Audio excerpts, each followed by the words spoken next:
What's the crack? It's your boy Teriak. Back at it again, ladies and gentlemen, just for a wee bit, just a wee teeny bit of the chat and chill. Did you enjoy VK? I didn't have as long as an appearance as I would have liked, but it kind of benefited me in the end in a weird way. You know what I'm saying? Because I got the was able to get the old schnack out of the way. You know what I'm saying? Get the old meat into the system, meat and cheese. You know what I mean? Ran out of the sauerkraut, so gotta wait till I get my order in, my monthly order in, as they say. We got Shantae in chat. She's first for fucking once. Finally, can we get it? Can we get a hallelujah? Can we get an amen? Can we get a machiwa? Machiwa, Reggie. Machiwa. Machiwa, Shantae. Machiwa. We got Ivan in chat as well. Welcome in, sir. We got Jack just stopping in to say hey. I think Jack needs to catch up on his sleep. I think for like the past 3 months, Jack has been foregoing his sleep. So make sure you get your sleep into you, Jack. Probably one of the most underestimated things, I dare say. Probably one of the most underestimated things. I'd say nutrition is definitely up there, but in terms of the sleep, much needed in terms of modern day, you know what I mean? So like I said, today we're doing a bit of the chat and chill. So like I said, we got to watch vids as well. Welcome in. Don't forget to like and sub. It's goddamn free. It's goddamn free, folks. You know what I'm saying? Yo, you was there for 2 seconds. Hey, what can I say? Yeah, I slept for hours last night. Been taking naps today. I've been so behind on sleep. Well, that's the thing. I've a thing where I have a theory that like your body will naturally force yourself to catch up on sleep. And I've also noticed because I do the whole carnivore thing. Once a month I'll go back and I'll deliberately eat as much sugary, carby shit as I possibly can, just to compare and contrast the difference. And typically I'll sleep for 12 hours. So before that 24-hour stream, I want to make sure that I woke up just as the stream was about to start and all this kind of stuff. So that's what I done the previous night, and I slept for 12 hours. And typically I'd struggle to get 6 hours. So I think that food does so much damage to your system that it literally takes twice the amount of sleep in order for you to catch up as well. And we got the easy raid. Welcome in, folks. Let me play the motherfucking clips.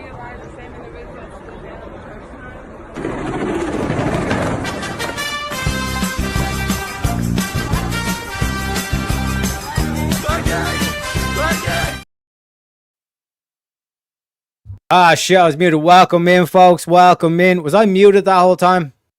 Was I muted? Motherfucker. But welcome in, folks. Welcome in. Let me just keep reiterating this, and one day I pray.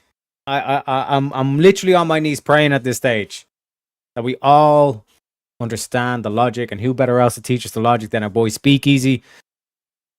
Hang on, stop. Let's start with this. What are the 3 laws of logic? What are they? No, don't look them up. What are the 3 laws of logic? Do you think this is an inconclusive What are the 3 statement? laws of logic? There's 3. What are they? I don't fucking know. You don't know the fucking laws of logic, dude. All right. No, all right, dude. I don't know where. You don't even know the 3 laws of logic. This is fucking crazy.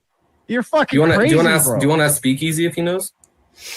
Yeah, it's the law of identity, the law of non-contradiction, and the law of the excluded middle. His name is John C. Anything else, dipshit? Absolute fucking legend. And again, shout out to Shantae for posting the link in the chat. Ladies and gentlemen, if you aren't aware, our boy Easy has a merch shop, you know what I mean? Completely revamped, all this kind of stuff. One sec, let me share the screen. Let me do a little promo here, actually. Now that we're at it, before we get back to introducing the chat. You know what I mean? So, ladies and gentlemen, right? We got a whole merch store here, and it's plenty of different products. Like I said, my favorite is probably this hoodie, the Fire and Ice hoodie. Very beautiful design. Actually, let's click into it. Let's do a little zoom up. We got the Bears logo there. You got that nice. It's kind of like electricity almost. You know what I'm saying? And then you have the fire, Very, very beautiful design. Like as the other photos, we get the side by, you know what I'm saying? So, like I said, very, very cool. And like I said, a lot of range of different stuff. Got trousers, joggers, I think they're called, hoodies, shorts. Right, that's not all of it. Uno momento. But we also have the links to the shows as well. You know what I'm saying? The upcoming shows and all this kind of stuff. So make sure you bookmark this. And apparently the Avarice hoodie's been selling out like hotcakes. So make sure you get that stuff because it is only limited time, I'm pretty sure. You have like the whole like bear camo bundle. You get a little 2-for-1 there as well. You know, got to make sure you match. You know what I mean? We got the tank top for the women's. You know, again more trousers. You know, or joggers they're called. We've got caps again for the ladies as well. Got yoga pants for the ladies. We got the mug there as well. You know what I'm saying? We got a boy Teriak there, you know, all the characters as well. We got the Avarice hoodie, you know, it's a limited edition, so make sure you get that stuff. You got your coffee mug, or travel mug as it's called. We got the onesies for the kids, you know, plenty wide range of stuff there, so make sure you get your ass down there, ladies and gentlemen, okay? Really, like, there's a lot of stuff there, you know, and then again, it does it like in all sorts of currencies as well. So don't be kind of afraid. It's like, oh, like I'm not American or I'm not Canadian or whatever. It has worldwide shipping, ladies and gentlemen. My scroller I think is broken because I'm scrolling up and it's scrolling down. But hey, it is what it is. But again, there's like links to all like the particular kind of like ones as well. So for example, like here's the Opal Panel Purge mod as well. That's a limited edition too, so make sure you get it. And you can get it in different colors too. You know, it's not just black, but I do think like black is usually my color. You know, it's my favorite color. And we got the Swords of Reason one there as well. That one only comes in black too. So make sure you get your asses to the merch store, ladies and gentlemen. We also got Donald Ams. Don Adams. Sorry. Oh my god, I can't even read, ladies and gentlemen. Says so sleep. It's like, yes, sleep is underappreciated. And yeah, we got Clayton, Grant, Gordon in chat as well. And yeah, my brain stopped working. Yeah, that's what you got to get your ass to bed, Jack. You know what I'm saying? Wait, where was I sent? To your boy Teriak, the one and only, ladies and gentlemen. We already got a couple of guests backstage. Before I introduce them, just want to catch up with chat. I had arguments, but I didn't feel like talking over everybody. Nah, verbal combat, you got to give them the blood, Jack. You got to say, fuck you, and shit like that, you know what I mean? Flip it and ship it, folks, as they say. And also shout out the Speakeasy channel. I know he's all came here from the raid, but make sure you go over and you give the stream a like and a sub and all that good stuff, you know? No. Oh, yeah, this is because I asked him was I muted. Thank you for letting me know, Jack. I ordered that hoodie. Mama, got the mug too. See? Jack's a good guy, you know what I'm saying? And also, don't be afraid to join Discord. On the Discord, we've got particular channels like the finance channel. We've got a video in terms of a free budget template. So you can kind of use that, just budget out your whole stuff, keep on track of your finance, all this kind of stuff. Also, we have a video on why you should invest in Bitcoin, comparing it to other markets like gold and dollars and all this stuff. We also have the fitness channel, which basically just kind of explains like the basis or the fundamental behind the carnivore diet, where you want to switch from using carbohydrates into using fats. Like I said, I even give you the ratios and all this kind of stuff as well. And I even give you a video of a dude that went carnivore and he literally looks like a completely different person. And then we have like the philosophies, you know what I'm saying? The Prometheus, all this kind of stuff. I'm going to be adding because I'm doing a current quote unquote tour, if you will. But basically, I'm doing a whole kind of like rampage now in terms of the political philosophy of National Socialism. And once I basically hammer out everything, and it seems like it's basically a perfect kind of like at least basic package in terms of it. I'm going to be throwing that into the philosophy section as well, because it is a political philosophy. And if you don't have a political philosophy, I genuinely don't think you should be commenting on politics, because otherwise, you know, it is what it is. Merch be good, it be damn good. You know what I'm saying? We got Ferrer in chat as well. Morning, sir. He's got his cup of coffee as well, you know. Jack got the mug for his microwaved mug cakes. Ooh, mug cakes. The fuck? I think Shantae needs some sleep as well, but appreciate you, Shantae. Well, ladies and gentlemen, without further ado, let me introduce the guests backstage. I think it's safe to say that our luck has officially turned around, guys. We are back, baby. We are fucking back. We're back. Yeah. Classic. We are back. We are back.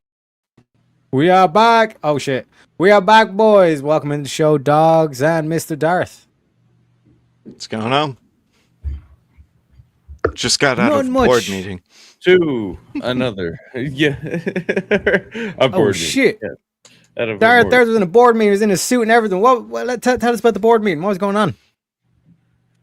Me, Trailer, and Dogs were going over how tomorrow's stream's gonna go. Hey, mama. We got some good shit. Right. It'd be fun. It'd be fun. Fucking Mama. fire. Because the Join us, one thing brothers. Join us. one thing I would say in terms of like structure or just kind of like setting up kind of like show ideas and all this kind of stuff. I was talking to you, Dart, before in terms of like throwing spaghetti, see what sticks. Even if you kind of like start with an initial concept and it's like it turns out the complete opposite of what you thought it would, go with the flow in terms of like that aspect and say, okay, that Right. didn't work, but maybe this thing actually might work, all this kind of stuff. It- And also, like in terms of like the long haul, so like you got to think in terms of like, would I be able to do this as let's say a weekly show? Daily show would be a bit much, but like at least as a weekly show for a year. And then if you can say, oh no, I could definitely get like 50 weeks of content out of this particular team or show, whatever, Mhm. then kind of like go down that avenue as well. for I'm sure. going for And like don't be afraid to kind of build on it as well, like you know. But yeah, go ahead. well, I'm going for 2 times a week for sure, like Mondays and Saturdays, just because that seems. Well, Mondays I have all day, and then Saturday is nobody's doing anything. Yeah, Saturday is the freest. Yeah. Which is tomorrow's. But it also gives me the freedom to have fun with it too. But I mean, mine's obviously 420 related, and I just want to educate the dumbasses on cannabis. Like, I got a lot of material on that. well, not only, and we've talked about this, not only can you educate, but we can make it a funny topic on things that we relate it to. Yes. as well. And actually, the reasoning behind it. Like, yeah. and I actually am taking a page out of your book, Dariak. Much thanks. I am gonna start tomorrow's with the education part first, and then open the panel. That way, I can get through that part without being interrupted and whatnot. Yeah, like that's something I'm still playing around with as well. Like I have the kind of the soft kind of like cut off with like the donor goal. So if like people are eager to get on the panel, then we can just like do the 50 goal. But it is kind of one of those things that you want to make sure that like you kind of Set the tone is what I was thinking. set the Like, tone, setting yeah, it, and like, mhm. Get the initial, we get the initial point out. Like- there. be Yeah. like you have to be kind of like strict, but like not kind of like, you know, dictator in terms of like that aspect, but more so just kind of like we have kind of a thing that we want to kind of run through. It's like feedback is always good and all that, but you don't want the complete like derailment and all that kind of thing, you know? For Mhm. sure. And that, like, Dogs and Trailer watched me. Like, I basically edited it down to like basically a 10-minute intro to where I like go through the topic and then give the science behind it that most people don't know. And then I'm like, and now we're open. Makes sense.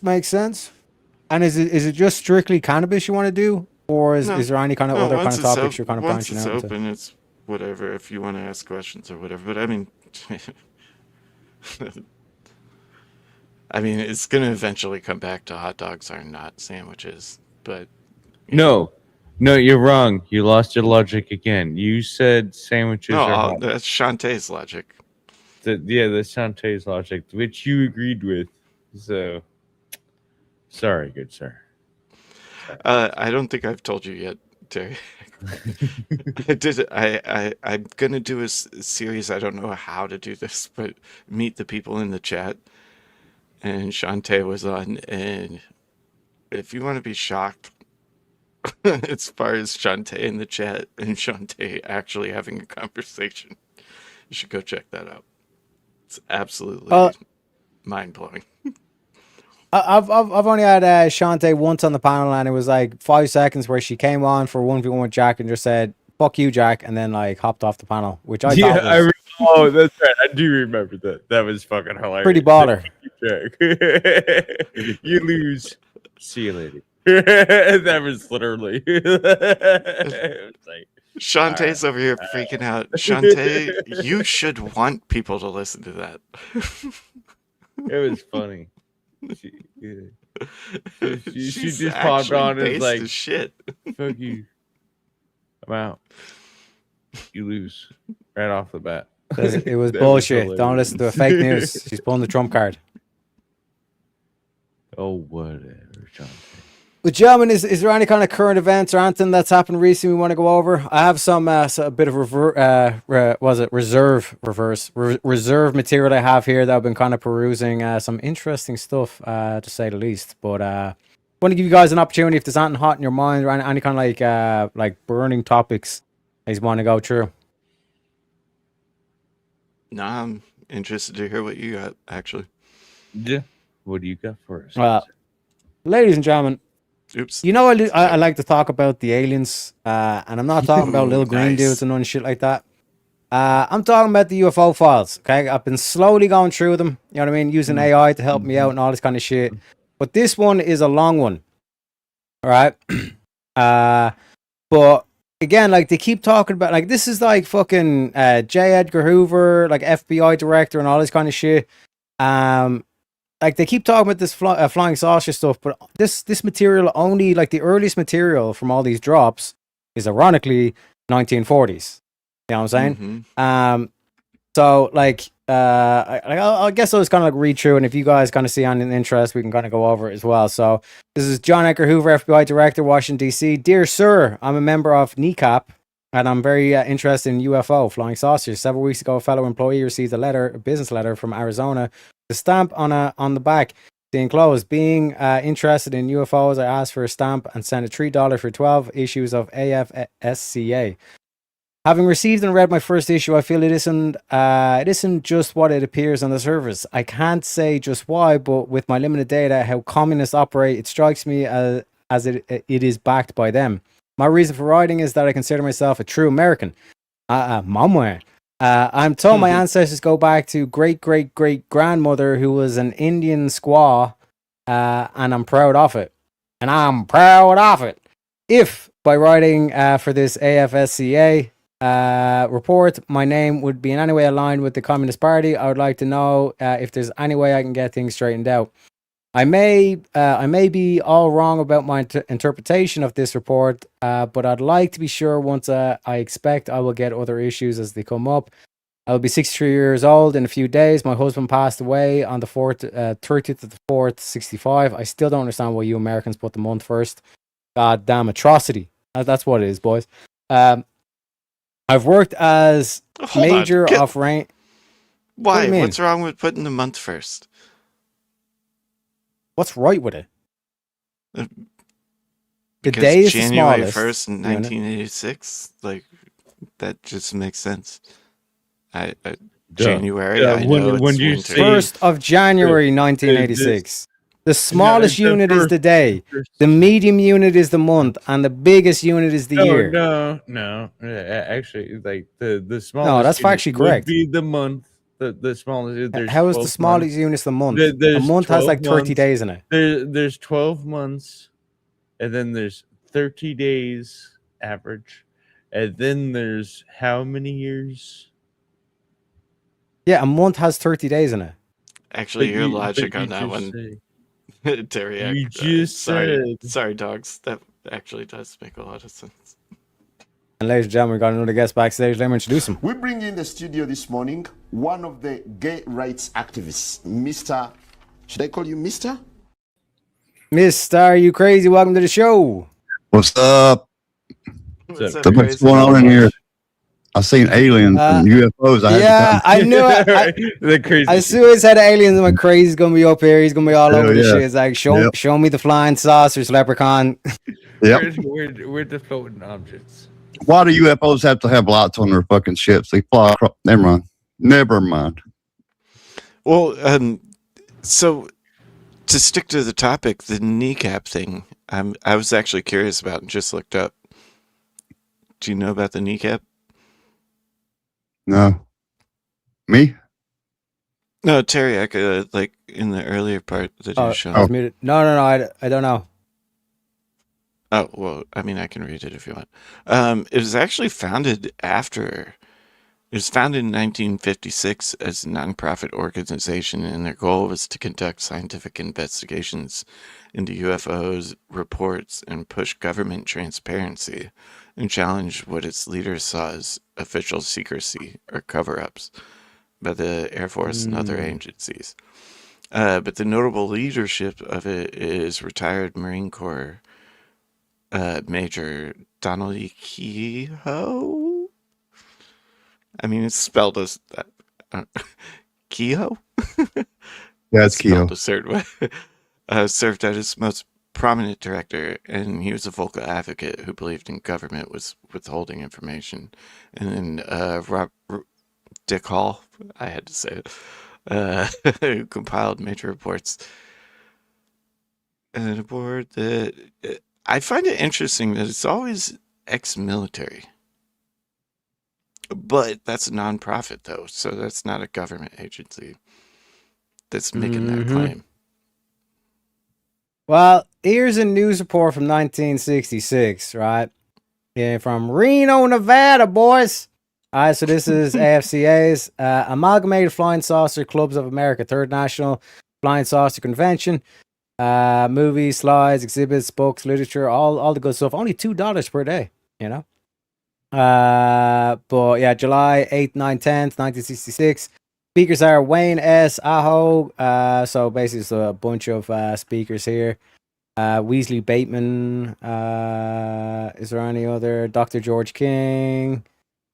A wide range of people. George W. Van Tassel. Interesting. Here, amazing experiences with spacecraft from other planets and their occupants by the greatest assembly of contactee speakers since our Los Angeles convention in 1959 at the Statler Hilton. C, starting new photographic evidence, the biggest collection of flying saucer photos on display in the history of saucer movement, actual color movies, and new still photos of flying saucers. Meet in person people who have had actual contacts with spaceships and their crews from other worlds. Learn about this important subject, which is so vital to the welfare and survival of humanity in our times. Attend AFSCA's Third National Convention. You'll be glad you did. Fill out the advanced registration form below. Do it now. For motel and hotel information, room information, write in Greater Reno area. And that's the thing there. And we see, wow. Oh, boys, that's clear evidence right there, boys. You know what I'm saying? But I won't read down through this whole thing, but just read the editor's note. This special message was received from Master Kalen Lee Rattan, head of the planet Corantar, almost 400 light years distant, on May 4th, 1966, via special directional shortwave radio by Bob Renaud. This young electronic technician, whose remarkable story we printed in issue number 18, and number 18, 19, 20, and 21. Since Bob's initial radio contact in 1961, he has talked with crew of a spacecraft as he watched them on his special TV screen in his home, and eventually met his contacts in person, visited their undersea and underground bases on our planet, was taken aboard many of their spaceships, and was actually allowed to pilot two of their small scout aircrafts, one on a short solo flight. So, gentlemen, what are our thoughts just in terms of that initial telling right there? The fuck? Where's the proof? Is it just telling of one man and his experiences, and then they documented it? Like, hey, where's the proof? This is the proof. Maybe.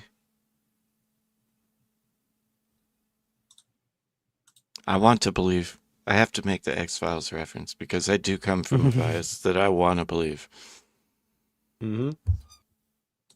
Well, how would we go about, like, think of like Dr. House when he says, you know, truth comes from lies, right? Mm-hmm. Like this whole aspect where like we were kind of like showing it in terms of like the San Diego shooting on yesterday's stream, where on the one hand they were saying it's all the Jews, fuck the Jews, and all this kind of shit, but then they shoot up a mosque. Makes no sense. And then on the one hand as well, in the manifesto, they talk about how, you know, the whole like homosexuality and trans thing is so degenerate and all this stuff, but they were actually transsexuals or transgender, whatever the fuck, right? They were trans, they were a couple, they were gay, right? So to me, like, they're clearly lying, but by them trying to attempt to lie, we can extract out that, oh shit, the reason why they're presenting it as like white nationalist and Nazi and all this kind of shit, because they're doing this shit because they want to paint anybody who's like right wing essentially as crazy as this and violent and all this kind of thing. You know what I mean? Now, in terms of this, right? There's clearly like there's two possibilities to this dude from Master Kalen Lee. No, sorry, not this dude, but Bob Renaud, right? So clearly he's a young electronic technician, right? So he has access to like radio waves and like TV screen, all this kind of shit. Now, Bob could just be completely lying and making his bullshit up and all this kind of thing.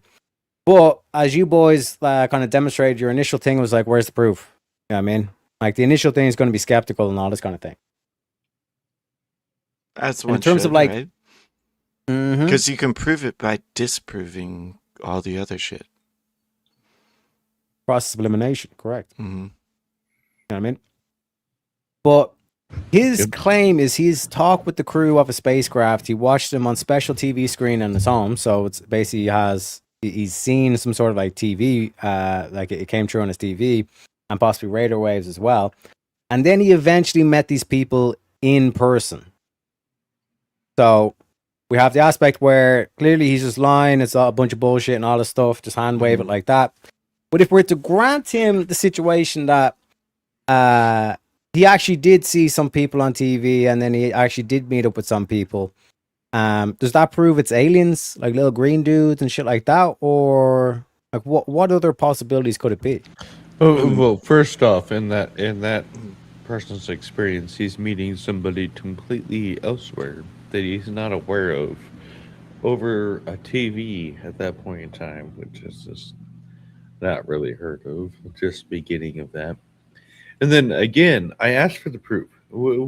Where's the proof? Where's the actual evidence that this actually happened? First, the guy just said it happened, and this was my experience. You know, like this is where I get skeptical.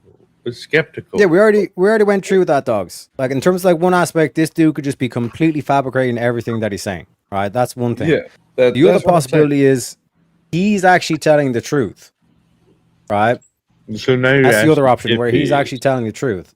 So if he is telling, like, grant, the only way you grant a hypothetical or you grant them, okay, like for the sake of argument, I will grant you this, and I'll still show you that this could not possibly be true. You know what I mean? So he's saying that like he had initial radio contact, and then he actually seen it came through on the TV, like TV waves, and then from there he actually met up with them in person. Right. So if that genuinely is true, then he has met up with people. Okay, so my question would be, if this came over the you know TV waves, why did nobody else see it? That would be like, if we're getting nerdy, like UHF, probably like the old school like 80s. Because well, actually, this was in the 60s, so yeah. Yeah, it would've been UHF. exactly. Why did nobody else see this? You know what I'm saying? If he actually did see this, and he actually met up with these people. If he did, okay. Sorry, I was fucking with dogs. Like when you grant it, it's a conditional that if this was to be true, what would that imply? Does that imply little green dudes, all this shit? Not necessarily. No, maybe it's just angels, and it's a concept of angels that people can't even understand. Well, so wouldn't it warrant an investigation? Right? Like, don't assume anything. Yeah. So what I'm trying to drill these down to is that it's like grant that this actually happened. This dude actually started hearing some like radio wave, like he was playing around on his radio, and then all of a sudden it's like start like saying his name. It's like, what the fuck? And then like he's watching TV, and then the TV like short circuits, and then all of a sudden there's these dudes like addressing him directly on TV, and then they say go to this location, he goes to the location, and then there's actually people there. And I want you to think in terms of like it's the 1960s. What else was going on in the 1960s that we're all aware of?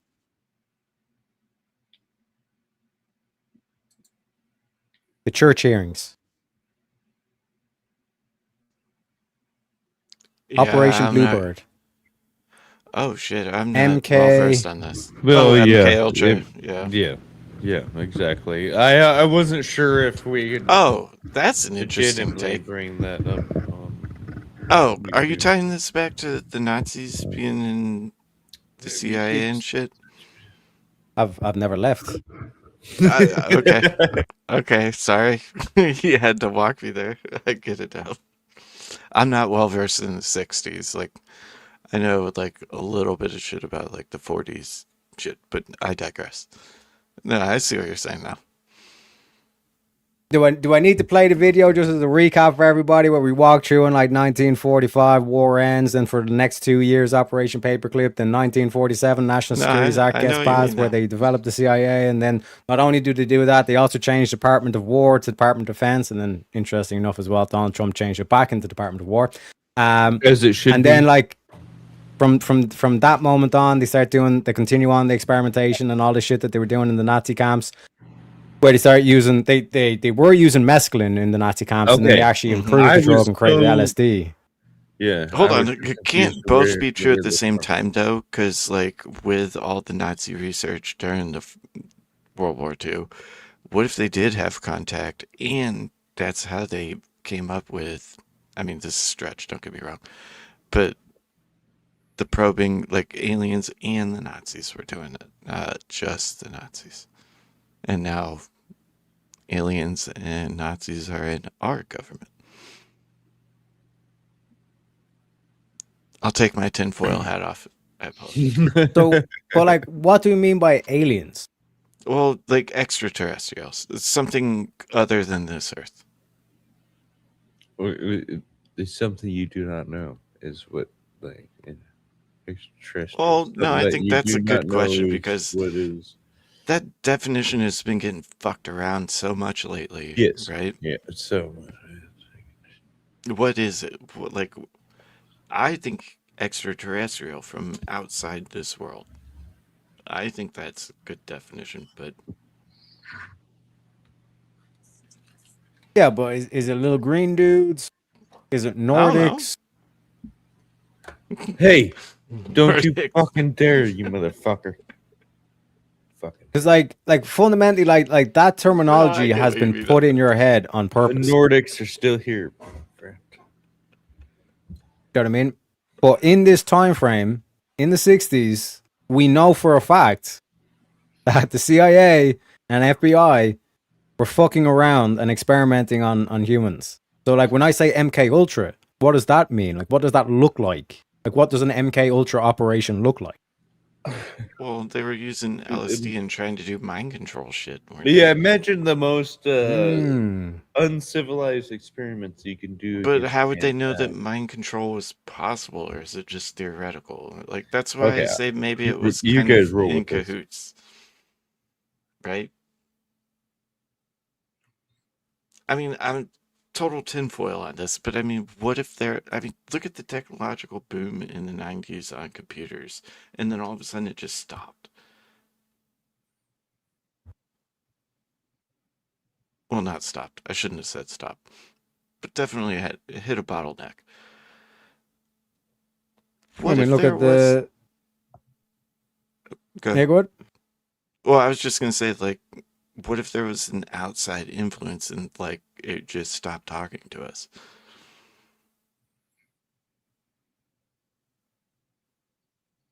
But what I'm trying to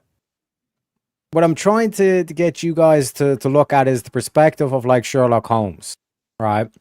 Mhm. In terms of like everything has a reason. Now to say, well, it's extraterrestrial or it's like aliens, it's like, okay, what does that even mean in a sense of like what picture are we putting on our heads? Are we putting like the little green dudes or little gray dudes? or are we talking about like Nordics? Like what does it even look like? You know? Whereas we know for a fact that CIA, FBI to a point, were fucking around and like trying to, you know, fuck with people's minds essentially. And one way to fuck with someone's mind is I'm gonna basically feed them a bunch of bullshit and see if they play along with it. Especially, like we were mentioning that we read in the earlier files that in 1940 there was a Polish prisoner of war that literally seen one of these devices from a Nazi fucking development camp, meaning the technology was clearly human engineered at least.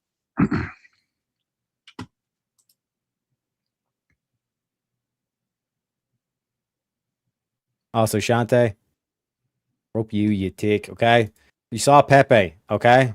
Saw Pepe. Pepe came to you, made sure you're okay, got you a glass of water, and now you're calling him an alien. Unbelievable. Unbelievable, Shante. But this is what I'm saying in terms of like, you have to be able to hold like the big picture in play. And the fact that like from the 50s to the 70s, like all this shit was taking and going on in place. So it's like, if I fuck with your mind to a point, it's like, imagine you're a cult leader, for example, right? How does a cult leader go about like actually brainwashing these people and testing whether or not, okay, they're ready for the next stage? You know what I mean? The only way they have those like those levels and all this kind of shit of the cult. Like, how do they know? Okay, this dude can actually come up to the next level because we have his mind brainwashed. You know what I mean? Like, how would you actually determine at what stage can we actually, you know, move them on to do even more radical shit and even more radical shit and all this stuff, rather than them just kind of like breaking from and saying, no, you guys are fucking evil, and then leaving the cult. You have to be able to feed them bullshit. So convincing them that, oh, we're actually from outer planet and all this kind of shit, if they're willing to buy that, if I can get you, what was the saying? If I can get you to believe the absurdity, I can get you to commit the atrocity. You know? Which is the same thing that we've seen with this whole trans thing. If we can convince these motherfuckers that like they can fucking change sex, we can. Okay. I was following you, but you took a big leap there. I mean, I get your point, but sorry, I didn't mean to interrupt. No worries, no worries. But here's the key thing as well. He specifically mentions that he visited their undersea and underground bases on our planet. You ever wonder why Elon Musk developed a company called the Boring Company? Well, I mean, I didn't wonder. I read about it. Yeah, but why would he take an interest in like digging holes underneath America? To create an interconnected tunnel system of a high-speed rail? Well, that's the official reason. All right, I'm putting my tinfoil hat back on. Because when you look at the cosmos, or like just like let's say this the solar system, we routinely go through an asteroid belt. Yeah. Mhm. And you know, like we've made it through so far and all this kind of shit. But when you hear stories, especially in antiquity and all this stuff of like the stars falling from the sky and all this kind of shit, that'd be one way to explain it. Would be like, oh, like they're literally seeing asteroids. You know what I mean? Now, no, pretty much no matter what kind of infrastructure you try to build, it's going to be pretty difficult to build something that would be able to withstand fucking comets hitting it and all this kind of shit. Do you know what I mean? Tremendous force and all this kind of shit. But if you go underground, then you don't really have to build an infrastructure that can resist an asteroid. Kind of already have it because you're underground. Also, like- if there was a global flood, you'd also cover yourself for that as well. Pretty much any catastrophe that takes place, you'd be safe. So, like the Matrix, like Zion in the Matrix, like when they're in the real world. Possibly. I'm sorry. Flood would be one thing you can't. Okay. So, Flood. They migrate to the lowest points regardless. Like All water goes to the lowest, easiest spots. So, like, how do you stop that? Well, hold on. How does that have to do with? Okay, so he's boring, right? What does that have to do with? Mhm.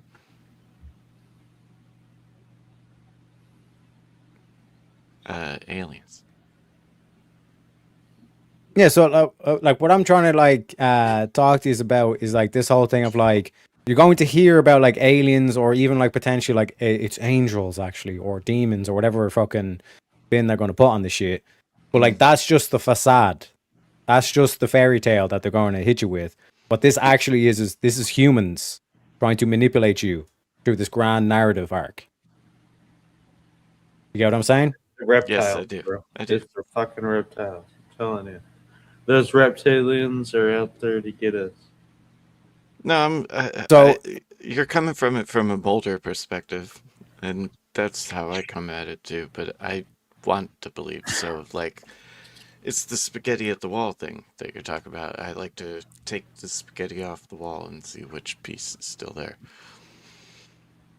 Like a typical example is in Sherlock Holmes there's a case known as the Hound of Baskerville, right? And it's this whole thing of like there's a hound in the moor and like anybody who like tries to travel the moor, the hound will go get them and all this kind of shit. That's the folklore, right? Now the story plays out and all this kind of shit, and what actually happens or takes place is that, like some dude is basically just like starving a dog, so and basically feeding the dog certain smells.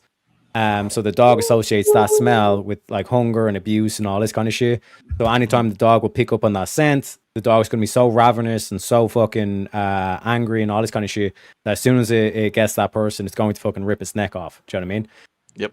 So in 1 sec, I gotta shout out the Abe Army has arrived. Welcome, Mr. President and the Raiders. Let me play the clip, ladies and gentlemen.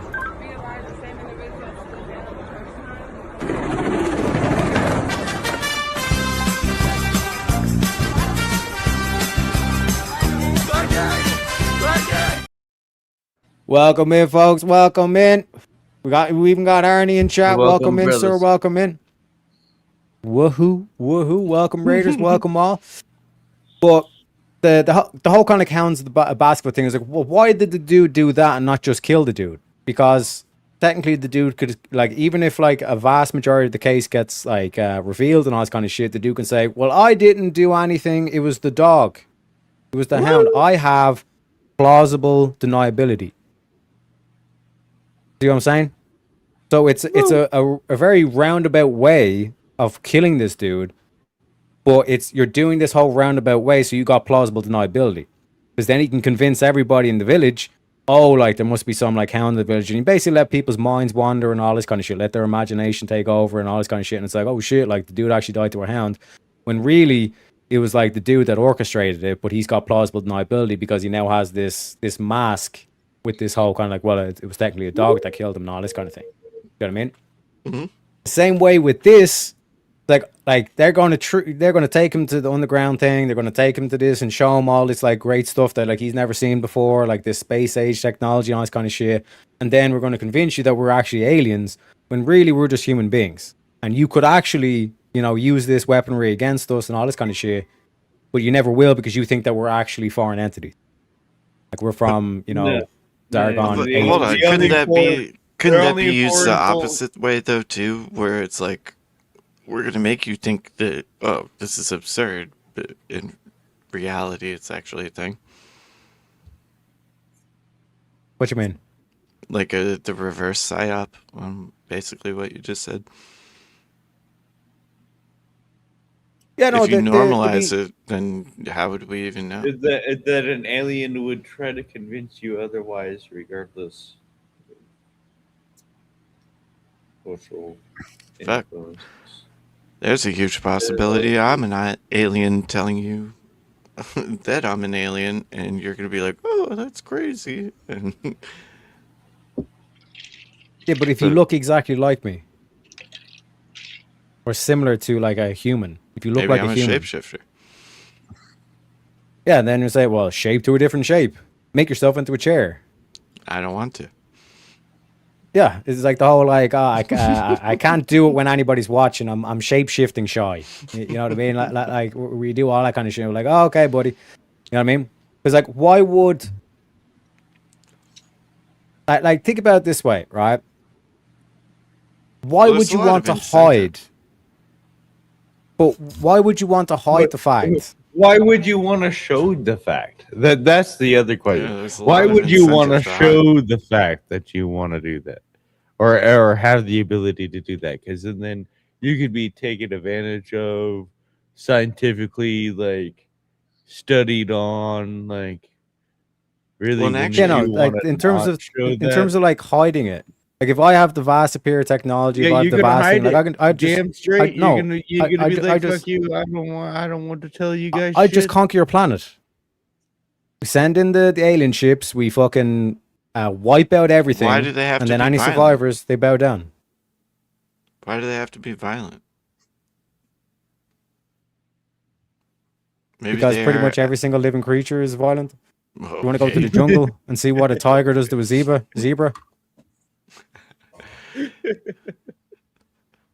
Yeah. We're talking about the unknown. Hey, the extra. You can't assign intent to the unknown. Well, wouldn't that Can't actually assign anything to make? unknown.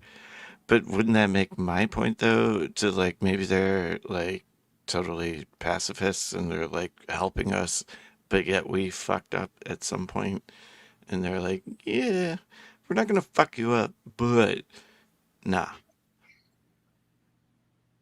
Like when I was talking about the processor powering shit in the Not only 90s. that, if you were a superior race and you came around these fucking bunch of apes, you saw what they did, you'd be like, yeah, it's not worth my time. We'll watch these silly little apes just for entertainment, but like this isn't worth my time. Yeah, but then why would you then contact the ape? Do I have the story on screen? Like, can you contact the? Maybe it was an experiment to see if like apes can even respond. Yeah, but why even experiment? Just wipe them out or just conquer them? Well, because it's their natural way of being is an experiment. No, dogs. What we're dealing with is like Dart saying, it's like, oh, like why not just sit back and hide, and then try to secretly control? No, them. Yeah. Yeah, I'm saying, well, if you got like fucking spaceships and all this kind of shit, underground tunnels already built in, all this kind of shit. Yeah, I ain't Why telling wouldn't you just nobody conquer? That Like, was my plan. Plus, I'm stuck on Master Kalen Lee Vuitton. Because you have it. We're all that's- talking about that's some hypothetical fucking like, this Sith is- shit. this is This is a bunch of completely- hypothetical fucking crazy bullshit, right? I'm just saying. I'm sitting there like, what the fuck is going on? It's a hypothetical. right? So in terms of like this, all already, it's like, okay, this is some like Star Wars bullshit, all this kind of stuff. Foreign Some door. You know what I mean? But like I said, in terms of like this whole thing of you have infiltrated this country, you have underground network, literally like underground like cities essentially. You know what I mean? Mhm. You have space age technology. Why would you then contact this dude? And you're like aliens. We're dealing with like Dart's kind of counter proposal where these are like, you know, foreign entities. Like these are like a different species and all this kind of shit. Ooh, I'm feeling like strong. What's his name? H.R. Hubbard, the Scientology dude. Is that the dude that's gonna come get him? Tom Cruise, and take him away, and John Travolta. Ooh, should I? What? Is that? What, you don't know about that? No, what I'm saying is relating to the point that I'm Yes, that I'm okay. making here. Yep. Because like it's basically like what we have is that like this dude could completely just be making all this bullshit up and all this kind of thing, right? Mhm. That's one possibility. The other possibility is this dude is believing like that he's telling the truth, and what he's actually telling us here that it's like he had initial radio contact, then they appeared on the TV screen, and he contacts him in person, and then he sees like these vast undersea underground bases on the planet, and then he has like a solo flight in one of these ships that we've seen footage of, right? So this dude believes that he's telling the truth. Now, there's two possibilities here. That's like MK Ultra and the government have that level of fucking technology and all this kind of shit. Or it's actually interdimensional beings or whatever the fuck, right? Those are two things we're dealing with. And you were kind of saying, you were trying to say, well, we haven't ruled out that they're alien beings and all this kind of shit. And then I basically proposed the question was like, well, why wouldn't you just conquer?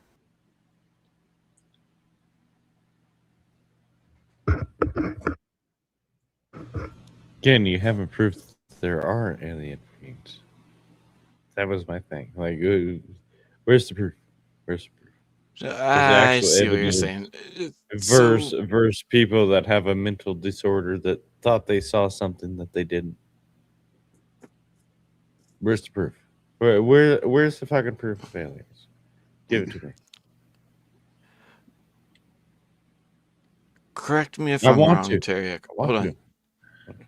Dogs, Correct. just chill for a sec. Let Dart go with this. Go ahead, Dart. Correct me if I'm wrong. You implying that, or not implying, the patterns fit human intent. Mm-hmm. Timeline as well. 1961 is when they would have been in the height of MK Ultra. Okay. Like, I'm doing this from. No, I know. I think I know what you mean now. Okay. Like, the reason why I'm doing this is. But the reason why I'm doing this is so you guys can kind of like see the lie and then like use the logos, the logic to kind of like work out. Okay, well, there's only two possibilities. The law of excluded middle. He's either completely lying or he's actually telling the truth. If he's telling the truth, it's either two possibilities again. It's either human or it's alien, right? We're slowly working down the tree, right? So in terms of like this aspect, it's either, you know, like fucking space aliens, or like this is like some sort of covert CIA type technology and all this kind of shit. And they're just like using this to kind of like feed them a bunch of bullshit. This is extraterrestrial aliens and all this kind of shit to see, okay, would this actually work on the masses? So like that's the kind of like, this is the CIA thing. In terms of the alien thing, that's why I kind of hit you with the thing where it's like, oh, well, how do you know it's not actually like extraterrestrials and space aliens, all this kind of shit? It's like, well, if they were a foreign species, like, take one look at what happens in the jungle. The fucking lion or the tiger just tears the shit out of the zebra and fucking eats it. Why wouldn't the aliens just fucking take over? Well, because we don't know their intent, though. I mean, if they're from... Oh, that gets into weird religion shit, right?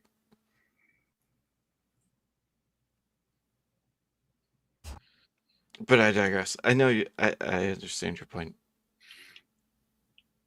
Like, in terms of deduction, we may not be able to make a solid deduction, but we can make an I think it's either inductive or abductive reasoning here, where it's like, what's probably more likely here? Hallucination's probably the most likely.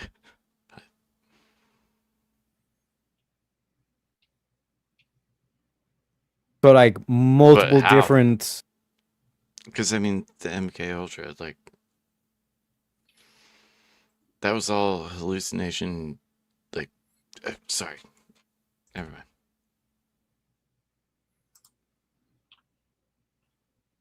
So like multiple different people across many different states, across like decades.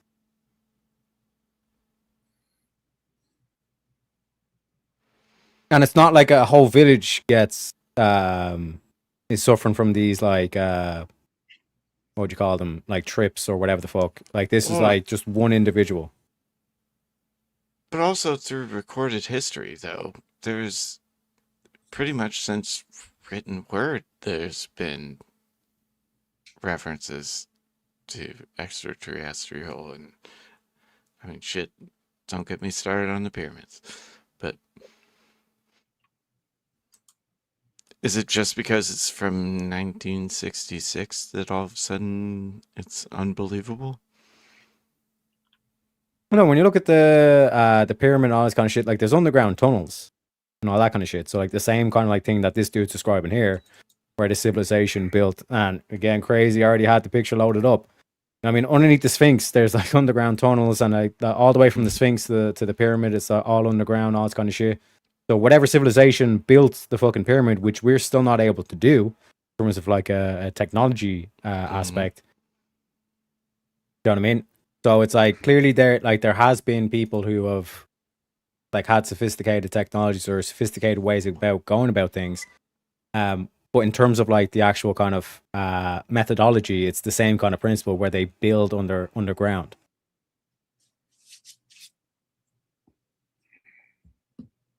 And this would be a similar kind of like aspect where you're saying these entities that are not from this planet are coming down and making contact with you. I'm an angel of the Lord. I'm an alien from That's why I said it's gonna get religious. Foreign Door. Yeah. You know?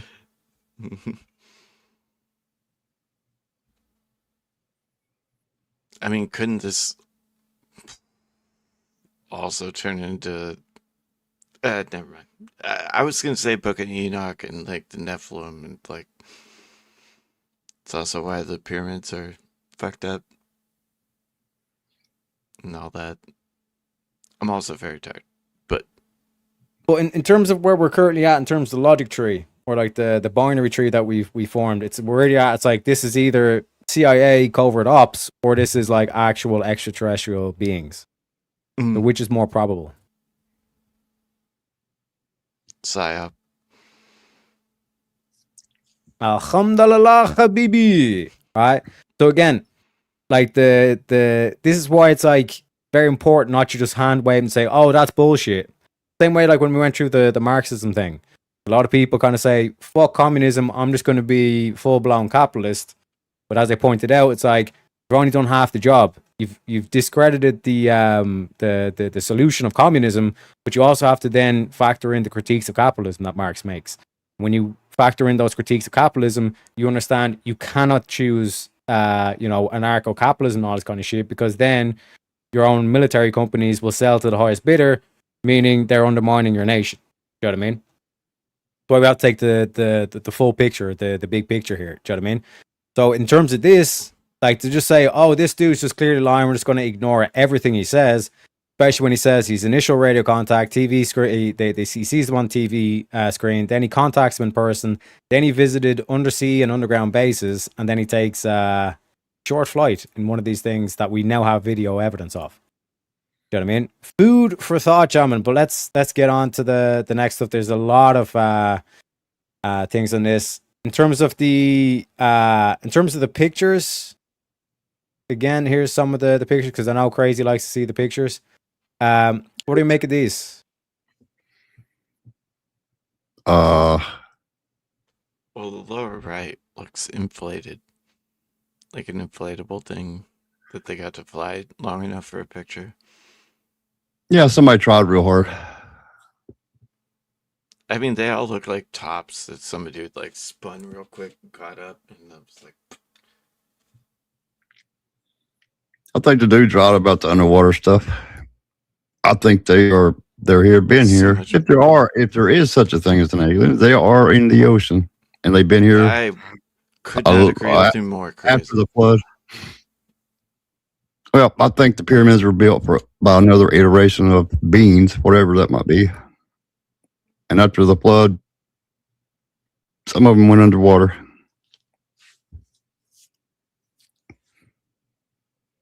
And that would be younger dryas.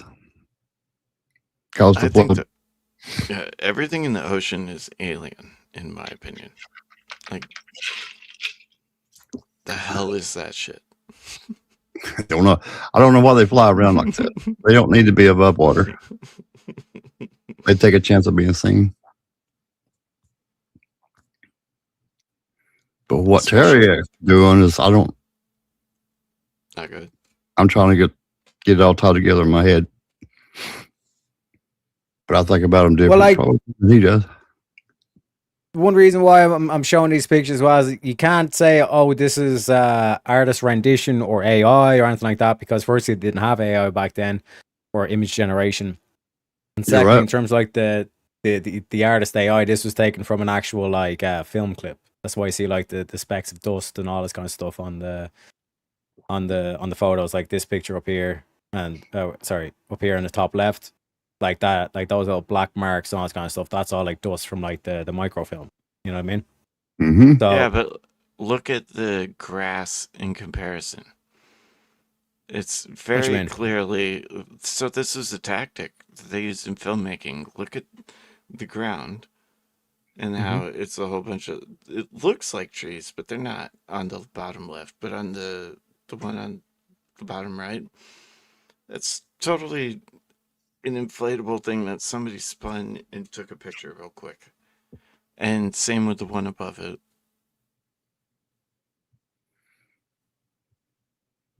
That's clearly from like a low vantage point, and you just throw something that looks like a UFO. You have a quick shutter speed, boom, you got it. And they had that back in the day. okay, so like basically kind of like a dreidel. Mm-hmm. Okay. So let's continue on. So we have kind of like diagrams here as well of like apparently the stuff that they're seeing. This again is kind of like the orb thing that we're seeing from the footage and all this kind of thing. Cartoon. Again, kind of see it like up there as well, but could be a spinner, different things like that. Like we were saying. Again, Civil Defense Director watches flying saucer, all this kind of stuff. Right. So let's get back to the text. Right. So this is a memorandum, Director of FBI, Sacramento, Los Angeles. Flying Saucers International Office Journal of the Amalgamated Flying Saucer Clubs of America. Yep. Bada bing, bada boom. Philadelphia Division by letter dated 22nd of the 9th, 66, furnished the Los Angeles Division with issue number 24 dated July 66, entitled Flying Saucers International, which is the official journal of the Amalgamated Flying Saucer Clubs of America, Incorporated. The Philadelphia Division received the magazine from Mr. Jarvis H. Cooper. You know, so think of like Jarvis from Iron Man, think of Sheldon Cooper. From the IRS, 401 North Broad Street, Philadelphia, Pennsylvania, on 19th of the 9th, 66. Mr. Cooper stated he subscribed to the magazine because his son had exhibited an interest in flying saucers and outer space. He said that pages 2 and 3 of issue number 24 was an article which he believed expounded the Communist Party line. For the information of the Bureau, the international headquarters of the Amalgamated Flying Saucer Clubs of America, Incorporated, is located at 2004 North Hoover Street, Los Angeles, California. The article on pages 2 and 3 were allegedly written by Master Kaylin Lee Ritan, head of the planet Corondor, which was received on the 4th of the 5th, 66, by special directional shortwave radio by Bob Renaud. The indices of the Los Angeles Division contain no information identifiable with Renaud.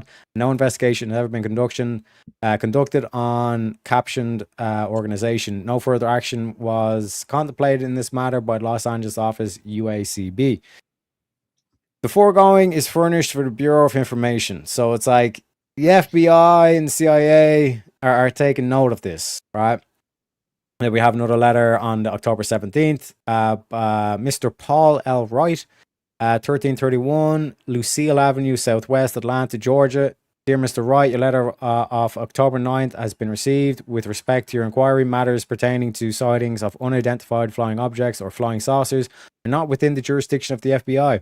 Inasmuch your communication is of interest to another governmental agency, I'm referring a copy to it to the Director of Special Investigations, Inspector General, Department of the Air Force, Washington, D.C., 3333. Sincerely yours, J. Edgar Hoover. So this is like the top brass is saying, we received your letter, we don't handle it, but I'm going to give it on to the Air Force. Right? Just noting the behavior of the FBI at this time, right? And the Air Force and all this kind of stuff. Now, we have one outgoing to correspond date of the 10th of the 3rd, 66, in response to his letter regarding TV program, The FBI. Copy of this letter has been sent from the Department of the Air Force, right? So we sent on the letter, and we get Office of the Director of the Federal Bureau of Investigation, United States Department of Justice, Washington, D.C., 2535. Sir, for the past 20 years, the United States has been behaving in an increase in the problem of the UFO or flying saucers. So again, from 1946 to 1966. And nothing is being done about it as it should be. The Air Force has maintained that the sightings have been gaslight, weather, etc. But by talking to some of the people that have seen UFOs, I'm wondering if the Air Force isn't lying. I'm not the only one wondering this. For the people that I have talked to say that after the Michigan sightings and the others, they would not report it to the Air Force if they did see a UFO. Reports say that even FBI agents have seen UFOs, and this has been denied by the Air Force. The report recently about the police officer in Ohio or Pennsylvania have serious family trouble, as well as being ridiculed by people because of his sighting, along with a fellow police officer of a UFO. I see by this that the faith in our Air Force is beginning to decline, and if this is so, then we may be putting ourselves in the terrible position as did Nazi Germany in the 1930s. Specifically mentions Nazi Germany. I wish to know if your agents have seen any UFOs. All right, so that was the letter put forward. Let me just make sure we're not missing anything here. Memorandum. Sacramento, San Francisco, unidentified flying objects or discs. Regarding the Bureau Bulletins number 57 dated 1st of the 10th, 1947, and number 38 dated 25th of the 3rd, 1949, entitled Flying Discs, enclosed are copies of an article entitled Armed Forces Focus on UFO, which has been published in the This World supplement of the San Francisco Examiner and Chronicle, Sunday, October 16th, 1966. This article deals with the current controversy over the existence or non-existence of flying saucers or unidentified flying objects, and quotes Michigan's congressional representative Gerald Ford as suggesting that Congress look into UFOs. Also, it announces that the Air Force, which is charged with investigating UFOs, has commissioned the University of Colorado and physics professor Edward U. Condon to conduct an in-depth study of flying saucers for the next 18 months at an estimated cost of $300,000. The article also points out that since last summer, pressure has been mounting for the establishment of an independent, civilian-controlled investigative agency to look into the UFO problem. Also, for the Bureau's information, there was recently published, first printing June 1966, a book entitled Flying Saucers, Serious Business by Lyle Stewart Incorporated, publishers authored by Frank Edwards. This book is now in its 3rd edition and is available in paperback, published by Bantam Books, and it is probably a contributing factor to the current controversy. In this book, author Edwards points out that flying saucers were observed in the spring of 1946 in Scandinavia and Russia, which he points out is about a year from the date of the testing of the Alamogorod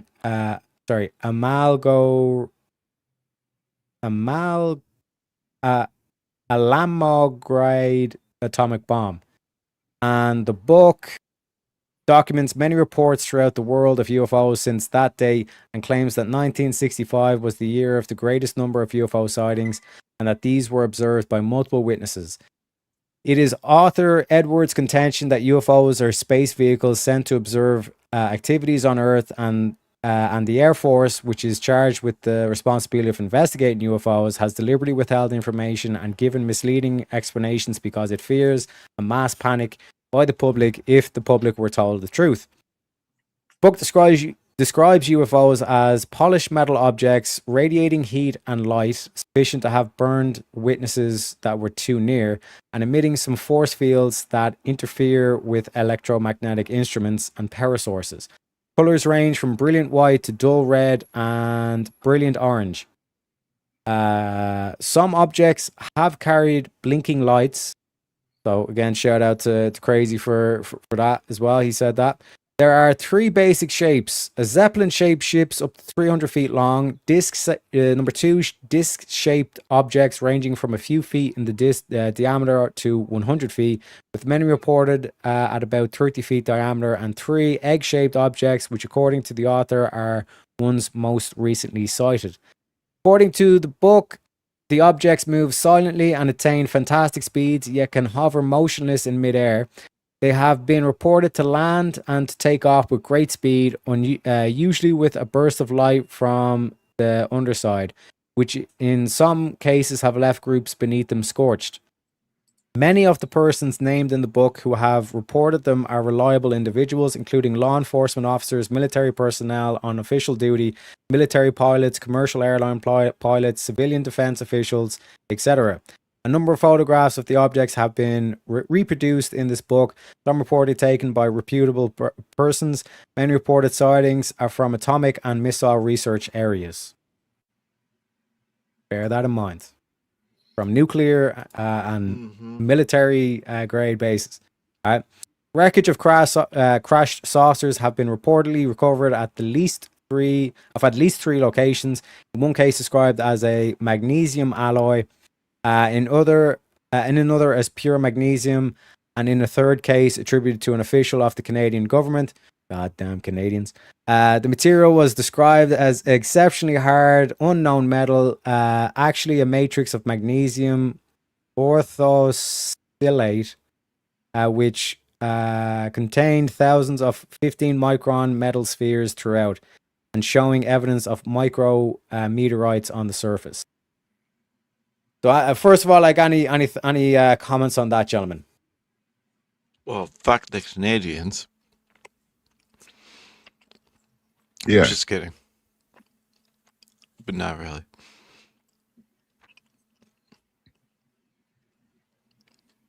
So, like, the people that were mentioned in that article that we were initially reviewing, like, these are like military men, you know, public officials, like, especially like military personnel on official duty. So if they're like on their official duty and then they're going to start like making up lies and all this kind of shit, they're basically doing it to service their country, which would go against their whole thing. Military pilots, commercial airline pilots, civilian defense officials.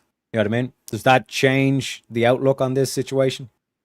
Well, if I was gonna play devil's advocate, right? Like, they could say that they saw that stuff, even though, like, of course, they weren't told that it's, experimental stuff, right? So, well, sure, that's the thing. Their accounts are true and whatnot, but they just didn't have the intel, right? Well, like, there's been multiple like people writing. Like, this is like what we're seeing here is like letters that were sent to FBI, to the Air Force, and all this kind of stuff. But there's been no mention of it publicly and all this kind of stuff. But internally, they are talking about it. Well, yeah, I mean, you can fake paperwork.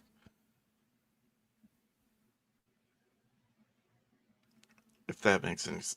Like I said, I'm playing devil's advocate. I want to believe. But can't all of this be faked?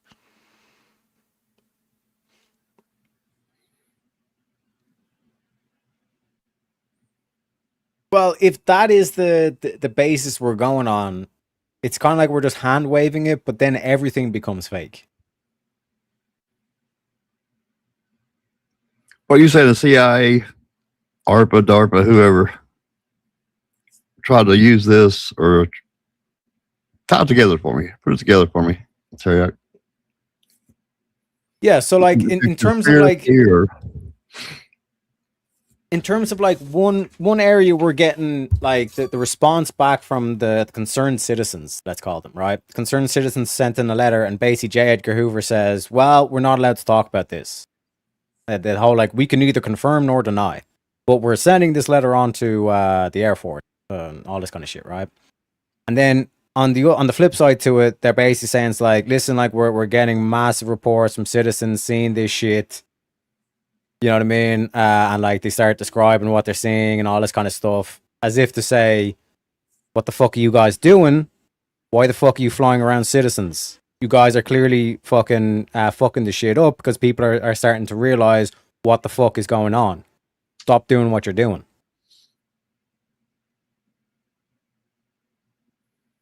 But they're not telling the citizens that this is what they're sending. This is what they're sending internally.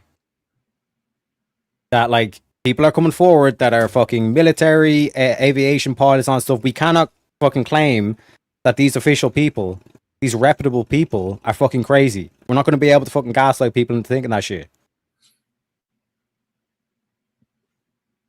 So you're saying they exist? They exist, but they're human made.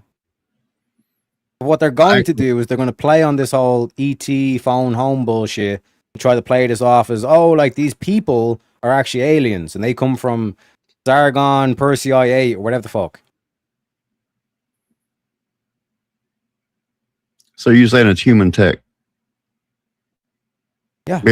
Being said, look at whatever, the left hand, right hand thing. But minus outside influence, right? Do what? Minus outside influence. So it's all internal, right? I think that's what he's saying. Yeah. So what you mean, Darth? Like it's internal. Like there's no outside influence of UFOs or anything. It's all just man-made. Yeah. But you're saying like little green dudes. I never said no green dudes. You're a green dude. Well, technically, you know, green is the new black, ladies and gentlemen, you know. But like what would be your characterization, at least so far, because we're only about, I think, like not even a fifth way through this document. Aren't you oversimplifying it in a way because you're like so determined to not believe that you're maybe not seeing certain things? Like what am I not seeing? Like that's what I'm saying. Like I want your kind of like feedback, you know? I mean, is this so insane to think that like we're not the only life in the entire cosmos? I mean, that would be the place to start, right? But like, what's the reason? What's the grounding? Logic? Math? But what's the logic to it? Like, or the evidence? Well, mathematically, statistically, it would be ridiculous to think we're the only sentient life in infinity. However improbable, you know, once you eliminate the impossible, however improbable, you know what I mean? What remains must be the truth. Occam's razor is another one. Mm-hmm. Sorry, I'm also eating a sandwich at the same time, so that's why I'm pausing. Like, with those videos with the white orb things, right? That was released here just a couple of weeks ago. The thing about those is they can go underwater and haul some ass. I mean, fly and come right back up and fly again. That is just beyond amazing. If you look at the dragon underwater, what it takes to do that, I don't think we have that. I don't know what the little white orbs are, or tic tacs, or whatever you want to call them. But it's a fact, it's real, they exist. They went underwater and come back up and flew. I mean, how do you explain that? Well, actually, I just read an article. Well, I didn't read the article, I saw the headline, but there's a physicist that found a way to travel through space by using quantum physics to where it's a pushing and pulling, like almost like an internal energy machine, but it only works with no gravity. Yeah, but that's a theory. We've seen this. It happens. The military has better videos. It happens. It's not a theory. It freaking happens. Just real quick as well, Pseudo, your camera's still on. I don't know if you want to turn it off before you bring up or not. It's up to you. Oh, he's talking. Let's bring him up. Ladies and gentlemen, we've got a guest backstage. Let me introduce We him. bring in the studio this morning one of the gay rights activists, Mr. Should I call you Mr.? Mr. Pseudomaster Shelf, welcome to the show. What's up, Pseudo? man? What are you guys Hello. talking about? Aliens? Aliens, bro. Aliens and how they exist, but it's man-made and the government's hiding it and Let me using it. turn my camera off so I can hear you guys. Hold on. Did I get that right? You tell him, Terry. X shit. Sorry. Yeah. So we're trying to work out what the fuck is this this phenomenon that we're seeing, where we're getting shown like footages of these craft or saucers or whatever that are literally defying what we believe to be the limitations of like physics in terms of like aircraft and all this kind of stuff, right? And we've kind of gone down it where it's like either these people are complete kooks and all they're talking about is pure bullshit, or what they're actually seeing is true. But then we get down to, okay, if what they're seeing is actually true, then it's either one of two things. It's either like CIA covert ops, like technology and all this kind of shit, or it's like little green dudes or gray dudes or where the fuck like life forms that exist like in space essentially that are, you know, coming down to interact with us. Yeah, I believe in the. I don't think there's little green men, but I think there's something. I don't know. I think I think if we had all this technology, I think they would have fucked it up and made everybody aware a long time ago. I don't know. I think I don't know. Do you ever watch I think I mentioned this to you, Unacknowledged documentary? And they're basically what they're saying is so like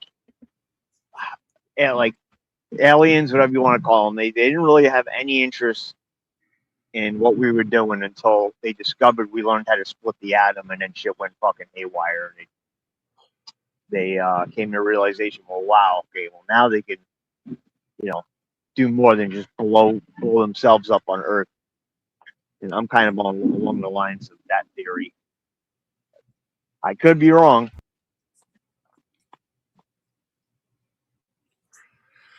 Well, one What year was aspect that I created, Terry. sorry? What year was the transistor created? 1947. What year did transistors Roswell exist It's the have? before most that. important electrical What is it? component in the history of time. That and the Do what? capacitor. Well, the transistor and the capacitor aren't they like the most important? Like Yeah, the electrical transistor components? for sure. It was enabled so many things. It's too much to talk about. But yeah, the transistor in 47. Roswell went in 47.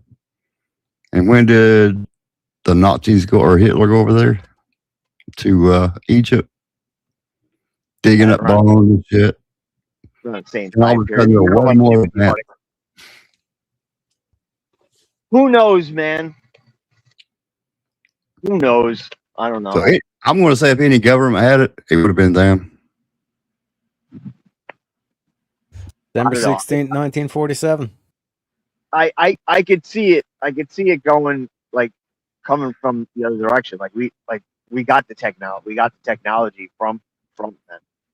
Whether the Nazis did first, I don't know. I think it comes from elsewhere. I think it was beyond our capabilities at the time, but I don't know. Who knows? Who knows? I got up. I've been up since like 5 o'clock. I'm on vacation. My daughter's sick. I was like, let me check out and see what these idiots are doing. It's good to hear Aliens, from you, bro. Pseudo. Looking But mad what now. do we specifically think about reliable individuals, including law enforcement officers, military personnel, any official, on official duty, military pilots, commercial airline pilots, civilian defense officials, and even like people like in the likes of like Russia and Scandinavia as well? Yeah. Making these observations.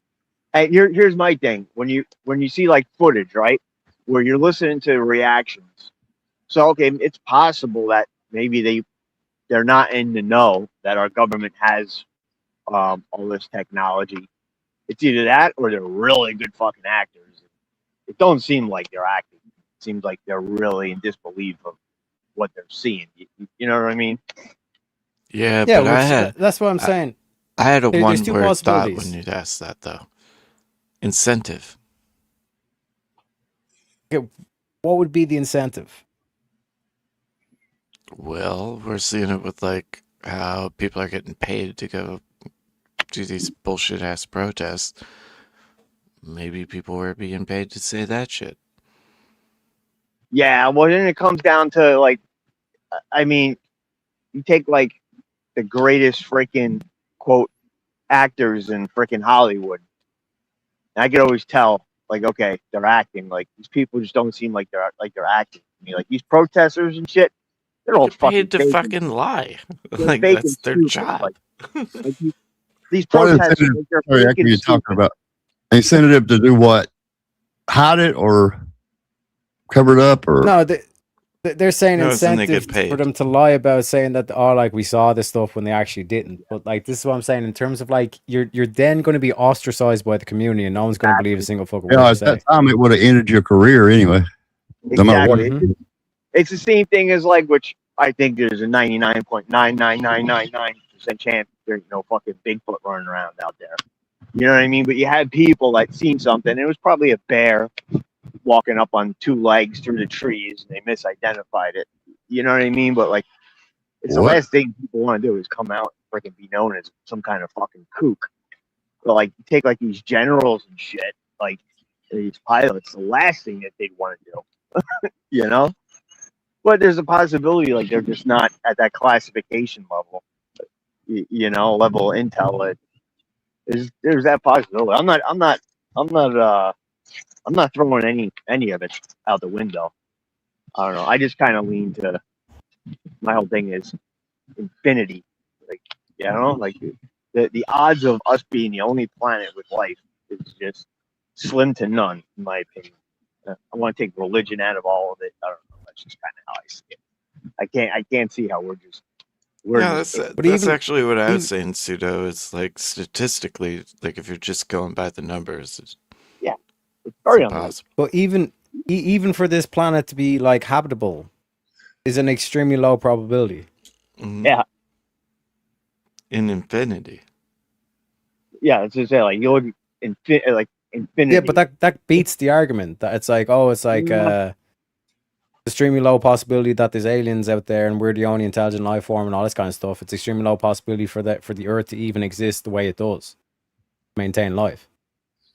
That doesn't seem like an argument to prove that aliens must exist. Well, I'm not 'cause saying like I said, there's basically three possibilities here where it's like these are all kooks, they were paid to lie or whatever the fuck. Again, doesn't make any sense. Then out of the two remaining possibility, it's either like what they're seeing is basically CIA covert operations, or there's actually alien life and all this kind of stuff. But if it was the case that this is CIA technology on this stuff, like what is the counter? What's the thing that you guys are saying, no, that can't be true? I don't have one. I mean, it just Same. to I me, think it's a psyop to an extent. I think it's I mean I could see that too for sure. I mean, it's why all of a sudden in the past 15 years, like put a little bit of this out, put a little bit of this out. I think it could be true and it could be aliens, right?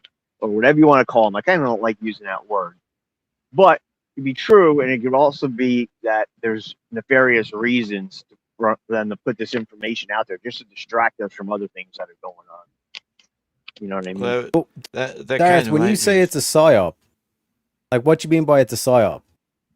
kind of like how a certain orange guy like says a whole bunch of shit and then does things. Yeah.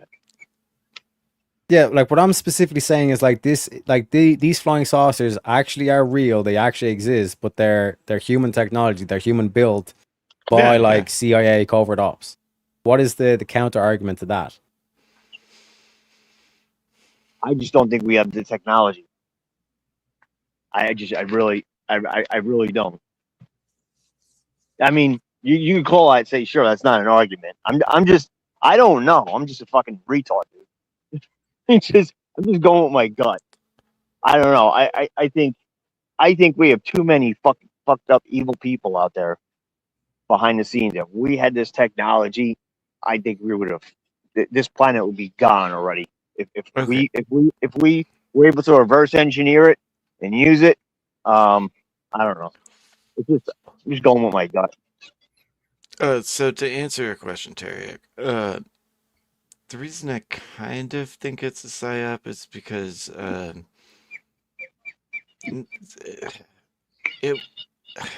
there's a level of how much civilians know as opposed to like what the U.S. government's doing, and so like to have these, for lack of a better term, myths to get people to latch onto this stuff as opposed, I mean, they don't know like what the top officials know. So it's psyop, I guess. I mean, it's a diversion and something to keep the masses occupied. Well, Yeah, so you're going back to it's just the crock. It's just the crock essentially. Like these people are paid off. To No, say this and all that I kind of stuff. admitted way earlier that I agreed with you and that I'm just playing devil's advocate for sure. But what I'm saying is like I want kind of like any feedback or any critiques in terms of the position of like no like this can't be CIA or like military tech because XYZ. Do you know what I mean? But we got another guest backstage. Let me introduce him. We bring in the studio this morning one of the gay rights activists, Mr. Should I call you Mr.? Mr. Realizer Network. Welcome to the show. Hey, Hello, Crayon. hello, crazy. What up? How much tinfoil y'all want? All of it. The whole damn roll. About 3 rolls. All right. I mean, I can bring you into the fucking tinfoil castle if you. So let me ask you this. 'Cause here's my personal opinion. Let's say this is all quote a psyop, right? Then I'm going with that. It's way above even like that means the president doesn't know shit. Like if it's that, I'm going to that kind of level. Like even the president wouldn't have a fucking clue about it. He's not even need to know. Yeah, That's most right. of it. Yeah, That's what I'm most of doing. it for sure.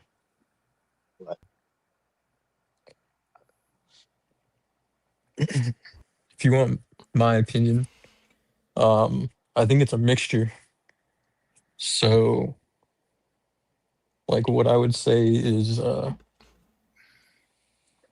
it's been said for many years, and people have been saying this stuff for a long time that, well, okay, so actually, let me backtrack first. We know now just from the recent disclosure, quote unquote, so to speak, right, that they've been hiding a lot of this stuff forever. And most of it, they have a big page of all this shit that they've been hiding, and it's just the scratch of the surface, right? So we know there's way more that they've been hiding than just what they showed us last week or 2 weeks ago, whatever the fuck it was. So if that's the case, and they've been hiding all this shit, why would they drip drop these little stories with a bunch of information in it?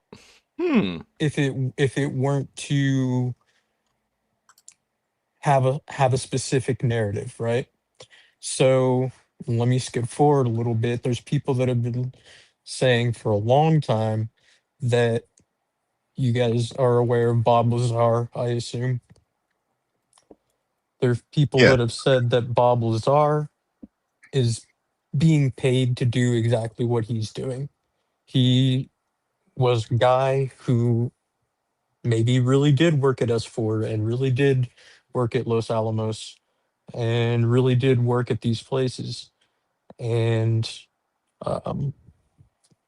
they came up with the idea to because there's certain generals that have done this as well.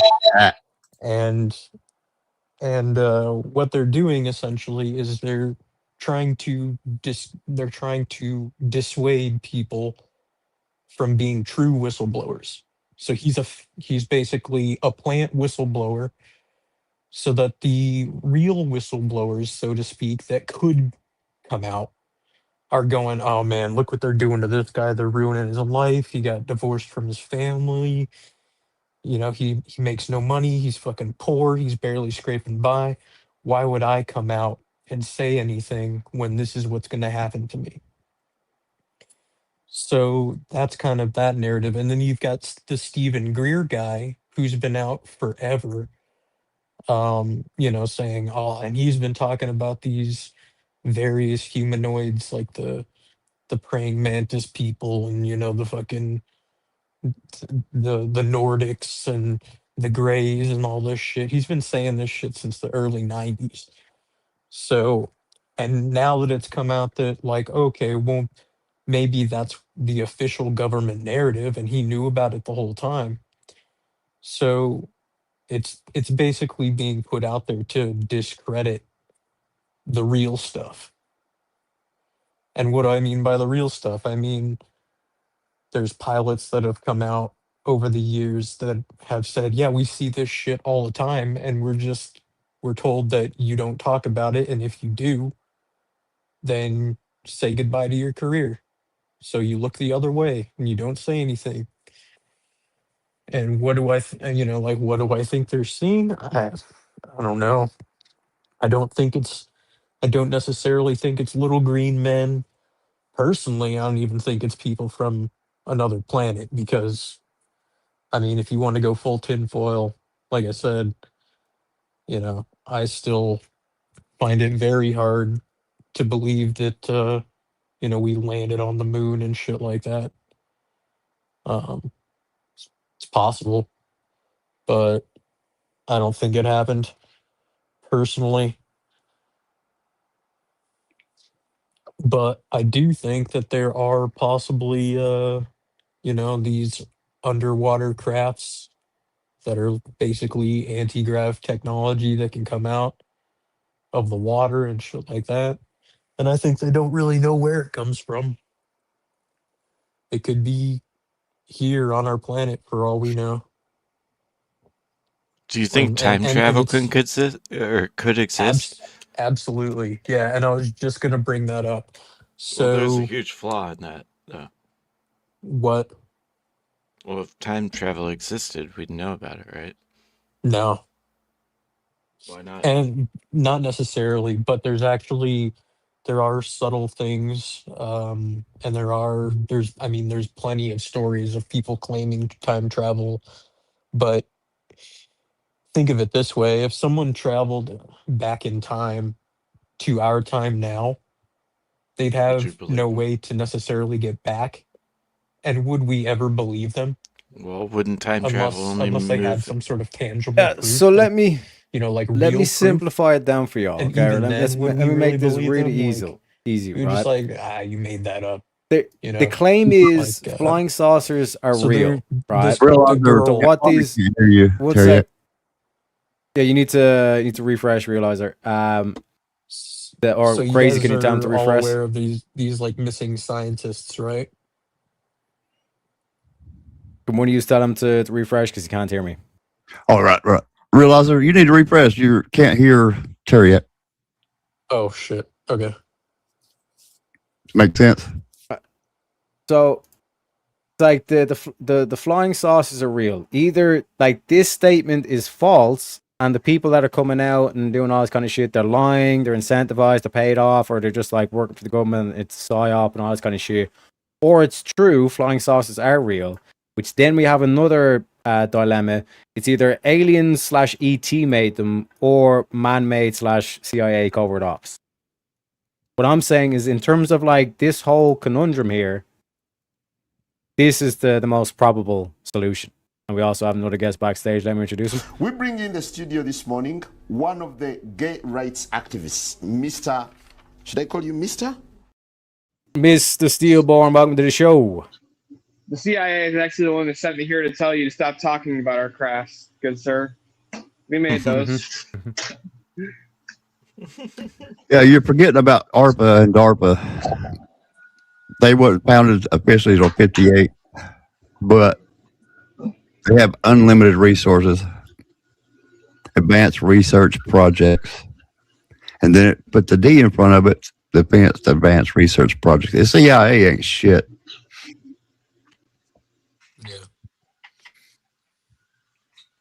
You're Okay, what was weird. I say? The subculture Let's about aliens call it being more deep influential. state technology. Okay, let's call it deep Yeah. state technology. Okay, Yeah, so CIA it's is nothing compared to DARPA.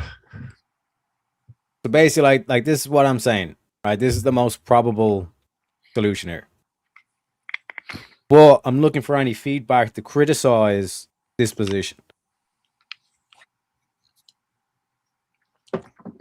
Which one?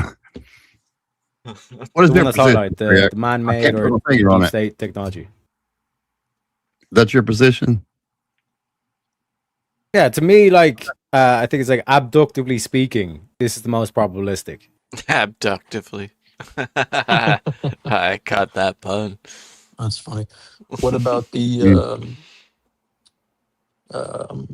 Amy Eskridge?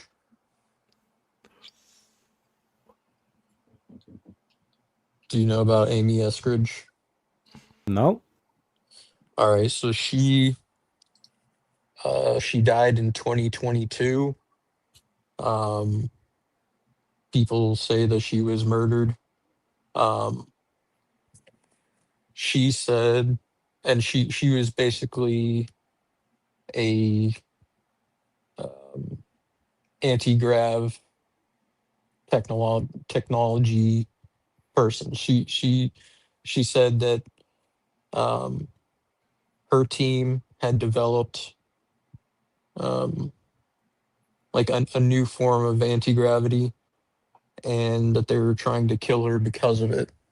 She said that it's happened 5 times before, that there's been 5 other people in the last 40 years that have invented a similar technology, and that every time that it happens, every time someone finds it, they end up dead.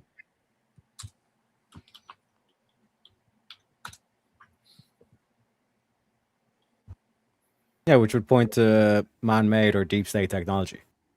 Mm-hmm. No, it could be either. They would take her out either way. Yeah, No, because she knew about it doesn't mean she knew if it's man-made or alien. Right. Right. And it does. It also doesn't. It also doesn't really take away from, them possibly doing reverse engineering, because that could be how it all started. Like this could all be based off of reverse engineering, and now they're pushing it forward, so to speak.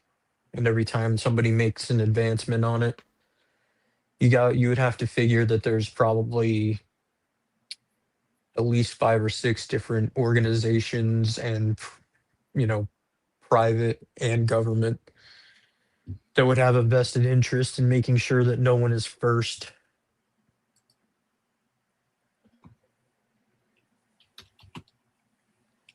Yeah, so but just dealing with what's on the screen at the moment, right? We basically have taken out this thing because in terms of like the sightings, the video footage and all this kind of stuff, particularly modern day, you can say it's AI and all this kind of shit, but this stuff's going back to like the 40s, 50s, 60s. There's even photos in the 60s of it.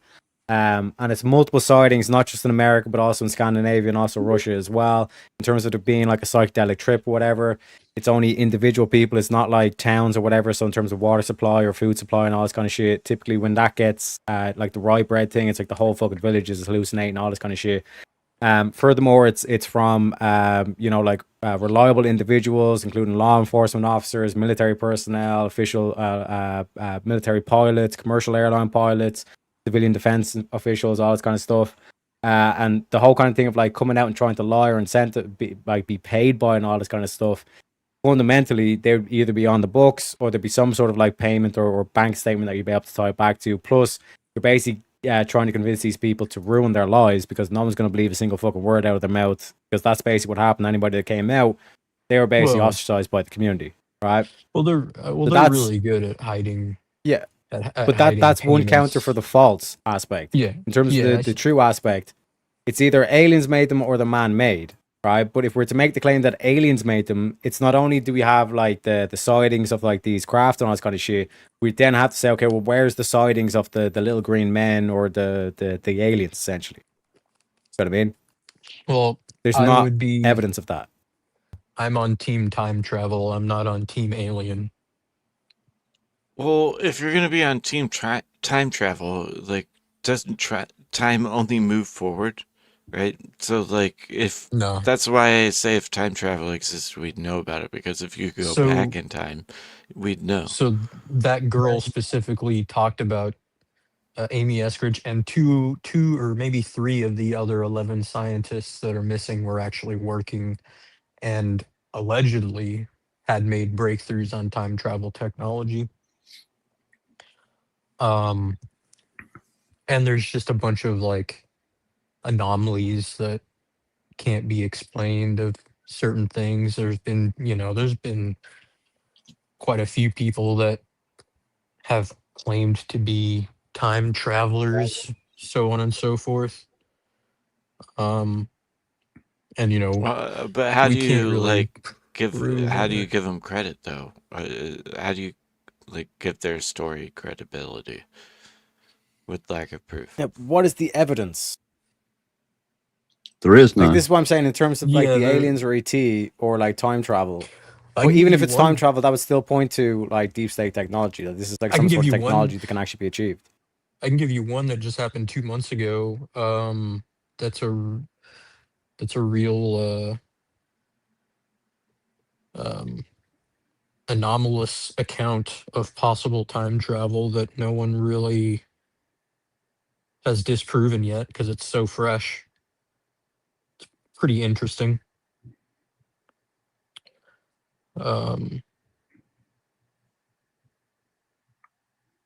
Here, I gotta find the video real quick. But like, what is the evidence other than someone just saying it? Well, The reason why I'm drilling down Well- on the flying saucers and UFOs is because like there's literally pictures, there's video footage, there's all this like accounts of on top of like accounts on it, certain things that like have been replicated. Like for example, like electronics get interfered with anytime they go near these things, people getting burnt and all that stuff. These people describing it exactly the same way as like a bright ball of light or like as a kind of like a fire kind of thing. But is there evidence of it being reproduced though? Because like scientifically, in an experiment, you'd have to be able to reproduce it over and over, right? Is there an actual thread of reproducing those results? There's that video. Pretty interesting. I'm not saying it's real, but it seems pretty convincing. But I mean there's people, the whole Trump is the time traveler theory. Or at least Barron Trump is. Well, yeah, that's what why it's a people say. theory, is because you can't reproduce it, right? You can't prove Right, it. What I'm asking for is like the evidence. Like, did they go Well, back in time, take a picture, and then come back?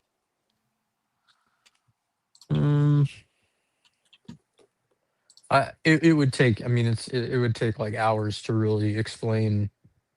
Not if there was like, proof. Time rifts and things like that. It wouldn't And you take have time to- if there was proof. Well, you have to take time to research these people that have been getting killed over it. We've And had it takes- 60 plus years. No, I'm talking about within the last 4 years. All of this is. That's still a basically- lot of time to generate proof. Right? And Well, shouldn't it be. I'm saying like I can't give you tangible. Oh, here's the proof. Like it's something that I've been So researching it's for a long speculation. time. Just Yeah, like of gas course prices. Of course, it's speculation. Like I have no like hard proof for you, but there's a lot of connect the dots kind of scenarios that Well, don't if really you're in make any sense. Hold on.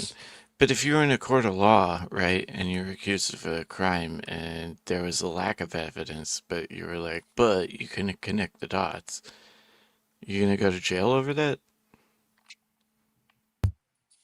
What do you mean? Like, for example, in terms of like why I'm specifically only talking about like the flying saucers thing is because in terms of like technology, technically it's theoretical possible, all this kind of shit. You have like witness accounts that have been like through decades have had the same exact phenomenons that take place, physical phenomenons of electronics, for example, going haywire or just completely shutting down anytime they try to approach these things. And then on top of that, you then have the photographs you have, like, again, from decades ago and all this kind of shit. You've got the footage that's been released and all stuff from the Trump administration. You know what I mean? Like, that's why I'm drilling down this. But when I'm saying in terms of like aliens or time travelers, like, okay, what is the physical evidence? Well, I'm basically saying that that is the evidence. That what you're saying is being caused by aliens, or so here's twofold. I'm essentially agreeing with your "it's human made." I'm not disputing it, but I'm going a step further, and I'm saying that the reason it seems like it's alien technology is because it's technology that is like beyond our time at the moment. Well, it can't be technology that's beyond our time if it's in our time. Well, not if time travel exists. I mean, you could say that the people are in our time now because they traveled back in time, but that's not to say that the actual technology exists in our time, especially if the technology doesn't come with them and they travel. Yeah, so like alien, I'm talking like green dudes, like a different species. Yeah, I get you. So like, what would be the evidence of like these species? I don't believe in them. I don't believe in I think aliens. it's a psyop. Aliens are demons, bro. Come on. Yeah, I don't believe in aliens. I think personally that it's kind of a one or the two scenario. It's either demons, like people say, or interdimensional type beings, which are spiritual, which, I mean, demons, that's pretty much what you would call that. Or either that or, it's future technology that we don't have full access to yet. When you say future technology, because like, again, these reports are coming out like just after World War II. I mean, we know they have certain patents on certain things like the TR-3B or whatever the fuck. Those patents are real. Like, they wouldn't issue a patent on it if it were fake, so to speak. So we know that they have like basically triangular looking crafts that could be seen as flying saucers. But even within those patents and within what we know about publicly, there's no technology that would be able to do the type of speeds and the maneuvers and being able to travel underwater and things like that. Well, even that's what I'm saying. Within, that's why I specified within what we have publicly available in those patents. Mm-hmm. Like, we know that they have crafts that would look like these crafts, but the crafts that we know of that look like that do not have the abilities of that. Does that make sense? Yeah, I am kind of curious on why this saucer thing is so important to you, Teriak, because saucers is like not aerodynamic. Well, and most people don't really see the saucers too. Like, most people say triangular shape. Like, most of the eyewitness accounts that have been seen are usually like either triangular, like the lights over Arizona. And I mean, what, like 250,000 people saw that. I mean, don't get me wrong, a frisbee's aerodynamic if you throw it hard enough, but yeah, it just requires spinning. Just has to spin. But for the realizer, can you hear me? Yeah. But most people when they give random accounts and like low don't think level you can hear accounts me. like that, most of them are not saucer shaped. I think there's probably more of them that have been said to be cigar shaped than saucer. If you kind of go look through the last 60 years to the ones that have been publicly released. But according to that information that they released 2 weeks ago and the disclosure thing, apparently a lot of them are saucer shaped. So what can we really say about that?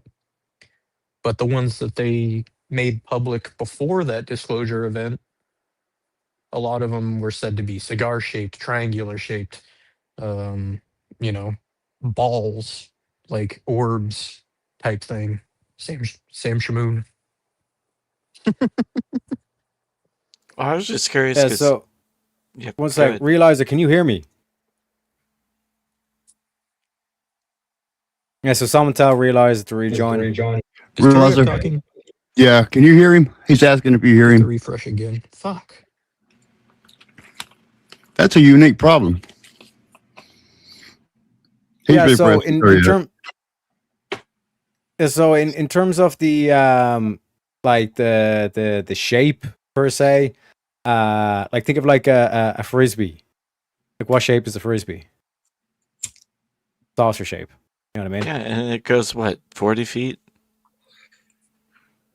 What you mean? Oh, it's just an Like in inefficient terms of like an shape. aerodynamic shape.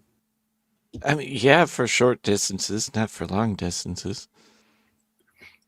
Terry, do you think there's life inside these flying saucers and these Tic Tacs?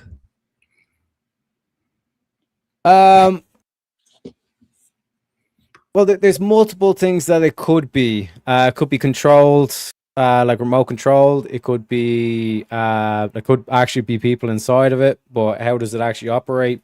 I don't know. You know what I mean? But the Well, reason why I'm human- drilling down in terms, Go Yeah, ahead. Go. I'm listening. the reason why I'm drilling down in terms of like the flying saucers slash UFOs and just to kind of like we'll call them UFOs to get around the whole kind of like shape aspect of them is because like fundamentally like this is a real phenomenon. Like we have like actual kind of like evidence of photographs and videos and all this kind of stuff. I mean, multiple accounts to it and or witness testimony and all this kind of thing. So like that's where I'm kind of like drilling down. It's okay, what is the most probable explanation for this? Like, is it, you know, these people are just all lying? Doesn't seem so. Because like we mentioned in terms of like they're basically ruining their lives, they're ostracizing themselves from the community. Like they're all like from reputable positions. Like these are people that are like, you know, they're clearly not tripping balls on this kind of shit. They're coherent and all this kind of stuff. In terms of the other possibility, it's like it's either like some space aliens or some shit like that, extraterrestrials, whatever one you call it. But that itself, that there's no kind of spottings of that or photos of that and all this stuff. Like the evidence is just the craft itself, which is all we can really kind of drill down on. Because once we start saying ETs, then it's okay, what do these ETs look like? Do you know what I mean? We've got no evidence for it and all this kind of thing as well. Do you know what I mean? So in terms of the aspect, the reason why this is why I'm trying to drill down on this is the one thing that it points to me, or the most probable explanation is it's man-made or deep state technology.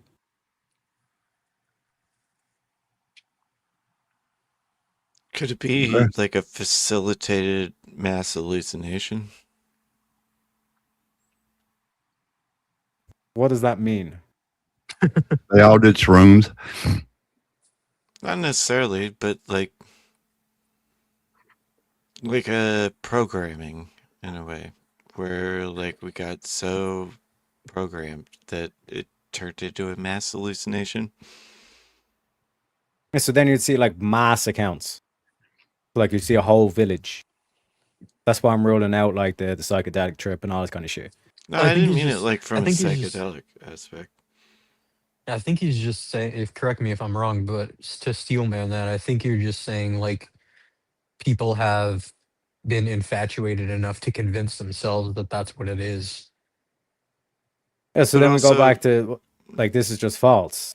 and it's like they're lying. Well, I'll change this to like psychedelic, or just tripping Yeah. balls. Well, And we can just go sorry because that's psychological operation. You know what I mean? But like in Mhm. terms of like drilling down on these specific individual people and then trying to convince them of this thing, well, hasn't there it would been still like point to some sort of superior many technology. facets? Hasn't there been many facets of this type of like control over time? Like now it's aliens, sure, but like throughout time, there's always like this weird outside fear. Yeah, so like in terms of like it's a psyop Mhm. or tripping balls. Well, not But then tripping in terms balls, of but explaining the pictures and then the multiple different eyewitness accounts from like different parts of the planet, like Scandinavians, Russians, Americans, Germans, Polish guy in Germany when he's a prisoner of war, and their description is the same thing. Like a phenomenon that happens when these things are nearby is the electronics shut off.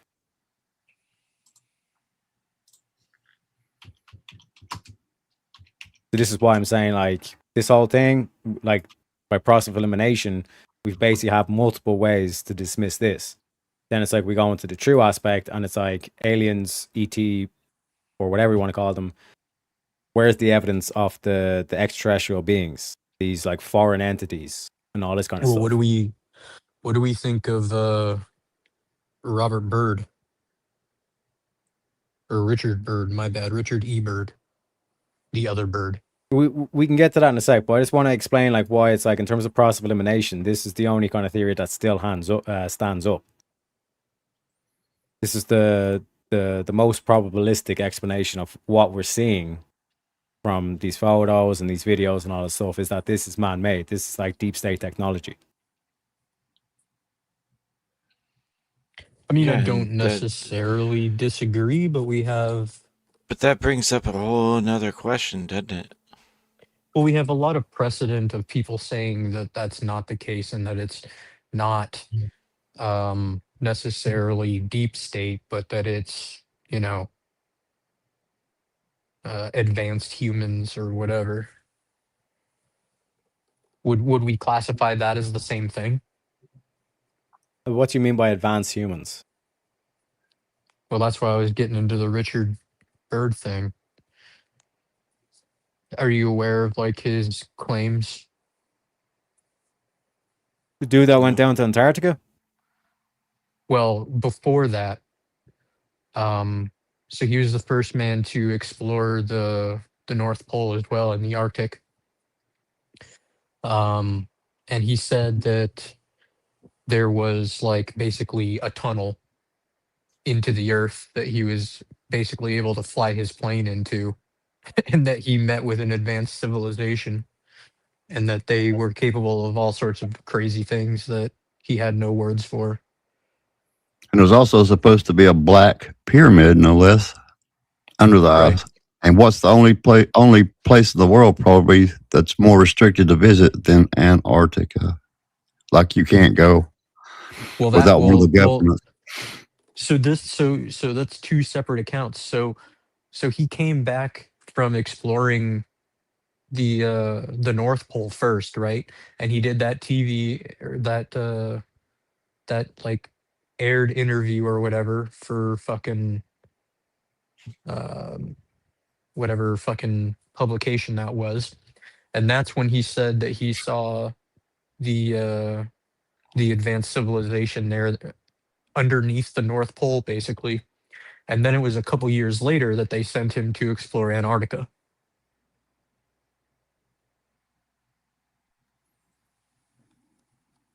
So he led the expeditions for both Admiral Richard E. Byrd.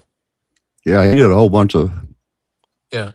I mean, he was well known, really respected. Right.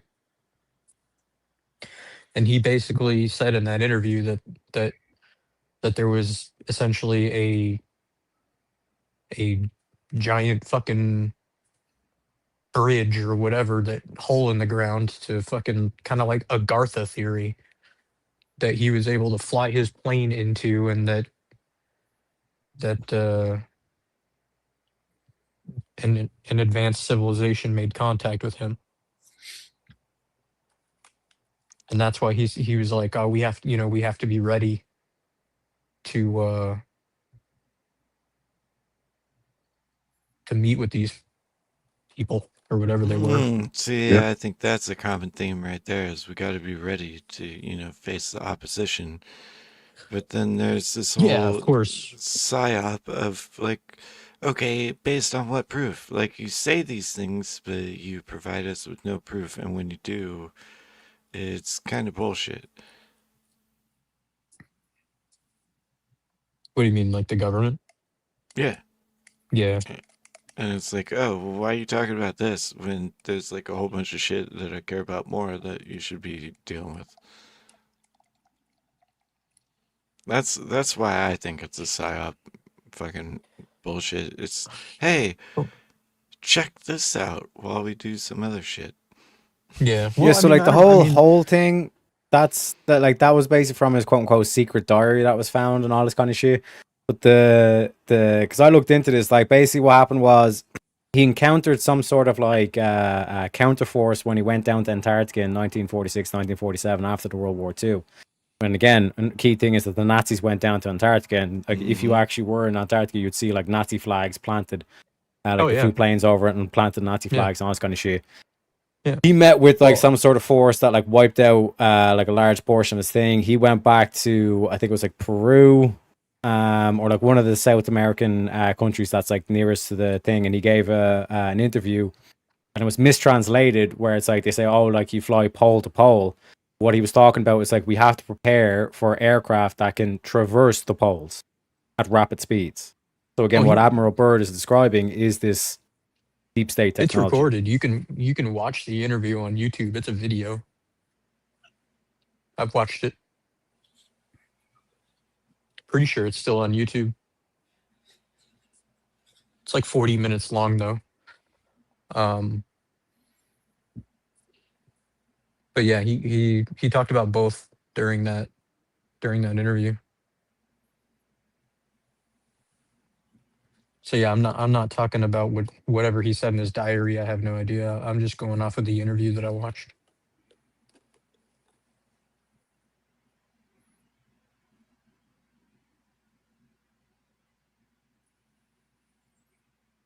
Yeah, you're asking what would be the benefit to Tarek, is that correct? Sorry? You're asking what would be the benefit. I'm asking you what would be the benefit of the government doing that. The individual, I can understand why would they do that? It would ruin their lives. Because you wouldn't want your enemies to know that this technology exists. Because then they'll pursue that technology. Well, we have the Antarctic Treaty, so it's fair to say that if it is down there, then the enemies already know about it, and we have a standing basic treaty with them to not utilize that technology or to not talk about it at the very least, because every country is involved in that.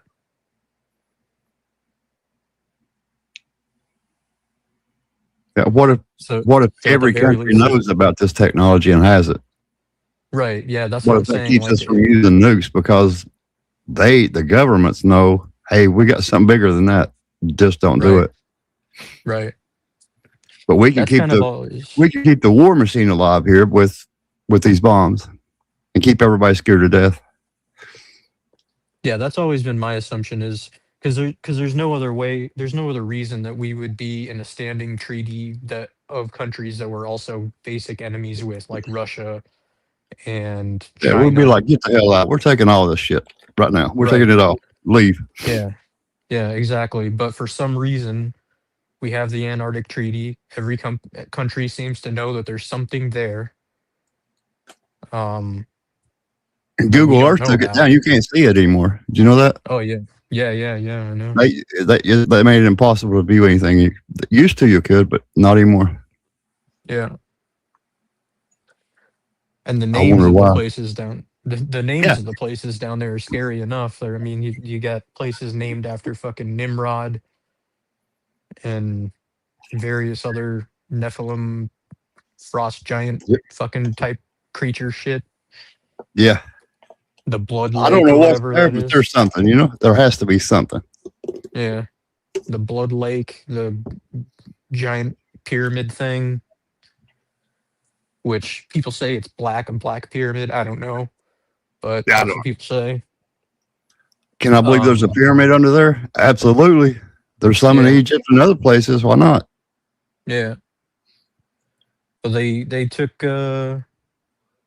was it fucking Buzz Aldrin there, right? Like while he was dying or whatever, they fucking took him there. Or Like, he had just gotten Antarctica out of the or the Yeah. Yeah. It was just a couple years ago. It was like I don't know, I want to say it was like 2021, 2019 maybe. Somewhere around there. Yeah. And the interview that he gave about it was like really cryptic.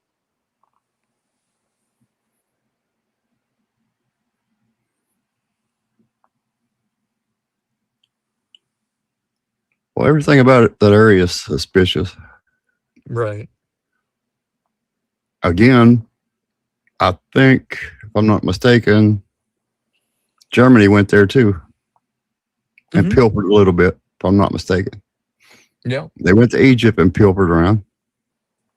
And then no matter what you say, their technology was, that's why we had Paperclip, Operation Paperclip, because we wanted their scientists. Yeah. And they went to Antarctica before anybody did. Yep. They were the first ones there. I thought they were. Yeah. It's a lot to remember, but I think they were. Yep. I thought they were. I know they went to Egypt in the early 40s, was it? Yeah, and like all the like uninhabited areas in South America as well. Yeah. Think they might have found something? I do. I wouldn't doubt it. I would think so. Is Teriak talking? He went to the bathroom. Oh, okay. Every time he's quiet, Or I think whatever, he it's said be broken. right back. I don't know. I don't know if he went to the bathroom or not, but Gotcha. Well, It's just that- I gotta I just go assumed- so peace out to you lovely people. Oh, later. Darth, you have a good one, man. For sure, you all as well. Thank you so much. I'll see you later. Yep. Peace.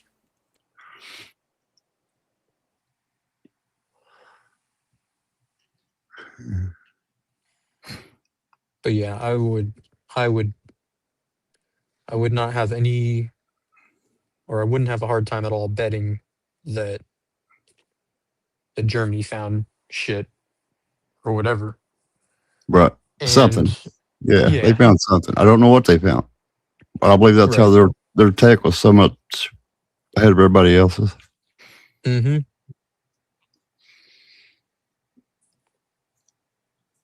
And look what we did to get their scientists, man.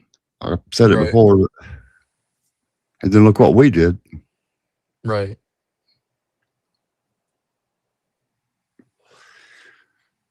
And if you believe it, we went to the moon. And Right. who did the rockets? A German. Mm-hmm. There's something there. I don't know what it is. Yeah. A lot of things happened in 1947 too, 48. A lot of stuff.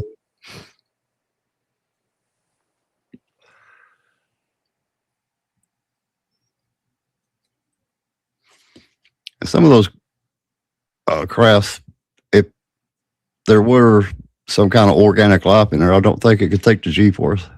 They're not like us, whatever it is. A human couldn't. I'll put it that way. Okay, so is this the interview you're talking about with Admiral Byrd? Realizer. Can you hear Terry yet? Welcome, Mac. Sit up. No. Okay. He's talking to you. Okay. I'll fucking drop out again. I don't know why it keeps fucking doing that. That's a unique problem right there. It really is. Yeah. He's refreshing Terry yet. Cool beans. I can hear him, like, no problem. That's like you But can't. The main Go ahead. Go ahead. the main thing is like this is the interview we had in 1954, the Antarctica interview, and there was no mention of like this hole he went through or whatever.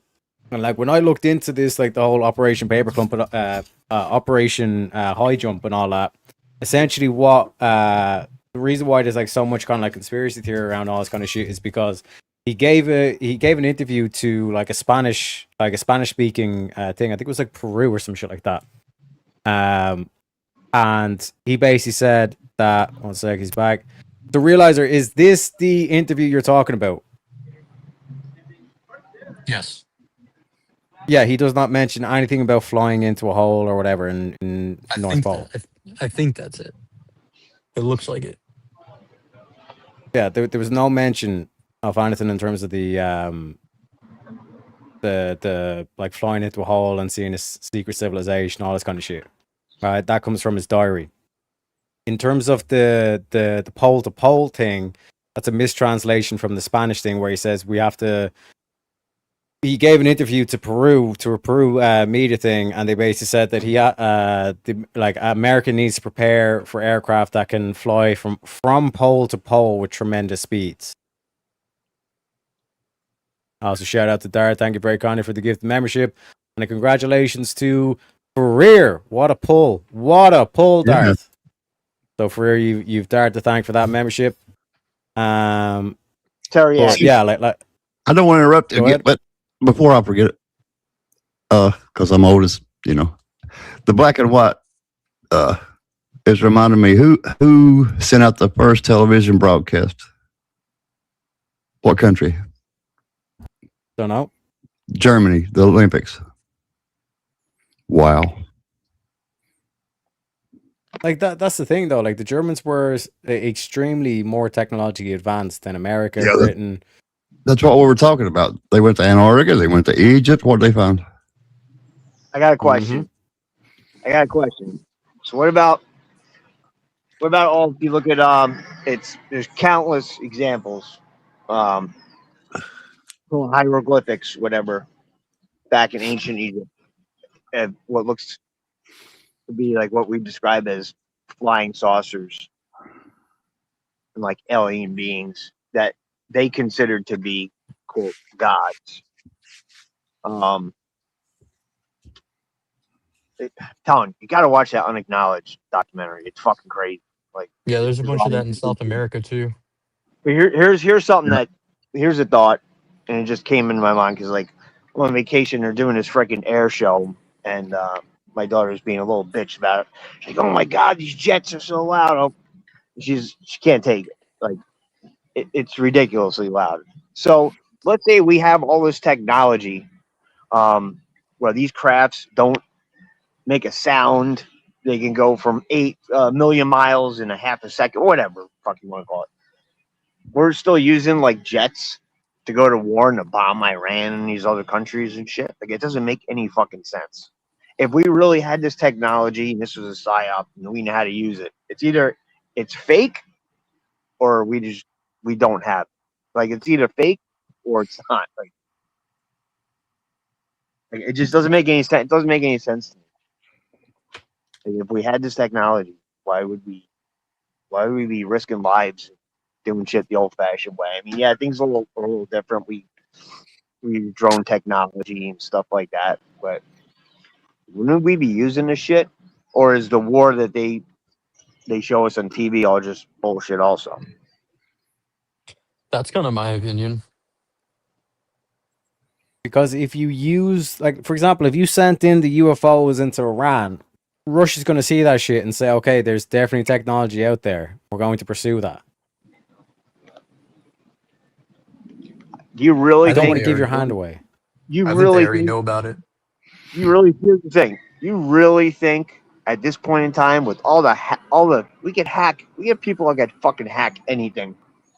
I don't think it's logical to say one country could have shit and another country doesn't know about it at this point. Now, I'm sure we could have technology in a country like fucking like Zimbabwe doesn't know about it because they're living in fucking huts You think like we could possibly have technology and Russia doesn't really know about it, or vice versa? I mean, come on. It's kind of how I see it. But like, have you ever heard of this whole theory? It was, I believe it was Eisenhower, supposedly like actually sat down and they had a meeting with like these. They call them the Nordics. Like it's. I know it sounds really out there, but you should watch the Unacknowledged documentary. I think the guy's name is his last name is Greer. Is it David Greer? Yeah, it's the guy I was talking about earlier, the alien guy. Yeah, I mean the guy's fucking. It's Stephen Greer, I believe. Yeah, he makes a lot of shows about aliens and stuff.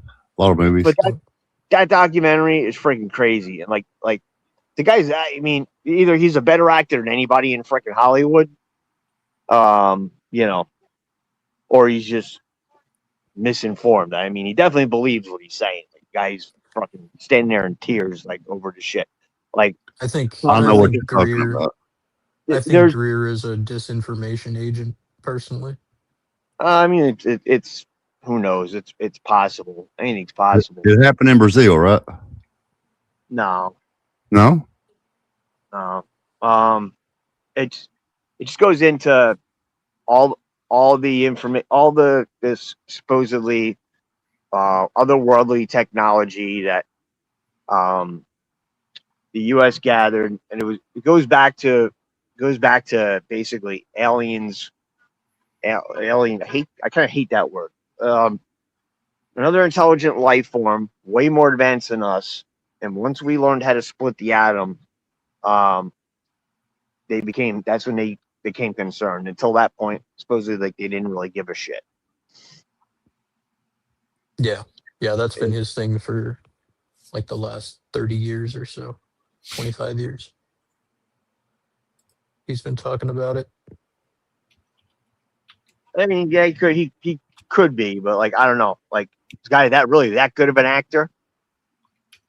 Like, really? I don't know. I don't think he's a very good actor. I think he's full of shit. I don't know. I just don't think, like, if this stuff exists and we created it, I don't think we could pull it off.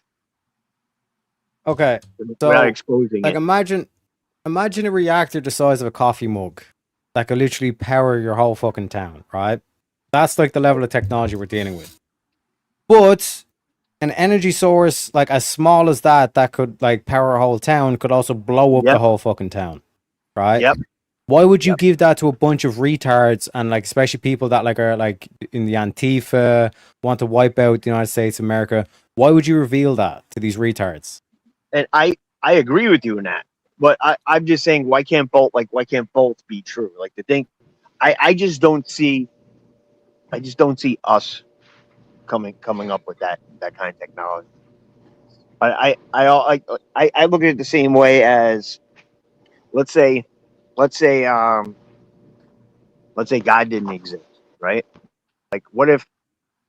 And I hear a lot of people make this argument, like, so what if God doesn't exist, but Christian values obviously have a benefit to society, right? So let's say the whole thing's made up, but it so to speak keeps people in line. Well, maybe they don't want to let us know about this other race of intelligence, whatever you want to call it, because too many people just wouldn't be able to handle it. It's just a theory. Break down their religion, right? Is that what you mean? It would break down their religion. It could be part of it. Yeah. Part of it. But more than just that, I mean, you have a lot of people who are secular too. Like, not even just that. Just like, it was just too many people just couldn't handle it. Like, I could see them hiding it for that reason. But I could also see them hiding the technology. Like, let's say we did create it. It is man-made. I could see both things being true. I'm just throwing shit out there. Yeah. But what is the evidence for? Yeah, go ahead. Teriak's point, I would say that just like Teriak said, I would say that the reason that they wouldn't release it would be a couple of different reasons. Number one, it would be because, people would freak out. It would ruin industry because Oil, what fossil excuse fuels, I get it. what excuse do we have to pay the I fucking get it. power company if we can provide power to an I get entire it. city Is for someone free? talking? Because if they are, I can't hear them. So it would cause sometimes people the to riot and voices go revolt in and out. Can against, you hear me? just our regular economy, which that in itself would basically destroy the economy. But so answer my so here's, One here's sec. First of all, Yeah. welcome to the show, John. If you can't hear, realize you might have to rejoin. That's been an issue on StreamYard lately. Also, welcome to the show as well. And good night to Shantae. Have a good one. Appreciate you. But this is the whole thing why I'm drilling down specifically on the technology and not trying to get lost in the sauce with the whole aliens, because this whole aliens thing would just be another way to sway the masses in terms of like this kind of convince you to like bow down to like these alien entities, when really it's just man-made technology and they don't want you having access to it.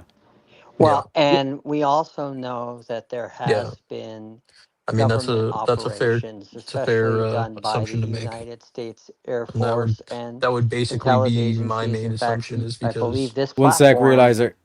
has a Can an you hear John off. Mosman, Realizer? No. 1 second, John. He's talking. I hear him. Yeah, I hear John, but Realizer cannot. And John, can you hear Crazy and Pseudo? I can hear Crazy Pseudo and you, yeah. Yeah, realize you need to Realizer. rejoin. Okay. Son of a bitch. Right, my dude. So what about the but oh, never what mind. Keep I was going. going to say is, Terry, are you familiar with that documentary that's on this platform? It's called Mirage Men. It's from about 13 years ago, I think. No? It's basically how the government basically would go to UFO conventions and convince people that aliens existed, all to hide advanced United States Air Force weaponry, and for them not to go into certain places where there were Air Force controlled operations going on. What was the most famous of those, John? But it's called Mirage Man. Yeah, Like the but what was the Mirage. most famous one? Men. And I he believe last drove time I one guy checked, it's crazy. completely free to watch on this platform. So what about the whole ancient Egypt thing? But if you haven't seen Like, that, Teriak, I recommend you see that documentary. Your volume is pretty low, Mosman. What's anybody's thoughts on the whole like ancient Egypt thing? Were they just like taking a bunch of mushrooms or fucking peyote or something? I'm just curious, like people think, because like there's clear, I mean, depictions of what look like it shows like these crafts that came down from the sky. Like Yep, and stories in like the 1200s or 1300s or some time period in around then of it was in Germany or some like kind of like Central Europe, in around that region of like basically the sky battle and all this kind of stuff. Multiple accounts of people seeing crazy shit in the sky. Basically like that, like underground civilization has existed for like thousands of years, and they've had this technology for thousands of years. Yeah, like that's what they're like. Well, what if? I mean, I just hate the term like aliens. Like, okay, like I don't know. I think it's to dismiss it came from something else. Like to say no, we made this. I don't know. It just like sounds crazy to me. Like, you know, we're the only intelligent life form. It's just I don't know. Like, I get people thinking that way, but like I don't know. It just seems kind of unrealistic to me. I mean, especially going back to like the 1200s, 1300s, or even before then, when you know we could barely even they couldn't even shape steel. They were making shit out of freaking metals. They could fold like copper and I mean, like really, like we had this kind of technology back then. I don't know. Anything's possible. what's in Egypt, and I mean just Egypt, is literally impossible to make with any kind of hand tool like that. Impossible. I don't know. Like, I don't see that as like evidence of what I'm talking about. I just think maybe they could have built the pyramids and they just had a different way of thinking. They were more intelligent in a different way than us. Like, I'm saying there was a different iteration of beings on this earth that did that, and they got wiped out with the flood. Or Younger Dryas. Younger Dryas, and it's about 12 to 15,000 years ago. That does not affect my faith either, in no way whatsoever. Yeah, I mean, I could see being either. I could see that there's a possibility that they did build them, and there's, they found these scrolls and there's all this stuff, and they found these. It just cut out mid sentence. What the fuck? I don't know if it's true. Me, I cut out. No, it's realize whatever system Realizer has. Anytime someone joins or someone leaves, his thing just cuts out. I have no access to Wi-Fi. Don't need to do something with. But I don't know the whole thing with what they found under the pyramids with the radar. It's pretty interesting shit. They're never gonna dig it up. I think if it did come from elsewhere, from some other beings, and it wasn't the quote people of Egypt, they have all the reason in the world to cover that up. Like, there could be a million different reasons. They, like ego. They want people to think, oh no, we built this on our own. We're smarter than everybody else. Like, who knows? Yeah, so this was the account. It's actually 1561, not the 1200. So I got the year off. But as the sun rose on April 14, 1561, over the German city of Nuremberg, the residents saw what they described as some kind of aerial battle take place in its glare, complete with the erratic dance of orbs, crosses, cylinders, and the appearance of a large, mysterious black arrow-shaped object. All followed by a crash landing somewhere beyond the city limits. Later that month, local artist Hans Glaser produced a broadsheet pictured above. So this thing, that's basically what he was seeing in the sky. Offering a woodcut engraving of the scene as detailed description was witnessed. The text reads, in the morning of April 14th, 1561, at daybreak between 4 and 5 a.m., a dreadful apparition occurred on the sun, and then this was seen in Nuremberg, in the city, before the gates, and in the country. By many men and women. At first, there appeared in the middle of the sun two blood-red semicircular arcs, just like the moon in its last quarter, and in the sun above and below on both sides, the color was blood. There stood a round ball of partly dull, partly black, furious color.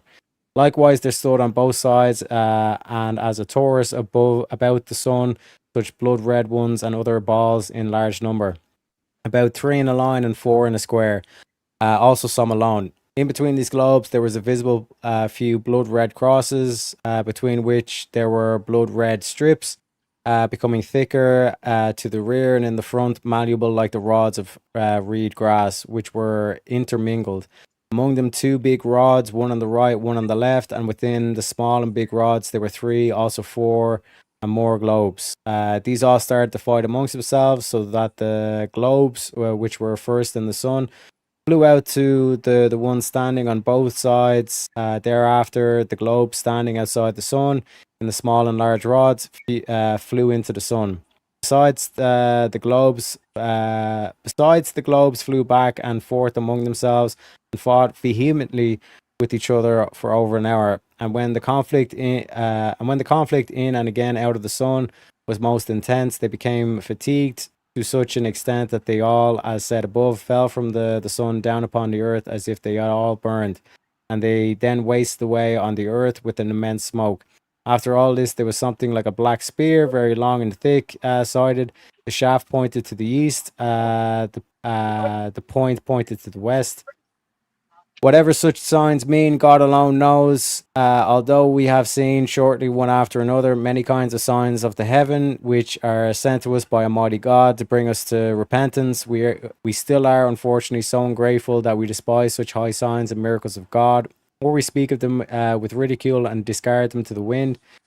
In order what God may send us a frightening punishment on account of our ungratefulness. After all, the God-fearing will by no means discard these signs, but will take it to heart as a warning of their merciful Father in heaven, will mend their lives, faithfully beg God that he may avert his wrath, including the well-deserved punishment on us, so that we may temporarily hear and perpetually there live as children, for it may God grant us help. Amen. By Hans Glaser, letter painter of Nuremberg. Yeah, I never heard that one before. Yeah, I heard that before. I forget where. And where do we end up? Germany. Right. Mm-hmm. Like I'm talking like stuff with like ancient Egypt and like these depictions in the hieroglyphics is like, I don't know, like more intriguing to me. It's kind of like, what are their explanation? Have you ever Like, seen the Phoenix Lights videos, Teriak? No. You talking about the UFO craft, the triangle shaped craft? Yeah, over Phoenix. Yeah, it was in the 90s, and like we saw that in New York. We saw that same thing. You go look it up. It was like tens of thousands of newspaper reports. We saw that same thing in New York. People as far as the Hudson River from like. That's what he's talking about. Yeah. Saw yeah, the same. because we could see it here, all the way in Vegas, and it was on the news. And I mean, I want to say that they received like 100,000 phone calls into emergency services of people reporting it. Yeah, and they have footage of it, like on the news and shit. There's lots of different video footage of it. Yeah. But I remember really distinctly, like I want to say it was like 1996 or so, maybe a couple years before that. But like the one in New York was earlier than that, because I know my sister was in college and I was it was in the early to mid 90s. I know that for sure, because I was around, I don't know, I want to say I was around 6 or 7 years old, maybe probably 6 years old or so. And we were going, my dad and I were at the grocery store meeting my mom after she got off work, and we were going to go grocery shopping, and there was just like 30-40 people standing in front of the grocery store just looking out at it. And people were just standing in front of the grocery store just fucking talking about it. Like, what do you think that is? What is that? The governor took a beating over that one because he brought that alien, like a guy out in an alien suit. He took a beating. Yep. I remember that very well. It wasn't like the exact same like week or maybe year, but it was the exact same thing that was seen in New York, New Jersey, like the Northeast area. And I want to say it was like 91 or 92, because I remember running, and it was like one of the first camcorders that we had that you didn't have to use a full-size VHS tape for. And my mom's like, "Go get it." And by the time I went and grabbed the thing, it was gone. It was like nothing there. And like my mom and I were looking at each other like we were crazy. Like we just see this fucking thing. It was pretty weird. But then it was in the next day. It was it didn't make like the news on TV from what I remember, but there were all kinds of reports in the paper. It didn't make a sound at all, which was weird. It didn't make a sound at all. It was like when you looked at the thing, it was almost like time stopped. It was freaking creepy. Who knows what the hell it was? Yeah, this one was like it was huge. I mean, it was like you couldn't actually make out a shape. You seen the lights. Yeah, Shape yeah, it of was just the lights, and they were all in a triangle shape, and they were probably like over 100 miles long. Yeah, this like look, this thing like it was weird. It's hard to tell how high up it was. In a way, it looked like it was maybe like a couple of 1,000 feet off the ground, and if it were that high, I would say it had to be like 600-700 yards wide. But it was probably much higher than that. Yeah, And when we saw it, it wasn't even completely dark yet, and most of the reports came in. It was like later on at night. It was weird. Like I wonder what the hell that was. yeah, this thing, I mean, granted, I was like 6 years old at the time, but I remember it very, very distinctly. And if I were to describe it now, it would be like, I would say that the height of it was probably just like right at, right at or near like atmospheric level, like really far, probably like, you know, at least 50 or so miles off the ground. Me and my And daughter seen lights like I'm talking like 20 times higher than a plane can fly, and it was at least 2 or 3 different times, like on clear nights. Live in the Poconos, my old house. There's like no lights around, like no city lights or anything. And on clear nights, we like make out the Milky Way and shit. Like we used to get a blanket and pillows, and we just lay down in the grass outside, like look up at the stars and shit. yeah, And yeah, let your eyes adjust. And it takes a while sometimes. And we see these little like tiny dots, and they'd like zigzag around like all over the place. And if you like looked away for like 2 seconds, and then they're gone. Like it was so high up. Like you just wait for your eyes to readjust. And my daughter's like, "Oh, get the binoculars." So I had a really good telescope, but like, there's no way you could like focus in on them with a telescope.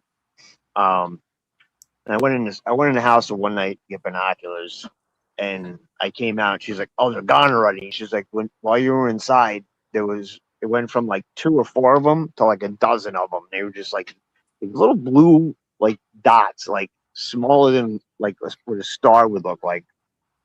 It was just like really interesting. Like, I mean, who knows what it could be? But like we were thinking, well, maybe they're satellites, but satellites don't move around like that. yeah. But I mean, if we have technology like that, like it's pretty fucking crazy. I've seen some interesting things. I mean, I grew up, you know, my whole childhood living not even a half a mile off of base property at Nellis Air Force Base.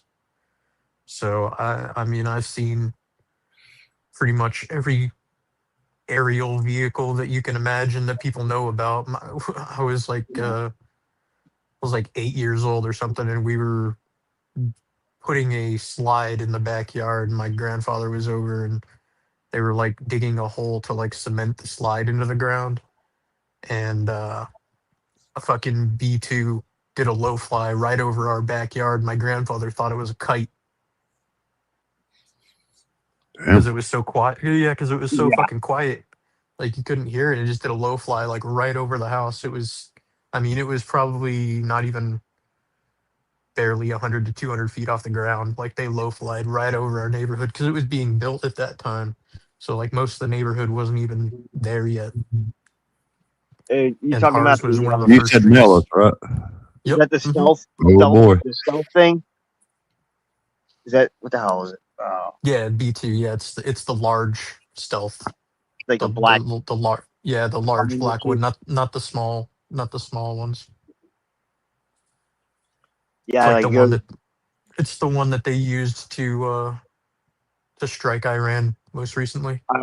Yeah, that's what I'm thinking of.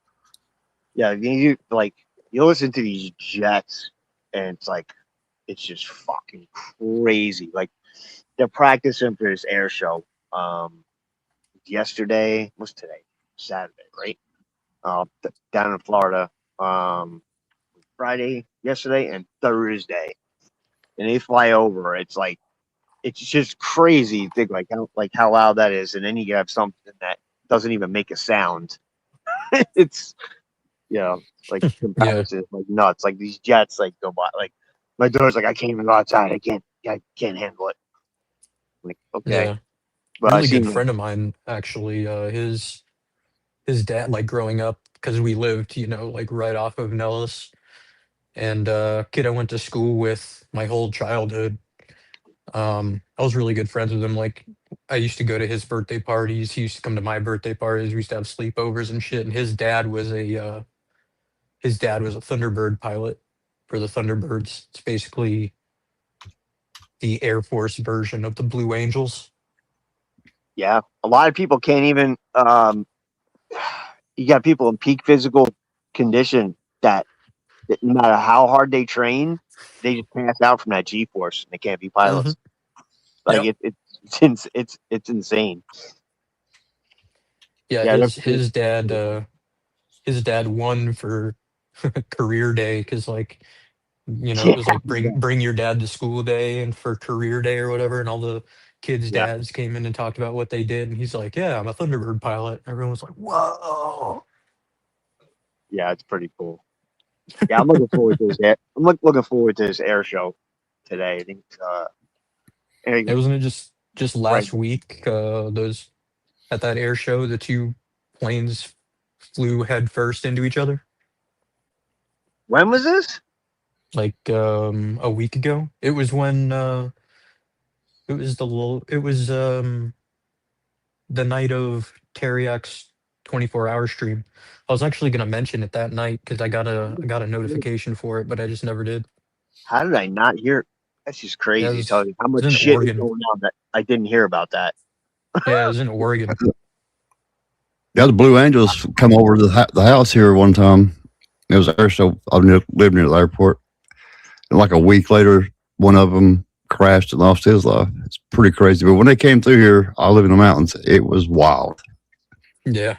The sound and the vibration will scare you to death if you don't know what's coming. You know, it was even even I used to louder. hear that shit every morning, 6 a.m. Oh, every morning. You know, it's even louder than those like fighter jets. Like I grew up in New York, and they used to have the Concorde flight that went to Europe in like an hour or whatever. If you were on the beach when that thing went over, like I seriously think, all the days like I used to go fishing a lot. It was like my hobby. All the days I'd be on the beach while that thing flew over, I think it did permanent damage to my hearing. I'm not like my hearing is like kind of fucked. But They still have one of those here. Oh, really? Yeah, there's one parked at McCarran International Airport. Just sits there. Freaking loud. Which one was that? The Concorde. Oh, okay. Why'd they stop that? It was too expensive to fly it, and it didn't hold enough people. Right. Yeah, that makes sense. Yeah, I remember. What you call it? Fuck. Can't think of the name of the beach. I'm getting senile. It was like 15 miles from like Howard Beach. It's a really good fishing spot. Like you're pulling keeper, fluke, flounder, like cute, like one right after the other. Like whatever the limit was, you caught it in an hour and a half. It's a great fishing spot. And you'd see that thing like just deafening. Like deafening. Like I don't even think if you put earplugs in, it would make a difference. Crazy loud. Yeah, Oh, I used shit. to hear the Jets every single morning, 6 a.m. on the dot. Except for the weekend, of course, but every single weekday morning, just every fucking morning. The worst is when they throw on the afterburners and go fucking. Yep. They're not Yeah. supposed to do it over city limits, but like where I live used to live, is like right at the edge of the city limit. So like right when they're about to go over the mountain, they hit the afterburners and fucking. Is that when you can see the flames? Is that when you can see the flames? Yeah, but you also get just this massive low frequency sonic boom of it just like Yeah. going boom and it shakes Yeah, the I house wonder and shit. If you ain't expecting that, it's gonna get you. Yeah, I Yeah. wonder if what the laws are on that here, because it seemed like once they got over the ocean, I'm like probably about 800 feet from the beach, and I could see that they turned them on like once they got over the ocean. They were going back and forth all morning yesterday. Like 1 o'clock in the afternoon. No, maybe a little earlier than that. They stopped, but yeah, it's gonna be freaking crazy here today. I don't know how many of them they're gonna have, but anyway, We're Terry, derailing. We're just still talking there. about planes now. I gotta go. My battery's down to like 15%. I'm gonna go try and wake my daughter up so she doesn't sleep till Gotcha. 10 o'clock again. But All right, man. all right, man. Good talking to you guys. Terry, I be there. Catch you on the next one, probably when I get back. Cool beans. Appreciate you stopping by, Pleasure. Pseudo. Yep. All right, guys. See you have a later. good one. We'll enjoy the sand down there. Yeah, I don't like the sand. I sit in a chair and a blanket. I hear you. I hear you. Later, man.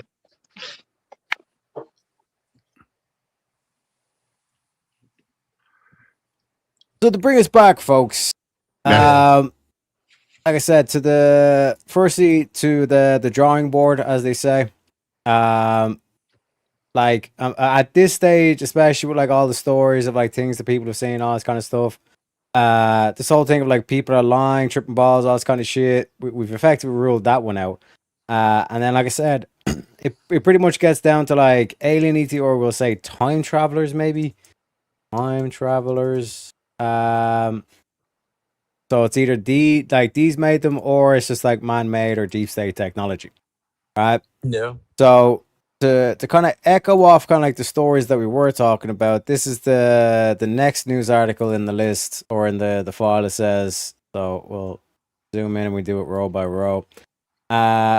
Winking, blinking, and nodding. Red lights over Pasadena, blue lights over Greensboro, silver cigars over Detroit. People kept seeing strange flying objects, and officials kept saying there was nothing out there. But in recent years, and particularly since last summer, the pressure has been mounting for either full-scale congressional investigation or the establishment of an independent, civilian-controlled investigatory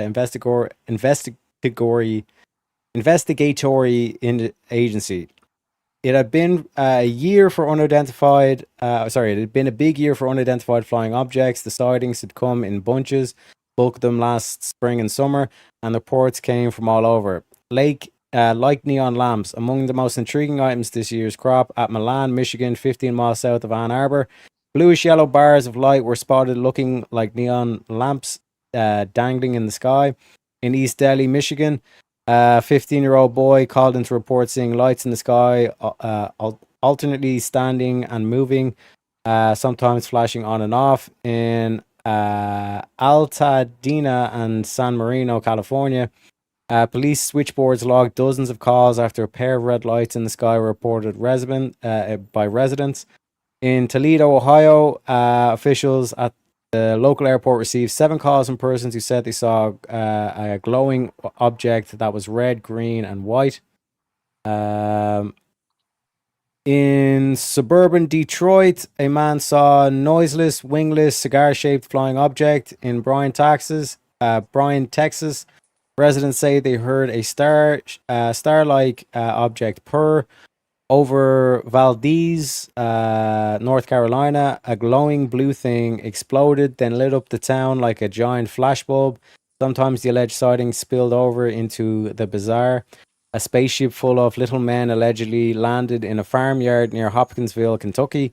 The little men glowed, and they were described as 3 feet tall, with eyes like saucers and hands like claws. Our boy Pepe has been traveling. A grain buyer in Nebraska said he was invited into a spaceship where he chatted with 4 men and 2 women. He spoke only broken English but fluent High German. Fy favore, chatta. Fy favore. What language did the Nazi elite speak? They didn't speak German. They spoke specifically in High German, which, as it happened, was the grains buyer's native tongue. Ain't that a quirky dink? Silvery cigar. Nor did America have any corner of the UFO market in Northern Ireland. Oh boy. Tom Hitchinson saw a saucer dropped into a peat bog near his home in Moneymore. It was egg-shaped, 3 feet in diameter, 18 inches high. It began to spin, and Hutchins grabbed it. He was carrying it to the police, who described him as level-headed and God-fearing, when the thing twisted out of his hands and got away. And in Warminster, England, a city council worker said he saw a silvery cigar shape drifting over the village downs. After a time, he said it seemed to stretch, then it seemed to divide amidships with a flash of orange light, although there was no noise. Flaming object. Not all the sightings could be easily written off as the phantasmagoria of kooks, cranks, and drunks, and unless one subscribed to a theory of mass hallucination, it was difficult to explain away simultaneous sightings of confirmed by many rational witnesses, such as flaming object that was seen last April by thousands of East Coast residents from Washington to Boston, and even temporarily disrupted a ball game between Chicago White Sox and the Washington Senators in Washington, D.C. Or the incident in Hilldale, Michigan, last March, in which the civil defense director and assistant dean and 87 co-eds reported that they had seen a glowing object zip past their college dormitory and hover in a swamp for hours.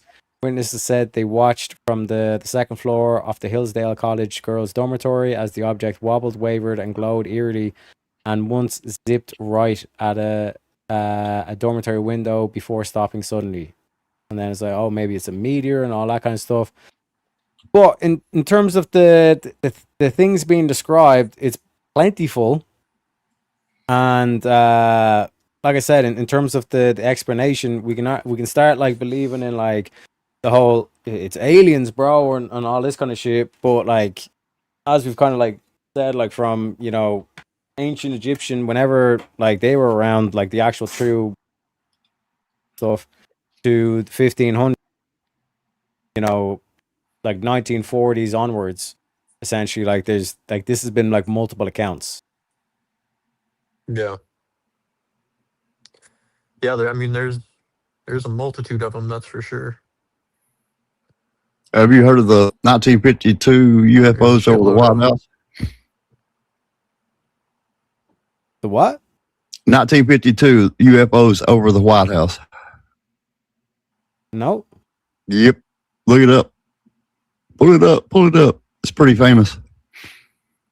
Jets were all kinds of shit happen. It's kind of like the Battle of LA.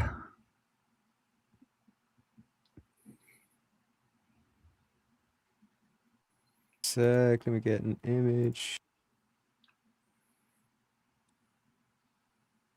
I can't hear whoever's talking. Oh, nobody. Test. Can you hear me? I can hear you. Can you hear me? It's like Nope. every time somebody. Yeah, you joins or can't hear leaves. crazy. Yeah, basically every single time someone joins or leaves, you're gonna have to refresh, realize it. Yeah. All right. You don't know about this, Terry? No. Yeah. Well, let's investigate, shall we? Yeah. Harry G. Barnes, Senior Air Force Route Traffic Controller for the Civil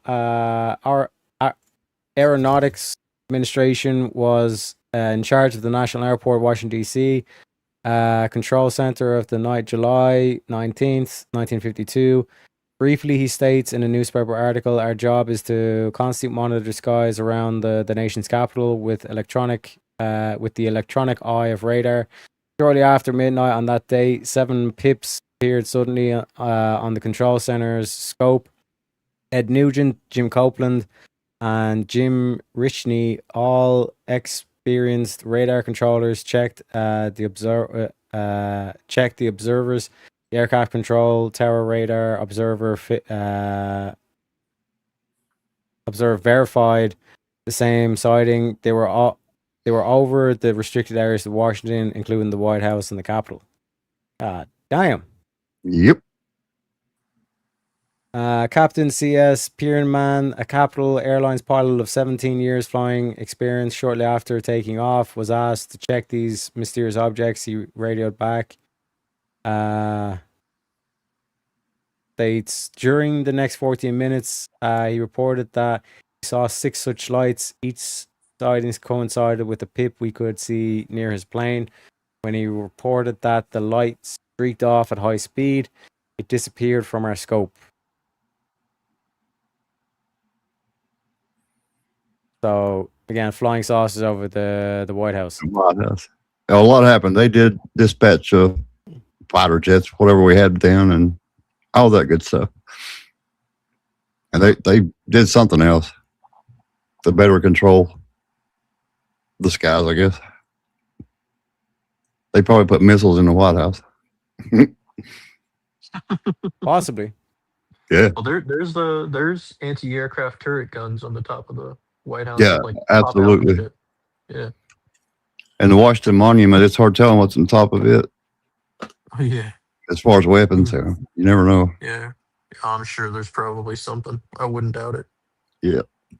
They did all that construction to it however many years back when Obama was president. Yeah. They dug a new bunker for the whatever up there too. Yeah.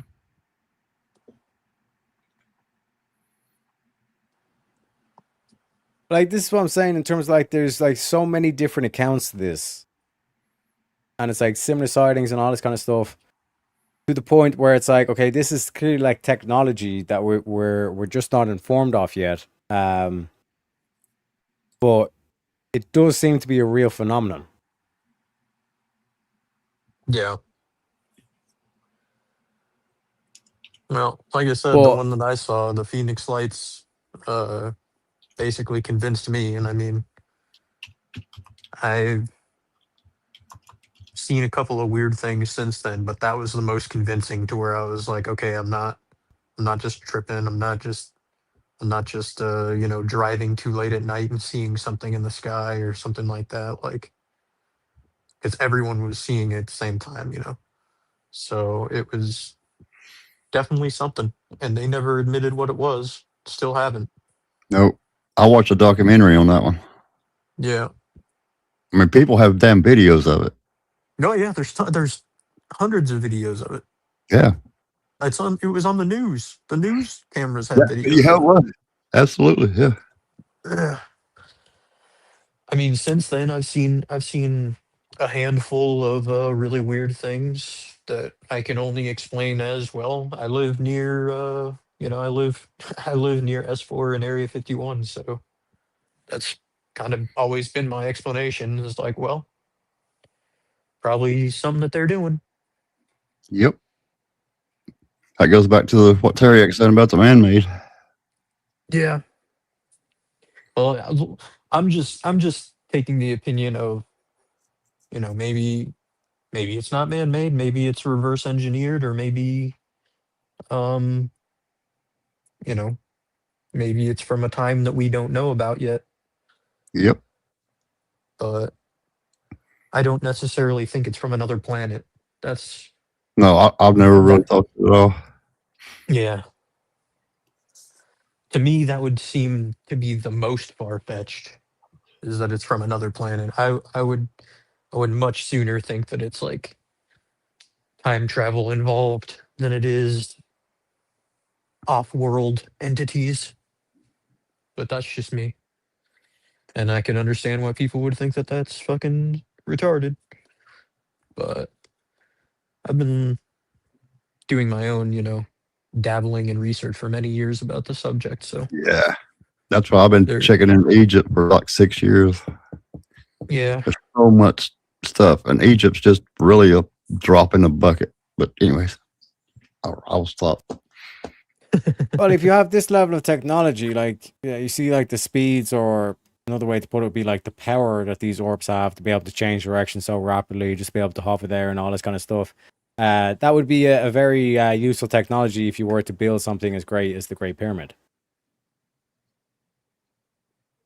One more time, Terry. Certainly be, like, when you look at like the Great Pyramid, one of the questions is, well, how the fuck did they get all these stones You know what I mean? Such large distances. Right. Yeah. Right. Well, and if you have and an why orb in the that hell goes would they fucking- do that if they couldn't do it easy? I look at it like they use these big, huge stones or whatever, like we use wood today. Mhm. Don't know how they did it. And it's not just But it's real. It's there. It exists. You can't deny it. It's there. Yep. Yep. But it's not just Egypt. Like there's multiple different places where there's Oh, like these Lord, huge yeah. like megalithic stones or megalithic structures where like the stone comes from like a quarry that's like 300-400 miles away. Yeah. You know what I mean? Exactly. That's worldwide. Worldwide, I think China has more than anybody. Yeah. There's Mhm. and there's multiple in South America. Yeah, exactly. They're just finding those, some of it, Right. in Amazon. Yeah. Typically when you read into like their mythologies and especially like the Göbekli Tepe and all this kind of stuff, it's like, oh well, like these people came, they landed up, like these tall white hair or fair haired peoples showed up.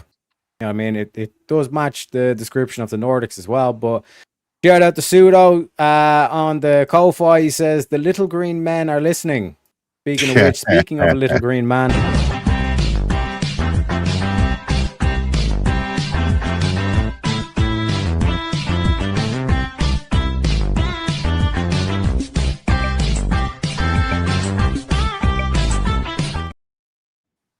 Shout out to you, Pseudo. Appreciate you very kindly for the $10.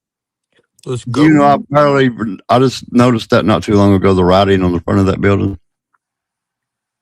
And that meme. Which building? Oh yeah, the sign, yeah.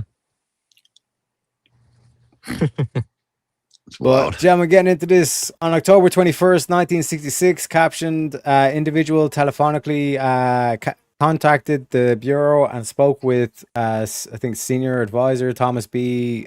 Call of the crime research section. He advised that he is a freelance writer and is working on a story for a TV production concerning unidentified flying objects. He stated that he has been in personal contact with a former Air Force officer who used the alias Mel Knoll. I think. Mel Knoll concerning unidentified flying objects, and that it is the TV's producer's intention to use this individual for the forthcoming TV show. He advised that Knoll is not the individual's true name, and inquired as to whether the FBI could advise him on Knoll's real identity. Moss was advised that the FBI could not be of any assistance to him, and that all information in FBI files is confidential.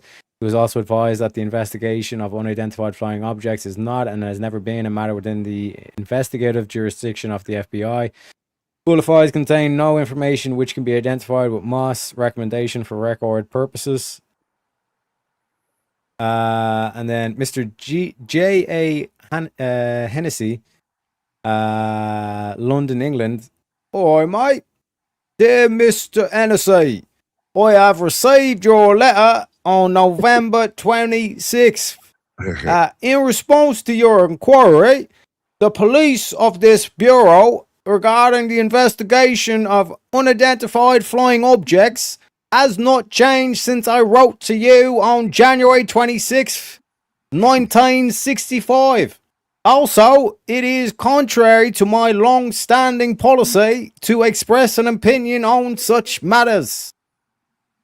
Since my prior communications to you has been destroyed, I am enclosing for your files and trust this will be of help to you in reconstructing your records. Oh shit, that was J. Edgar Hoover talking. Fuck it. Anyway, but it's still the typical response that we get from the FBI. You know, we'll keep it on record, but we can neither confirm or deny. You know, right? And then J. Edgar Hoover, Director, Federal Bureau of Investigation, Washington D.C., 26th November 1966. Dear Sir, about 2 years ago or so, I wrote to you and asked you, to the best of my recollection, why agents of your bureau investigate reported landings of unidentified flying objects and whether data regarding their findings was available. You replied saying that agents investigate these cases to determine whether or not any federal law had been broken and that their findings were confidential as well as all other FBI records. Since receiving a letter which was placed in my records, Many of my records, including your letter, were destroyed recently in a fire at my home. A very global warming, I guess. And I would therefore be grateful if, for the purposes of my new records, confirm that your letter of 1964 and 1965, if the situation is still the same. In addition, I would be pleased to learn what your opinion is of the unidentified flying objects. If you decline, I would appreciate that it was due to your position. Yours, J.A. NSA. And then we get, your letter on January 20th has been received. In response to your inquiry, the FBI has not conducted an investigation, as you mentioned, in as much as this would not come within our investigative jurisdiction. The presence of an agent was simply to determine whether or not any violation may have been occurred, in which the FBI would have an interest, and for no other reason.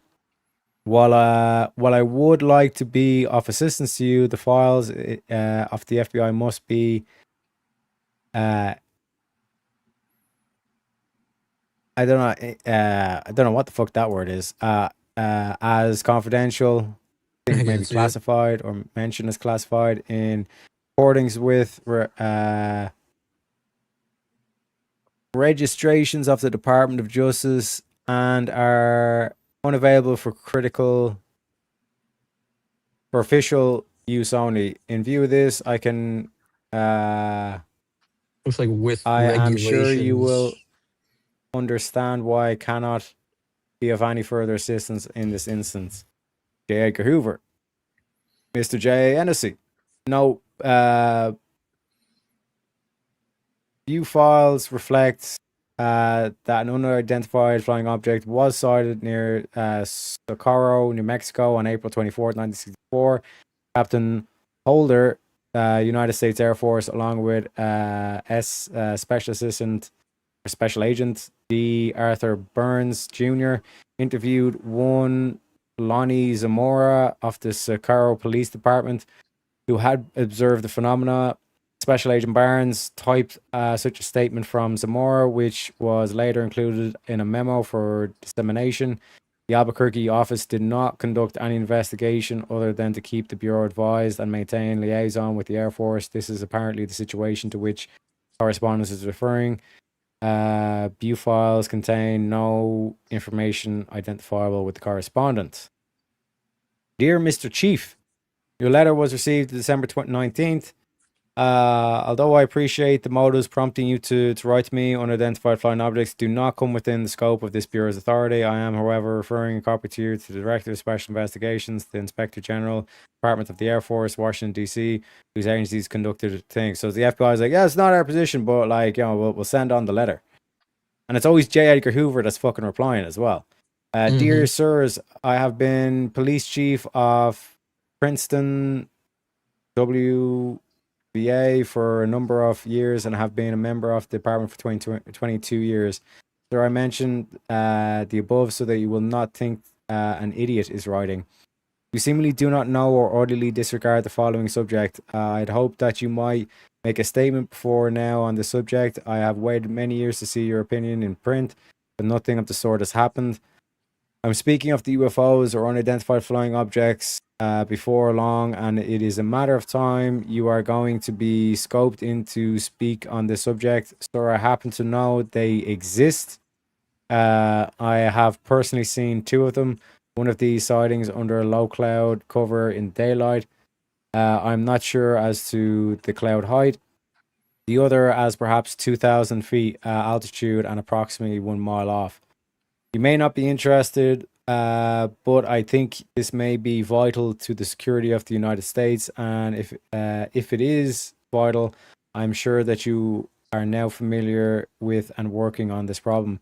If I am correct and these things do land, I'm greatly concerned as to what kind of reception they might receive from the inhabitants of this country. I'm convinced after a great deal of thought that someone of your standing to this country should let the people know what is happening in regards to these things. P.S. If this is out of your line of duty, I'm sorry to bother you.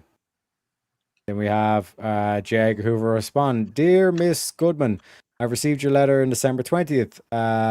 Although I would like to be of assistance, matters pertaining to unidentified flying objects are not within the jurisdiction of the FBI.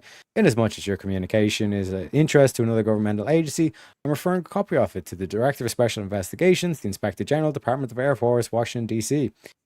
Note, both files contain no record of correspondence. A copy of her letter is sent to the Department of Air Force by form referral this date. Oh, he must have that like just as like a copy paste job. You know what I mean? Mr. J. Edgar Hoover, dear Mr. Hoover, I am doing my science fair project on UFOs. Could you please send me on and all information you have on the subject? I would also appreciate any information you may have as to how many planes we have lost chasing UFOs. Why has this information been kept secret? Why is it important to national defense? Also, would you happen to know of any other UFO besides ourselves have spotted UFOs in our skies? Judith Goodman. Quite bold of Miss Judith Goodman.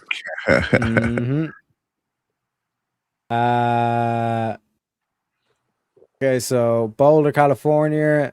Edward Condon, head of government finance scientific study of unidentified flying objects, said today he received a letter telling him when and where a flying saucer would land on Earth. Condon, professor of physics at the University of Colorado, said he would write to the man and ask him what basis he made the prediction. He gave me the exact date and the exact location of the saucer would land, said it would be manned by persons from another planet. Condon said he suggested we contact the space travelers and make friends with them.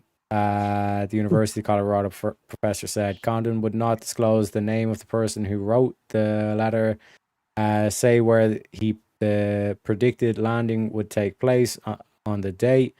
He did say it would be sometime this spring. I'm going to answer the letter to try find out what the basis is for the man's prediction, Condon said. Condon also disclosed that Dr. Robert M. Lowe, deputy director of the DU Flying Objects Investigation Project, was in Joplin, Pittsburgh area today checking out reports on UFO sightings. He said low probability would return to Boulder tonight. Interesting. At 4:10 a.m. January 18th, 1967, James C. Collins, 212 Sharon Drive, Chesapeake, Virginia. Chesapeake, telephone, blah, blah, advised that hey, please be patient. My mom took Tylenol, okay? That he observed a large oblong-shaped object which alighted in the street in front of him when he was on his way home from his television repair shop at the Oak Grove TV, 6424 Great Bridge Road, that place, Virginia. He believes that he was taken into this craft, which he recalls as being made of glass-like substance and being transparent. It was manned by several individuals who appeared to be undersized creatures similar to members of human race, probably not more than 4 feet tall.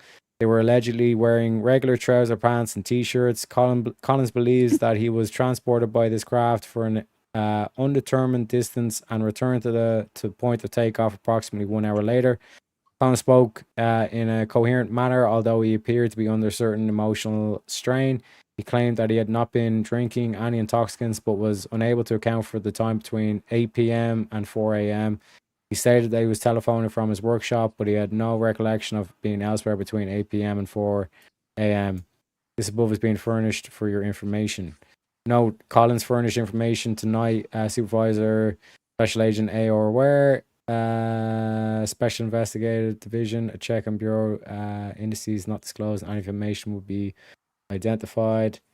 With Collins, this document contains neither recommendations nor conclusion of the FBI. It is property of the FBI and is, I don't know what the fuck that word is, to your agency. It is the contents distributed outside your agency. Top secret, boys. Holy shit! I don't think I can read this. Oh yeah. Yeah, we'll just. Oh, for fuck's sake. Damn. We'll just skip that one. But a lot's being said, unfortunately. Okay, I'll try to read it. I'll try to read it, chat. Okay, because the next three aren't that bad.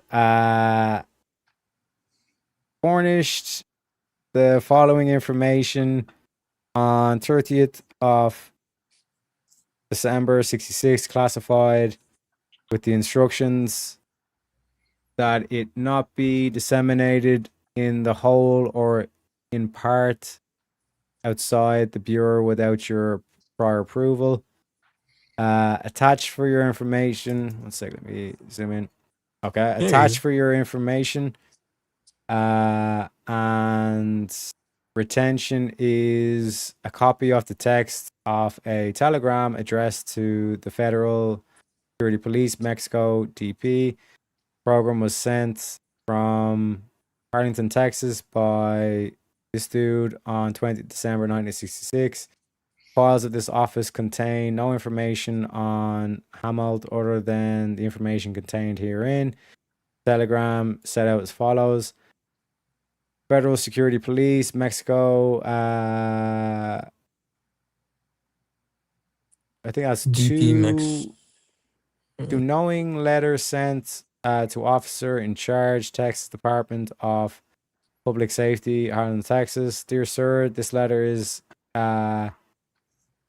in way of clarification and to enlarge upon my accident report and the remarks contained therein dated this date and delivered to you personally. The laser ray or cobalt ray is a self-diagnosing ray and is similar to use to a cocoon around the silkworm. The entire body is enclosed and the entire nervous system can be manipulated to a lesser or greater degree of proficiency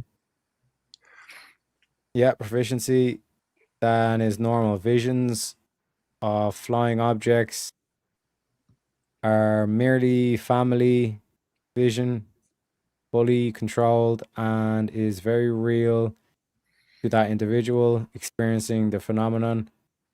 Breathing and heartbeat can be. Is it a faulty vision? Is it? Oh yeah, sorry. A merely faulty vision, fully controlled, and is very real to that individual. So what are they saying here? The laser ray or cobalt ray is a self. Breathing and heartbeat can be something. Body is enclosed and the entire nervous system can be manipulated to a lesser or greater degree of proficiency and as normal. Visions of flying objects are merely merely faulty vision, fully controlled, and is very real to that individual experiencing the phenomenon. Breathing and can be absolute. This is much clearer. Absolutely manipulated. Your lie detector tests can be positively controlled without your knowledge.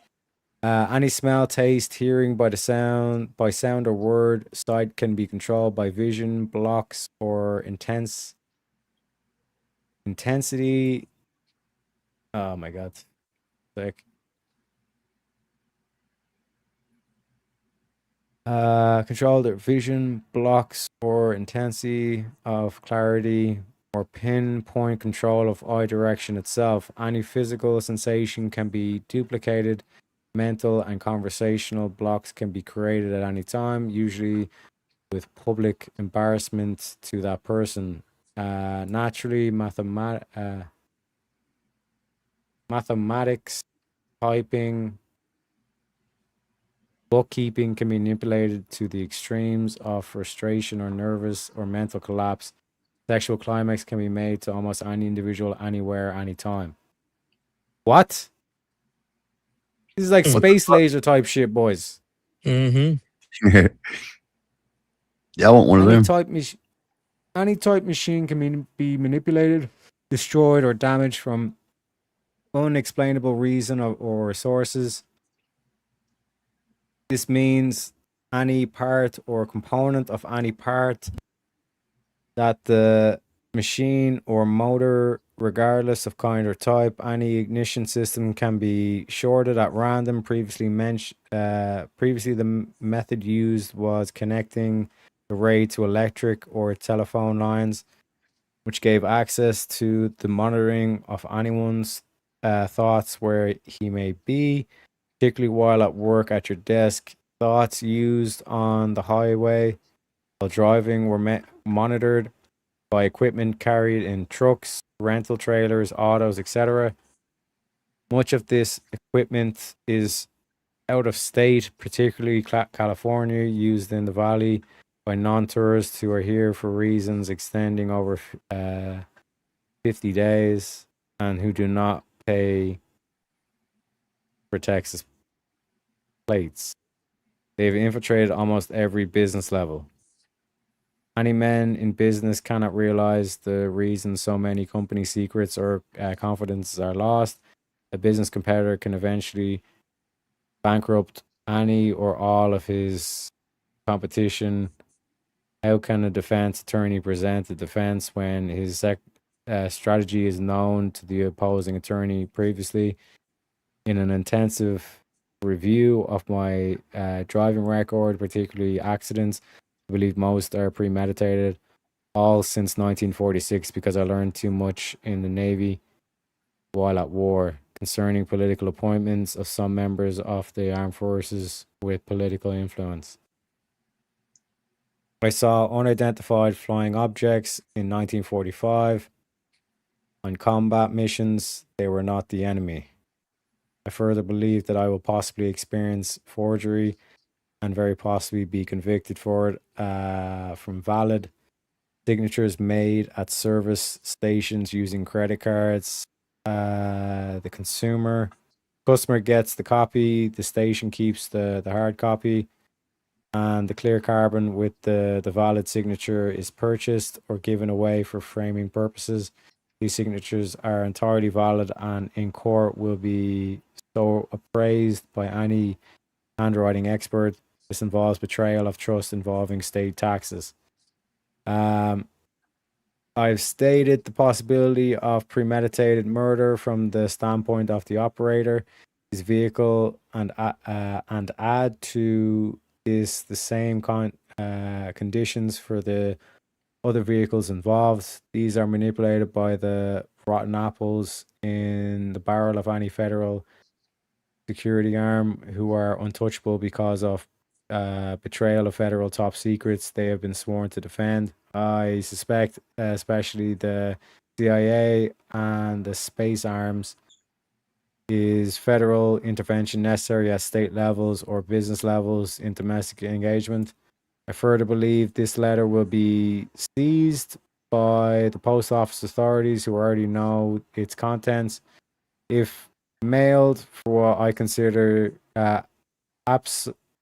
obsolete security reasons, it must be transmitted by teletype, telephone, or private courier. I believe it is mandatory for the prevention of crime, public safety, and many other reasons that the cobalt or laser process be made public. I believe it has been used in Harlington for 8 years by select few in all walks of life. I further believe that yielding of this information does not constitute a breach of trust in any way, and that the present equipment is obsolete, having been replaced by the satellite SAMOS our spy in the sky, and similar devices, most of which were publicly announced to the press and or magazines. I further suspect that most, if not all, national congressmen or senators know of the method and have used it for personal purposes in election races and possibly in the Senate, in the state level. I'll encourage upon these views at your convenience, if necessary, at my own expense, and stand trial for the contents herein.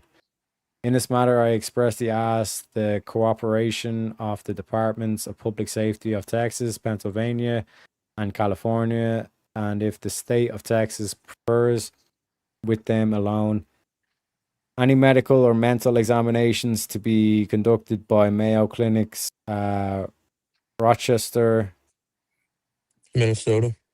Minnesota, by doctors of all Western nations. I submit myself of sound mind and body, and that the above is true and correct to my sound opinions. There is no proof of a tangible nature other than public access of the same equipment for the same use it was invented for, national public safety.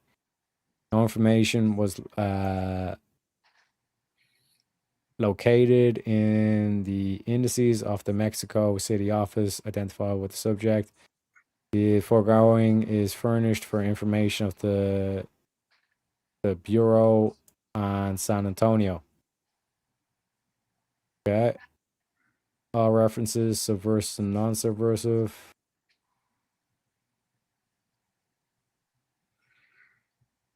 Okay, pretty weird, not gonna lie, boys. Mm-hmm. Space lasers. We got space lasers, boys. Enclosed the 3 copies of redacted letter dated 27th to 4th, 67. Classified secret contents of self-explanatory. Bureau may desire to furnish a copy of enclosed letter to Denver for information purposes. Their boy J. Edgar Hoover again.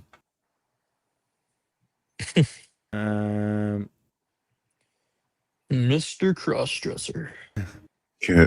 You may be interested to know that we have learned from a delicate source that J.J.A. Hennessy, 37 Claveston Place, South Kensington, claiming to be an associate member of the National Investigating Committee on Aerial Phenomenon, has been contact in mid-April 1967 with blank. I think it's he, maybe? He has drawn attention to the U.S. government grant to the University of Colorado to investigate unidentified flying objects with a view to establish whether there is any pattern to the evidence available to suggest that interplanetary vehicles are reaching this planet from some extraterrestrial source.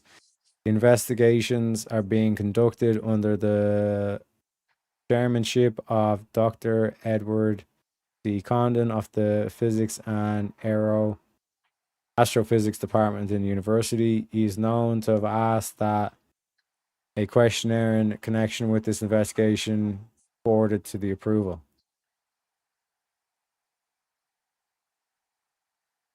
Okay. More stuff there. Completely redacted on that Hennessy. one, though. Back to the memorandums, boys. Fuck, that was difficult to read, man. Mm-hmm. But Director FBI, a review into the Miami indices revealed information reflecting the subject appeared in Miami office July 24th, 1959, and volunteered to return to Austria as an intelligence agent. He expressed motivation was to do something to repay the debt he felt he owed to the United States. He was afforded the Washington, D.C. headquarters address of the Central Intelligence Agency and told his inquiry should be directed there. Also, July 4th, 1961, he appeared at the Miami office and gave an incoherent story of recently meeting an individual who asked him to kill his mother. Peyrell appeared to be somewhat bewildered and continuously gazed away from the interviewing agent. During his most recent visit to the Miami office, Peyrell seemed genuinely concerned about the existence of the object he allegedly photographed during November 1944. He exhibited no emotional nor mental disorder and appeared to be rational. In view of recent publicity afforded to UFO sightings, some apparently by reasonable sources, this information is submitted to the Bureau for consideration of transmittal to the U.S. Air Force. On April 26, 1967, Paul L. Peyrell, 1430 Southwest 76th Street, Miami, Florida, appeared at the Miami office and furnished the following information relating to an object presently referred to as an unidentified flying object he allegedly photographed during November 1944. Sometime during 1943, he graduated from the German Air Academy. See the way it's always linked? It always goes back to Germany. You know? I told you. And was assigned as a member of the Luftwaffe on the Russian front. Near the end of 1944, he was released from this duty and was assigned to test pilot a top secret project in the Black Forest of Austria. During this period, he observed the aircraft described above. It was saucer-shaped, about 21 feet in diameter, radio-controlled, and mounted several jet engines around the exterior portion of the craft. He further described the exterior portion as revolving around the dome in the center, which remained stationary. It was Peyrell's responsibility to photograph the object while in flight. He asserted he was able to retain a negative of the photograph he made at 7,000 meters, 20,000 feet. At Xerox, a Xerox copy of the negative, as furnished by Peyrell, appears on the last page of this communication. Also, a still photograph he allegedly made at risk of my life, illustrating the object parked in a hangar, appears on the last page. According to Peyrell, the above aircraft was designed and engineered by first name unknown Kuher, a German engineer whose present whereabouts is unknown to him. He assumed Kuher was taken into custody by Allied forces upon the termination of hostilities. Peyrell stated Kuher unconsciously attempted to avoid the German draft. Unsuccessfully attempted to avoid the German draft, but was apprehended by the Gestapo in Vienna, Austria, sometime during the late 1943 or early 1944. Peyrell also assumed the secrets pertaining to this aircraft were captured by Allied forces. He said this type of aircraft was responsible for the downing of at least one American B-26 airplane. He furnished the following fuel and engine data: fuel mixture of N2H40 in methyl alcohol rather than oxygen holding mixture, hydrogen peroxide in water, 7M1 3M high 2 rocket motors, smooth flow rotary drive over 2,000 meters per second. 2,000 meters per second. Peyrell said he copied this data from board located in the hangar area. Peyrell asserted he was shot down by the British on March 14, 1945, after having been reassigned to the Western Front. He was held prisoner by the British in London and later in Brussels until his release in 1946. He departed for the United States from Bremerhaven, Germany on December 26, 1951, entering the United States in New Jersey on January 7, 1952, and was subsequently naturalized in Miami during 1958. He is presently employed as a mechanic at Eastern Airlines, Miami, Florida. He related he was born May 3rd, 1924 in Austria. Peyrell stated that he has withheld this information because he assumed the United States possessed it. He's become increasingly concerned because of the unconfirmed reports concerning a similar object and denials the United States has such an aircraft. He feels such a weapon would be beneficial in Vietnam and would prevent the further loss of American lives, which was his paramount purpose in contacting the Federal Bureau of Investigation.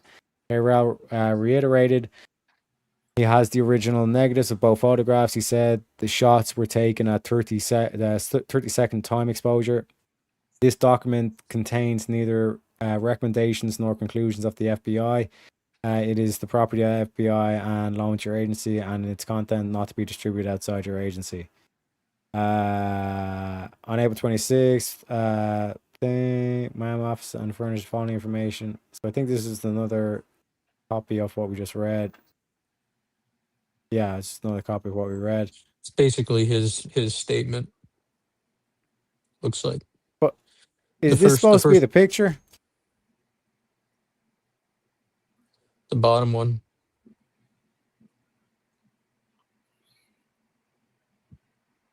Apparently that's Bro. it in the hangar. And the top picture is it flying.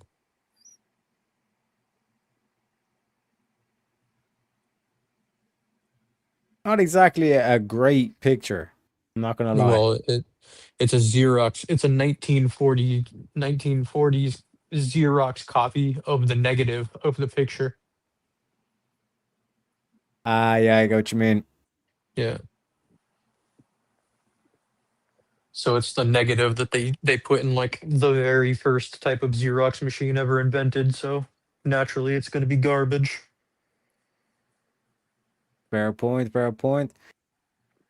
On April 26, 1967, Paul L. Perel, same address, Miami, Florida, appeared to the Miami office and furnished the following information relating to an object presently referred to as an unidentified flying object he allegedly photographed during November 1944.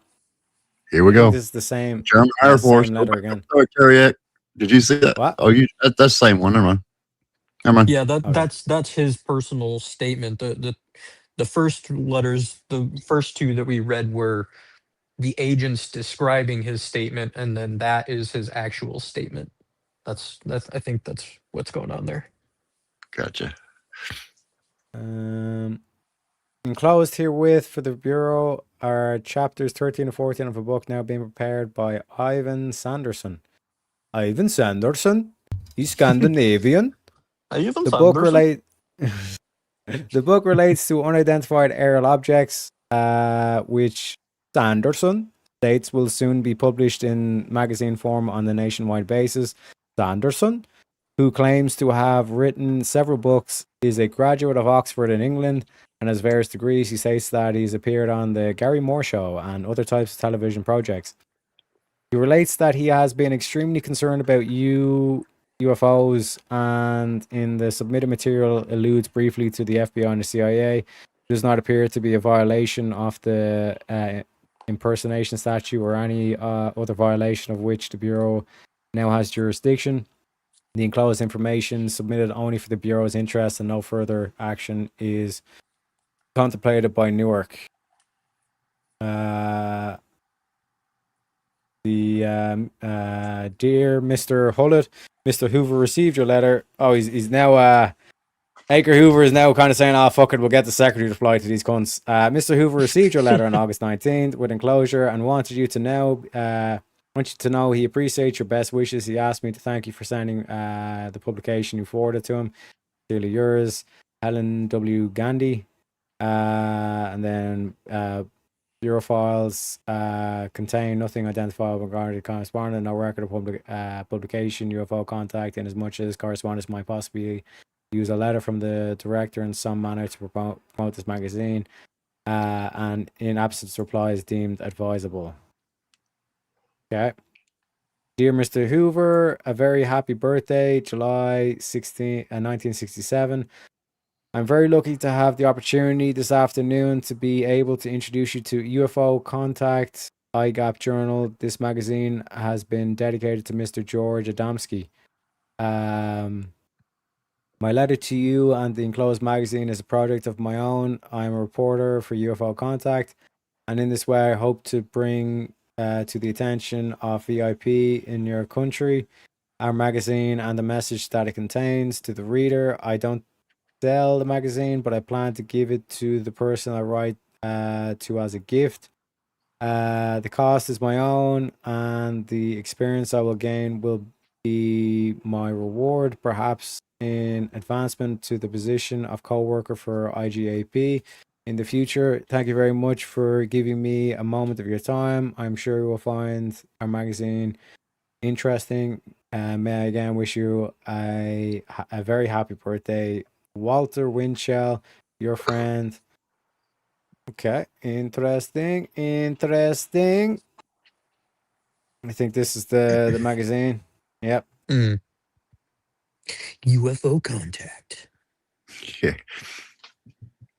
Mr. Adamski launched the IGAP International Get Acquainted program in 1959 based on the philosophy that people in all parts of the world should be given the opportunity of knowing what is going on everywhere in the field of flying saucers. His hope was that many as possible would discover the truth of the present age and turn to face the time to come, to learn to accept through conviction the fact that we are all citizens of the cosmos and children of the cosmic power whose laws run through the entire cosmos. These laws we can learn to comprehend through study and understanding of the science of life, brought to our attention with the presence of friendly visitors from other worlds. The magazine is sent to civil and military authorities all over the world, to leaders of the United Nations, in the Vatican, in scientific circles, and to the press, radio, and TV authorities. The purpose of this magazine is to bring everyone, everywhere, news of events from all quarters of the globe in all its varied aspects. This means any news that can possibly be of value in our endeavor to bring the mankind an understanding of what is going on in our world at the time. We shall try to detect any and every move in the direction of truth which we have accepted, which is not yet officially accepted or recognized in broader circles. People from other worlds in our system are visiting our planet. People from other worlds are in our contact with our certain political and scientific circles in East and West. People from all walks of life, official and unofficial, all over the world have been contacted by people from other worlds. Such contacts have been kept secret so far. Philosophy brought to the world by Mr. George Adamski is considered an aid helping to uncover the truth of our origin, our future. George Adamski, one sec. Yeah, Who it the does fuck sound is this familiar. cunt?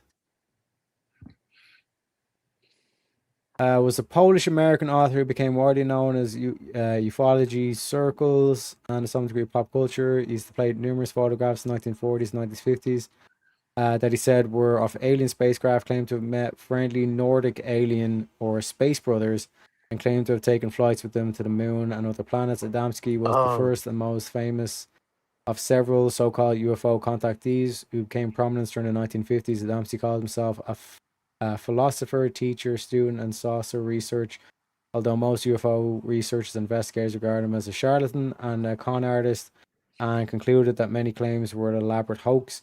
Adamski authored 3 books describing his meetings with Nordic aliens and his travels with them aboard their spaceships. Flying Saucers Have Landed, co-written by Desmond Leslie in 1953, Inside Spaceships in 1955, and Flying Saucers Farewell in 1961.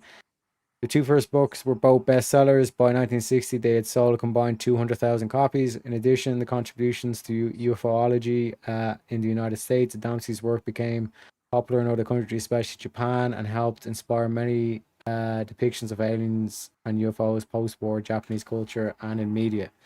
What is his philosophy? That's my main thing, because that usually can tip the cap of what their actual end goal is. Oh, one sec. I don't know, but I know for sure that he is referenced a few times in one of Greer's documentary series thingies, because that's where I know that name from.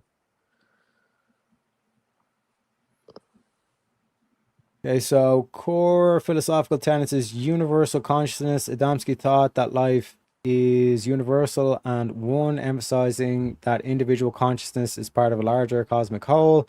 Causes cosmic wisdom from extraterrestrials. He believed in advanced space brothers such as those from Venus who visited Earth to guide humanity towards spiritual enlightenment, peace, and scientific understanding. Universal progressive Christianity. Early in his career, he developed a personal blend of Christian and Eastern religious concepts, advocating for a universal law of progress. Personal transformation. His work, particularly in later years, focused on themes like emotional balance, reincarnation, rebirth, and the language of the cosmos.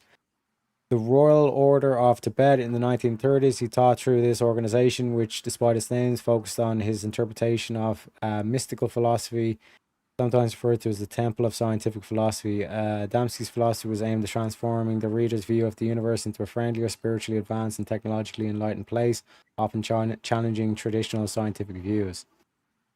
Okay, interesting. But the name did ring a bell, as they say. Yeah. Yeah, I'm so- fairly sure that Greer has talked about him. It might be in, I think it's in the Disclosure documentary.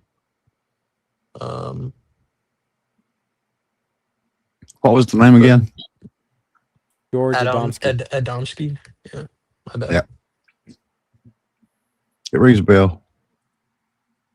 This probably was Greer. Yeah.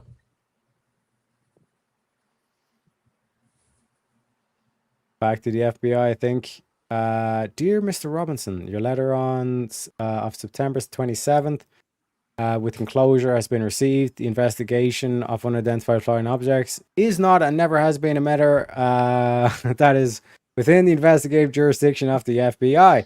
I can assure you that the photograph you mentioned does not represent employees of this bureau. Encloses some material relating to the work of this bureau, which I hope will find interest of you. Also, the photograph you forward is being returned. Sincerely yours, J. Edgar Hoover. Poor Helen got fired. It is what it is, boys. Rip Helen. Dear sir, would you please comment on the enclosed picture marked with an X and return the picture reply? Thank you, Ray Robinson. Okay, where's the picture? Rob, come on. Yeah, that's definitely an alien. Oh yeah, convincing, super convincing. Looks like a vegan. I'm not gonna lie. And taking that Gila monster venom. Yeah, enclosed are 6 copies of an LHM containing information of interest. The Air Force, 1 copy has been furnished to OSI, Tinker, AFB, Oklahoma. The information of the enclosed LHM was received by S.A. Earl O'Culloon. No further information. That's like a reverse copy. Okay. A young white female who refused to give her name appeared at the Dallas FBI office on October 9th, 1967. Stated she is interested in unidentified flying objects and has received a quantity of information concerning beings from outer space. Stated she will not reveal her identity as she would feel like a fool if this information is not true. She stated that if it is true, however, she will meet with interested officials, furnished all information she has, provided nothing is done to endanger her safety. She stated in July 1967 she met with a being from another planet who assumed earthly form. He gave her certain information. Then he was picked up and departed from the Earth on August 21st, 1967. She stated she then received messages from non-earthly resources in a manner she refused to discuss. Stated these sources told her of the following. Number 1, an anti-missile missile was fired at a UFO over Africa on May 22nd, 1962, but the UFO was protected by its force field. A UFO was detected 22,000 miles from Earth by a radar about August 6, 1967. A UFO was detected over Antarctica August 20th, 1967. A UFO was detected over the Jew line in the past week and was shot down, and beings from outer space are trying to recover it. Informant would furnish no further details. She stated if this information is true, she will know other information. This document contains neither recommendations nor conclusions to the FBI, etc., etc. She received is true and will furnish full details. This will include information regarding the destruction of a Moon Explorer vehicle by beings from outer space and now how those beings shot down the Russian cosmonaut. She stated she fears for her life if it becomes known. She contacted officials as persons who saw UFOs have died mysteriously in the past. Stated that if Air Force officials want to contact her, she can be reached by a message to the telephone number she's given to the FBI, given an FBI agent, and she will meet officials at the Dallas FBI office only. A young white female refused to give her name, appeared at Dallas FBI thing. She's interested in the thing. And those are the 4 things. So that's just another copy. Another copy. Another copy. Memorandum. There is enclosed for the Bureau 1 Xerox copy of a letter dated 20th of 11/67 from Mr. Robert G. Edwards, 1736 North Haven Court, Arlington, Texas, received by the Dallas office on 19th of the 1st, 68, in an envelope postmarked at Arlington, Texas, 17/1st, 1968. The enclosed letter reflects the formation of a subcommittee of National Investigation Committee on Aerial Phenomena, which is NECAP, in the Dallas Fort Worth area. Purpose of which organization is to conduct scientific investigation of unidentified flying objects. Wait, when did Roswell happen? 47. Yeah, 1947. Yep. Yeah. This is 20 years well, later. yeah, again, it ain't that coinky ding. Just as the war ends and he set up the National Securities Act, it's boys. A lot of funny shit happened after the war. And I don't mean funny and haha. This letter has been acknowledged and a copy of the same has been furnished OSI Tinker AFB for this information. The acknowledgement to Mr. Edwards pointed out to him that information concerning unidentified flying objects is received by this bureau is by requirement currently furnished to the U.S. Air Force.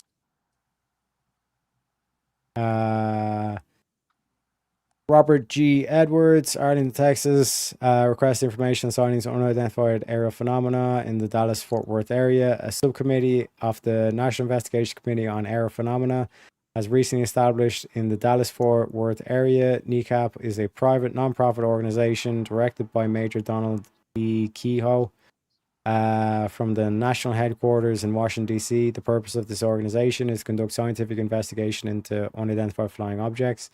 It now has 14,000 associate members in 50 states. The organization is not interested in the alleged psychic, occult, mystical, or religious aspects of UFO phenomena.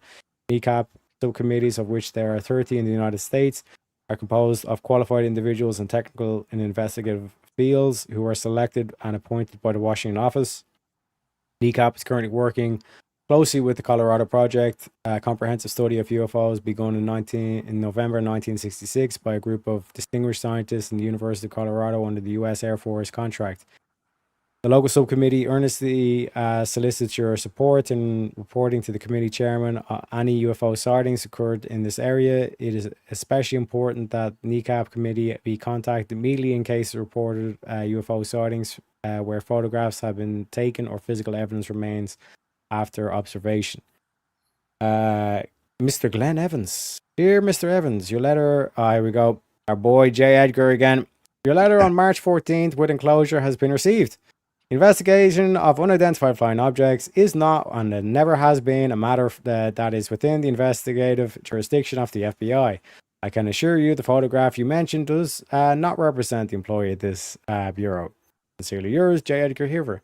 No, Butterflies contain no record of its correspondent. The photograph in question has previously come to the Bureau's attention and is known to have appeared in a publication of Europe concerning an unidentified flying objects. A caption under the photograph alleges 2 FBI agents are leading a person from outer space down the street.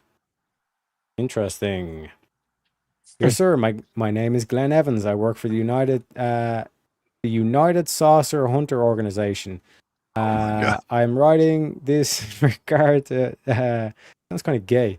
Report that the FBI had captured the saucer occupant. This was published in the Flying Saucer magazine, along with a photo of 2 alleged FBI agents and a saucer occupant. Is this true? Does the FBI really have saucer man?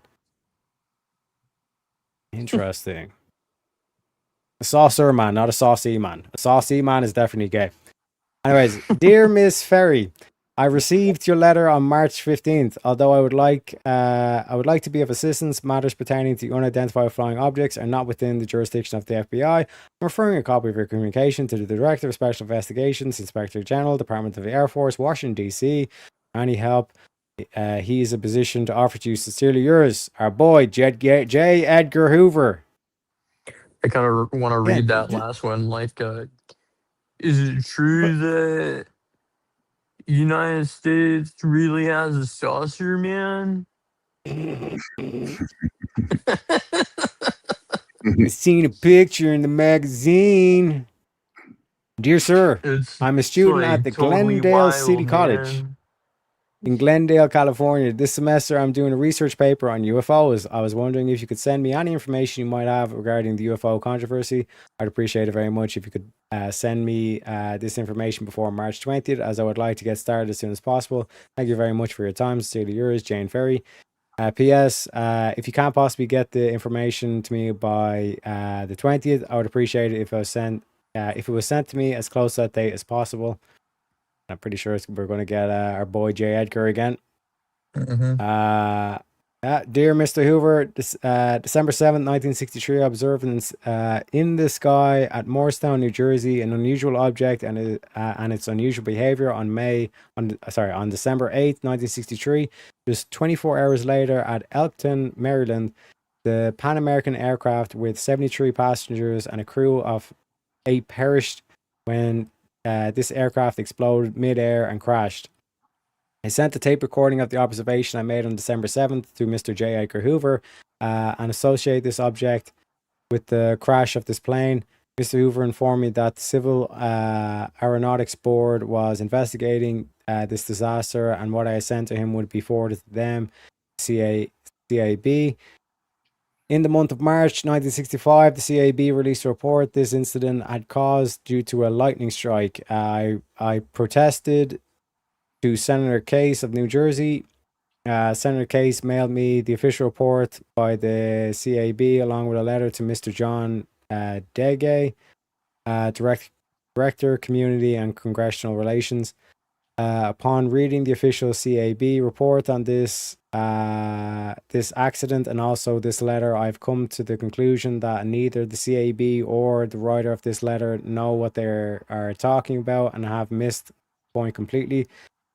I claim that the object which I seen was laying air mines and that this aircraft was destroyed by contact with one of those mines. To substantiate my claim, I would refer you to page 8, line 20 to line 24, inclusive of this report file number 10015, Boeing 707-121, N709PA, Pan America World Airways Incorporated, near Elkton, Maryland, December 8, 1963. Page 8, line 20 to 25, inclusive reads as follows. Metal splatters on the leading edge of the horizontal stabilizer were identified by stereographic analysis as being formed from 2 different aluminium alloys. However, these alloys could not be identified since the chemical composition of the deposits did not conform to any alloy used in the plane. The long axis of the deposits varied from 18 degrees inboard to 4 degrees outboard. On July 18, 1964, I made another observation, the details of which I sent to Harvard College Observatory, Cambridge, Massachusetts. This sighting was instrumental, not astronomical, not a man-made object. A copy of their return letter is enclosed. Somehow both of these observations had something in common, the color.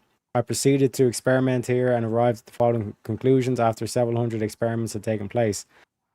I've bought books on astronomy and also books on flying saucers. I know that this object was not astronomical in any way, nor was it a flying saucer.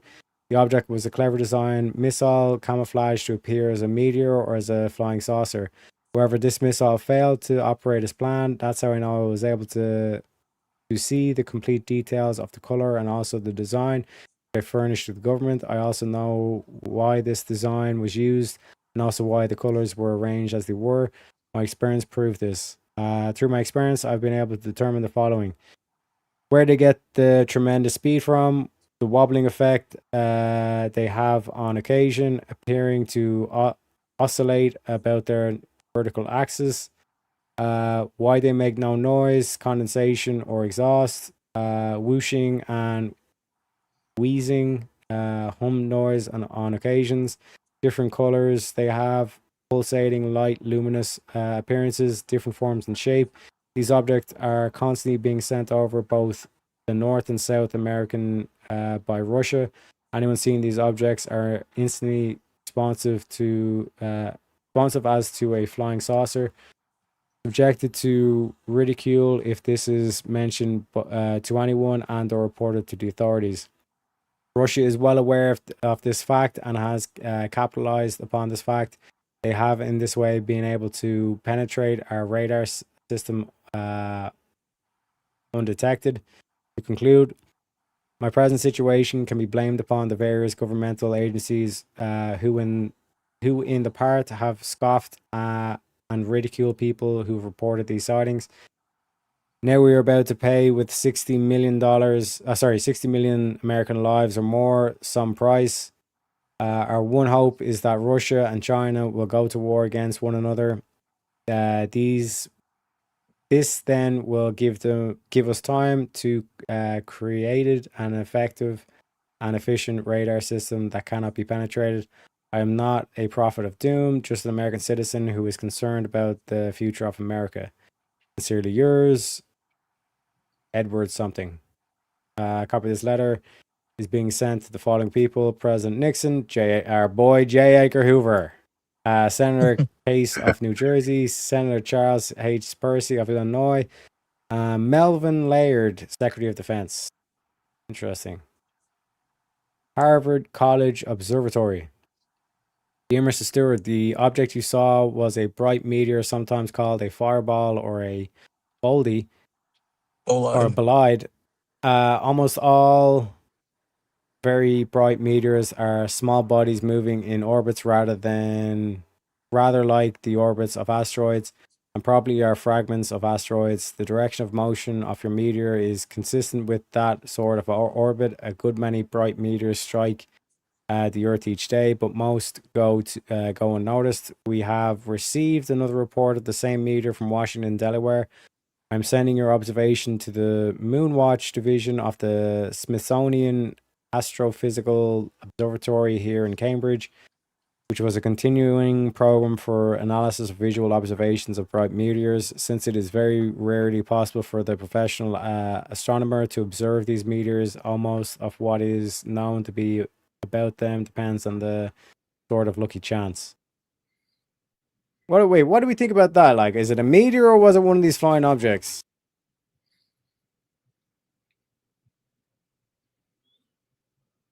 I don't know.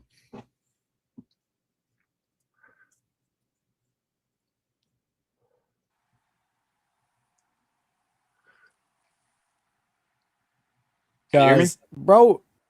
Yeah, I think you're on mute. Yeah, my bad. What do you think, Realizer? I didn't hear what Meteor you said. or flying object? Oh, man. I don't know. Smithsonian Astrophysical. Yeah. Never heard of that one. I don't think.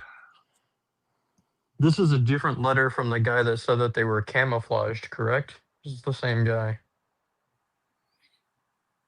It's the same guy that was claiming it was a camouflaged attack by Russia? Or are those two separate? We're back to the FBI. Dear Mr. Sturam, I have received your letter of April 30th concerning an article you're preparing for an aerial phenomena. Although I would like to be of assistance, matters pertaining to unidentified flying objects and aerial phenomena are not within the jurisdiction of FBI. I regret we were unable to be of help. Sincerely yours, our boy J. Edgar Hoover. He's stamping them now. Telling you, man. Telling you.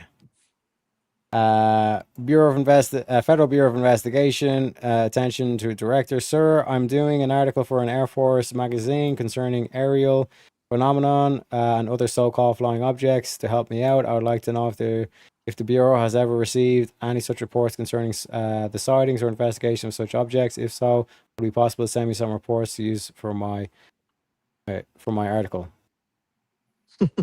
Memorandum. Mr. Wood telephonically contacted the Bureau at 12:50 a.m. 16th of the 5th, 1969, and spoke with Special Agent Stephen F. McKerney, Special Investigative Division. Wood stated he is a former CIA agent and wanted to report to the director that recently he has been seeing flying objects. He requested that the director call him on the 16th of the 5th, 1969 concerning this matter. He was advised that Mr. Hoover would be unavailable. From Wood's tone of voice, it appeared he was intoxicated. He advised that he was recently discharged as a patient from the psycho ward of a veterans hospital. Information in Bureau indices indicates individual possibly identical with caption subject called Bureau on the 1st of the 5th, 1969, which time he rambled about numerous subjects, and his speech indicated he had been drinking. At that time, no record identifiable Wood was located in the Bureau files. For information, a check is being made with the CIA to determine if they had a former agent identical with Wood. Interesting. Dear Mr. Stevens, Mr. Hoover read your letter and received on May 19th. He asked that I advise you that the FBI has no information it can send you regarding the rumors that you have heard. He has also asked that I furnish you with enclosed publications concerning our organization, a copy of your communications before to the Office of Special Investigations, Department of the Air Force, Washington, D.C., to which its contents may be of interest. Sincerely yours. Oh, Helen's back! Helen W. Gandhi. Dear sirs, there currently are rumors over the grapevine and in print that suggest that men with oriental features wearing dark clothes go around terrorizing people who have had close-up views of UFOs. It is also rumored these creatures have impersonated armed forces officers and FBI investigators. They are supposed to ride around in black or dark automobiles that either have old license tags or none at all. Several are reported to have attempted to run down witnesses of UFO sightings, made disturbing, almost macabre phone calls, silenced several investigators who were supposed to have learned some dark secret about extraterrestrial craft or mission plans, and e-penned mail, tapped telephones, and even taken pictures of several homes where UFO witnesses lived. Can you give me any information on such rumors, or can you refer me to a source which facilities can answer my questions? This information will help settle some disturbing questions for readers of my articles. Personally, I'm not sure at all whether I can fully accept those rumors as facts. I need more information. Any information you supply can ease the worries of people who feel that the objects unknown they see in the sky may portend the visit of a mysterious visitor. Interesting. Oh shit, one of these ones again. My letter dated January something, 1965, J.A. Hennessy of 10 Hanson Place, South Kensington, London, wrote to the FBI asking whether it is the usual procedure for an FBI agents to investigate reports of unidentified flying objects which have been seen on the ground. Mr. Hennessy's letterhead indicated that he was a UFO research investigator and member National Investigations Committee on Aerial Phenomena. By letter dated January 25th, 1965, Mr. Hennessy was informed that such riders did not come with our investigators' jurisdiction. On November 26, 1966, Mr. Hennessy again wrote the FBI stating that the response to his earlier letter had been destroyed in recent fire in his home, and asking whether the FBI policy concerning investigative UFOs remained unchanged. His letter was written on a new letterhead containing the same address and the same references to membership in the National Investigative Committee on Aerial Phenomenon, and adding associate member of the American Institute of Aeronautics and Is that the Aeronautics same and guy as last Astronautics. time? Is it the Yep. same guy as? Okay, I was gonna say like, how are all these people's houses ended up burning down with? Mm-hmm. He was informed by a letter on November 30th, 1960, that our policy remained unchanged, and he was frustrated. Sorry, 1966, and he was furnished a copy of our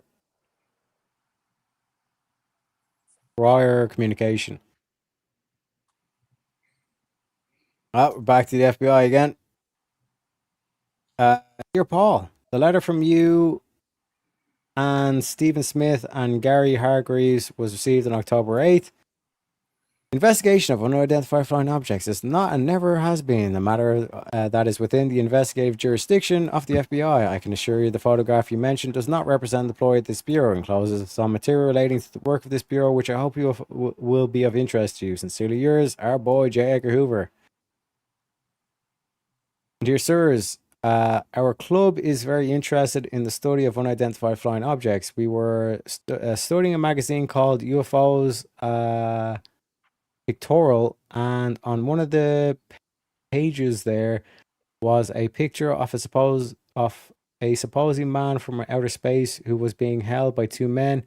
Above the picture, it stated these two men were FBI agents who had captured this man and were walking down an American street. It had also stated that the pictures had first been publicized on a German newspaper. Ain't that interesting?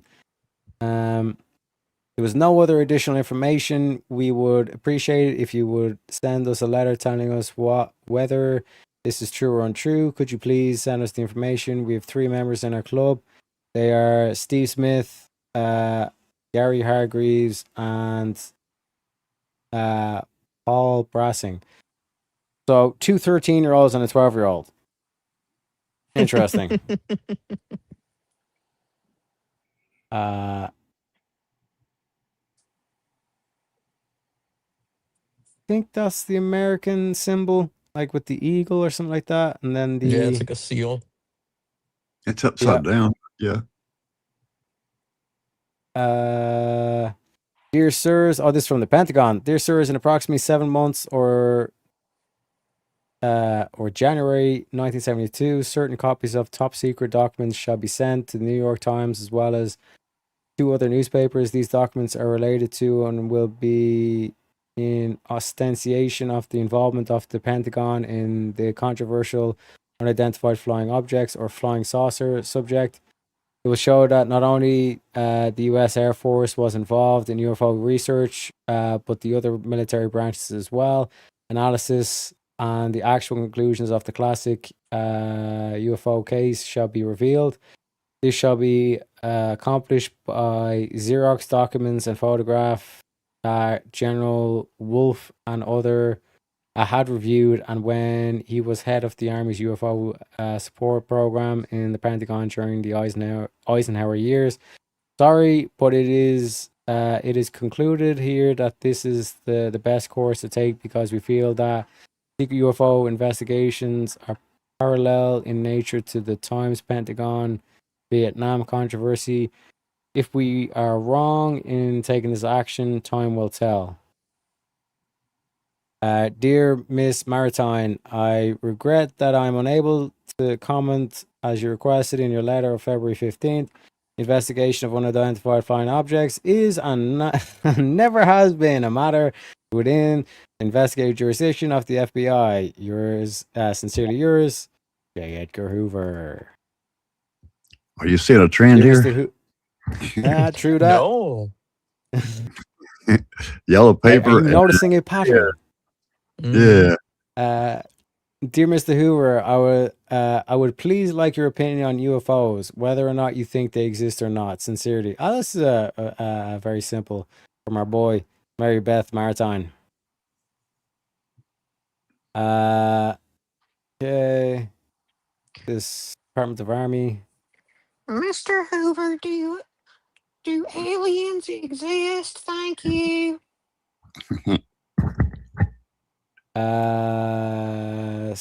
So enclosed for the Bureau are 4 copies of a LHM reflecting information provided by Sergeant Paul Digliano, American Air Force Recruiting Depot, Waco, Texas, concerning the subject. 1 copy of LHM is also being furnished to Dallas.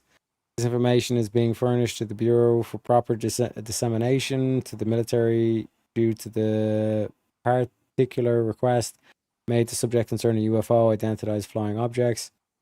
Interview Sergeant Stigliano was conducted by Special Agent Richard T. Jessinger of the FBI, Waco, Texas. My name's Sergeant Stigliano. Okay. I'm talking over it. Dave T. Ozane. On March 9th, 1973, Sergeant Paul Stigliano, United States Air Force Recruiting Office, Professional Building, Waco, Texas, advised that a man identifying himself as Dave T. Ozane contacted the night shift supervisor at the Waco Tribune newspaper and inquired regarding any information the newspaper could be able to furnish of him concerning any unidentified flying objects observed in Waco, Texas area. Ozane had identified himself as a captain in the United States Air Force. Ozane was described on having an Air Force uniform with a chaplain's badge on the uniform. Ozane also had in his possession at the time a folder marked Top Secret, contained pictures of various military installations. No specific information concerning these photos could be provided by Sergeant Stigliano. Sergeant Stigliano stated that when Ozane was informed that they could provide no information to him, he left his card with contain his name and the following information: address and phone number. Sergeant Stigliano advised that the individual did not act in any strange manner and did not attempt to obtain anything other than information from the newspaper. Sergeant Stigliano advised that this information was being furnished to the proper authorities only for information purposes and they do not suspect any unlawful activity. This document contains neither recommendations. Okay.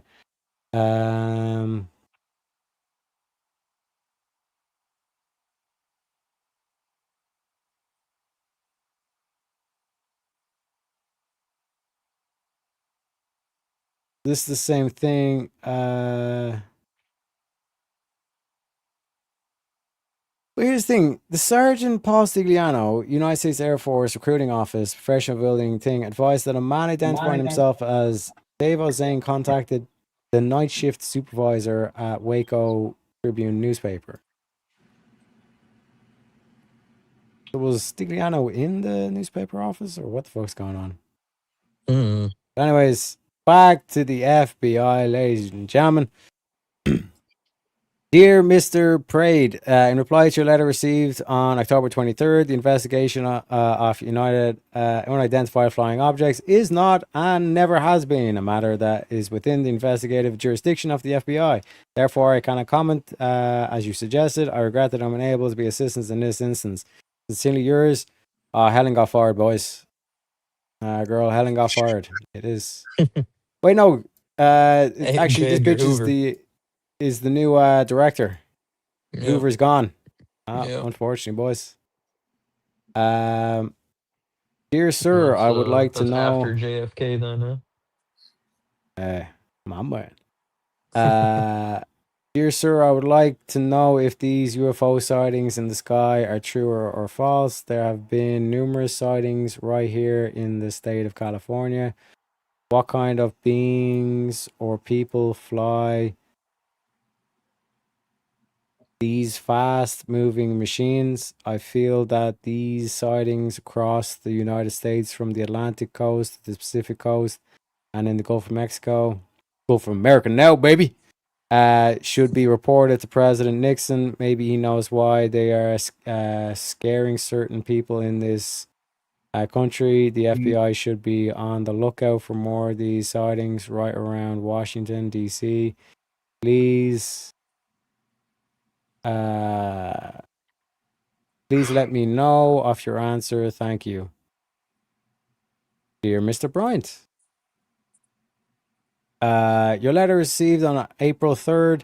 In response to your request for information on the FBI files regarding your activities in the unidentified flying objects research field.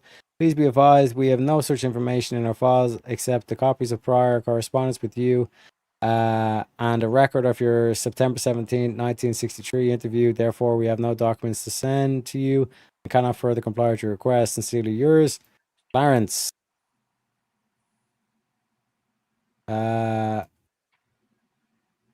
Okay. We're almost at the end, boys. We're almost at the end. Right.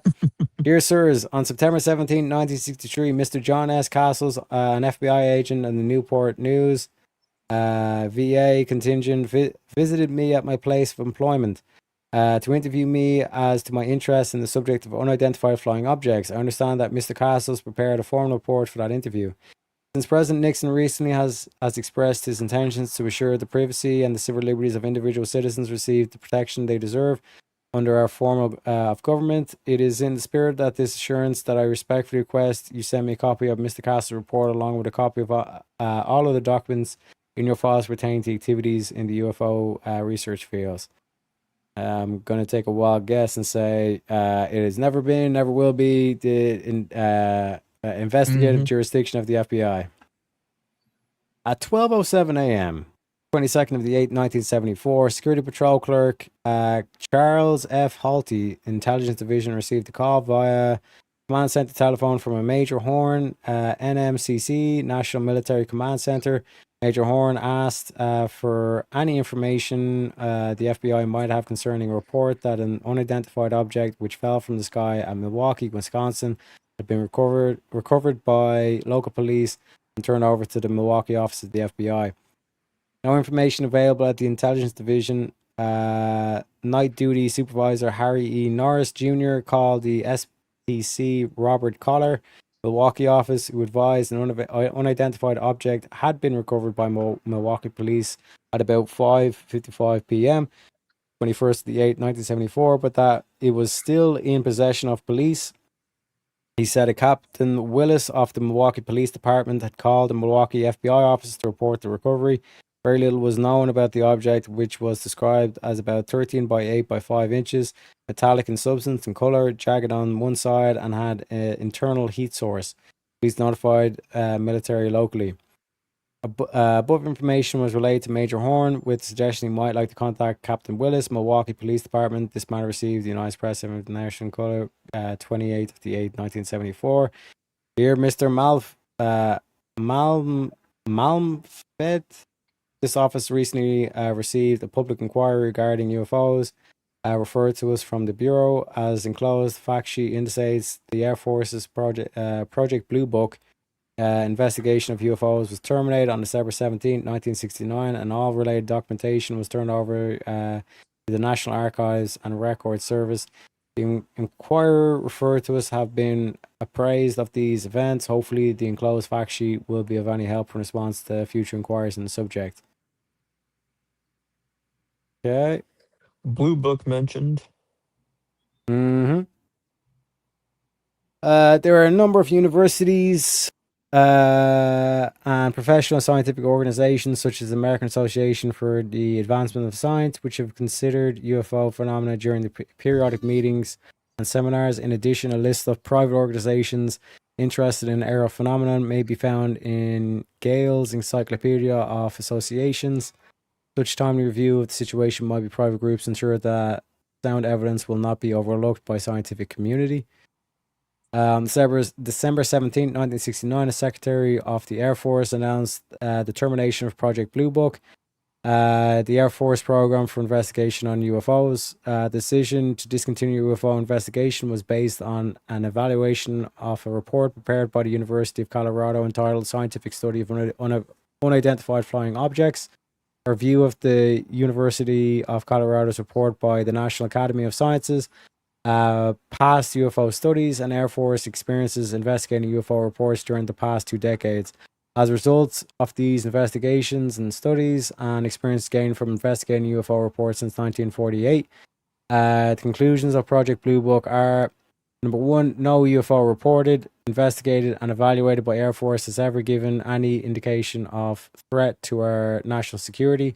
Number two, there has been no evidence submitted to or discovered by Air Force that sightings categorized as unidentified represent technological developments or principles beyond the range of present-day scientific knowledge. And number three, there has been no evidence indicating that sightings categorized as unidentified are extraterrestrial vehicles.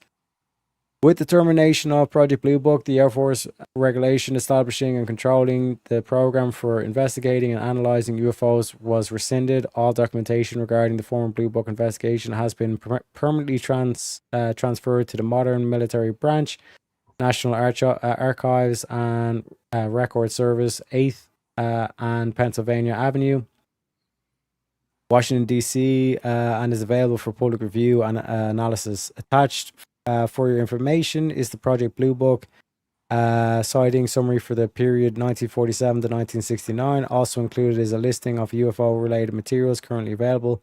Since the termination of Project Blue Book, no evidence has been presented to indicate that any further investigation of UFOs by the Air Force is warranted. In view of the considerable Air Force commitment to resources in the past and the extreme pressure on Air Force funds at this time, there is no likelihood of renewed Air Force involvement in this area. So, total UFO sightings, 122, unidentified, 12.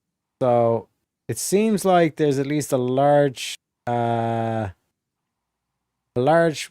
portion that not even the Air Force is able to say, yeah, we don't know. But like they're saying that like they're not extraterrestrial vehicles and present day scientific knowledge. But in terms of like scientific knowledge, you know, if they know more than like mainstream science, then technically that's not a lie. And they're not a threat to the national security if they're the ones that are making it. So technically, they're not lying here. Not like Nope. they would You know? admit it, even if, I mean, you know. No, you get the old J. Edgar Hoover response. We can either confirm or deny it's past our jurisdiction or something along those lines, you know? Yeah. Scientific study of unidentified flying objects, study conducted by the University of Colorado under contract, 3 volumes. Photo duplicated hard copies of the official report may be ordered for $6 per volume. $18 for 3 set of 3. So they're monetizing, you know, from the National Technical Information Services, U.S. Department of Commerce, Springfield. Review of University of Colorado report on unidentified objects. Review of report by a panel on the National Academy of Sciences, National Academy of Science. Photo duplicated hard copies may be ordered for $3 from the National Technical Information Service, U.S. Department of Commerce, Springfield, Virginia. So January 24th, 1977, Lieutenant Colonel H.A. McCallaghan, Chief Civil Thing, Community Relations Division, Office of Information Department of the Air Force, Washington. Dear Colonel McCallaghan, Mr. Meinfeld has brought your letter of January 14th with enclosure to my attention. I join him in thanking you for sending us a copy of your UFO fact sheet and for appraising us of termination of your project. Sincerely yours, Donald W. Moore Jr., Assistant Director, Internal Affairs Division.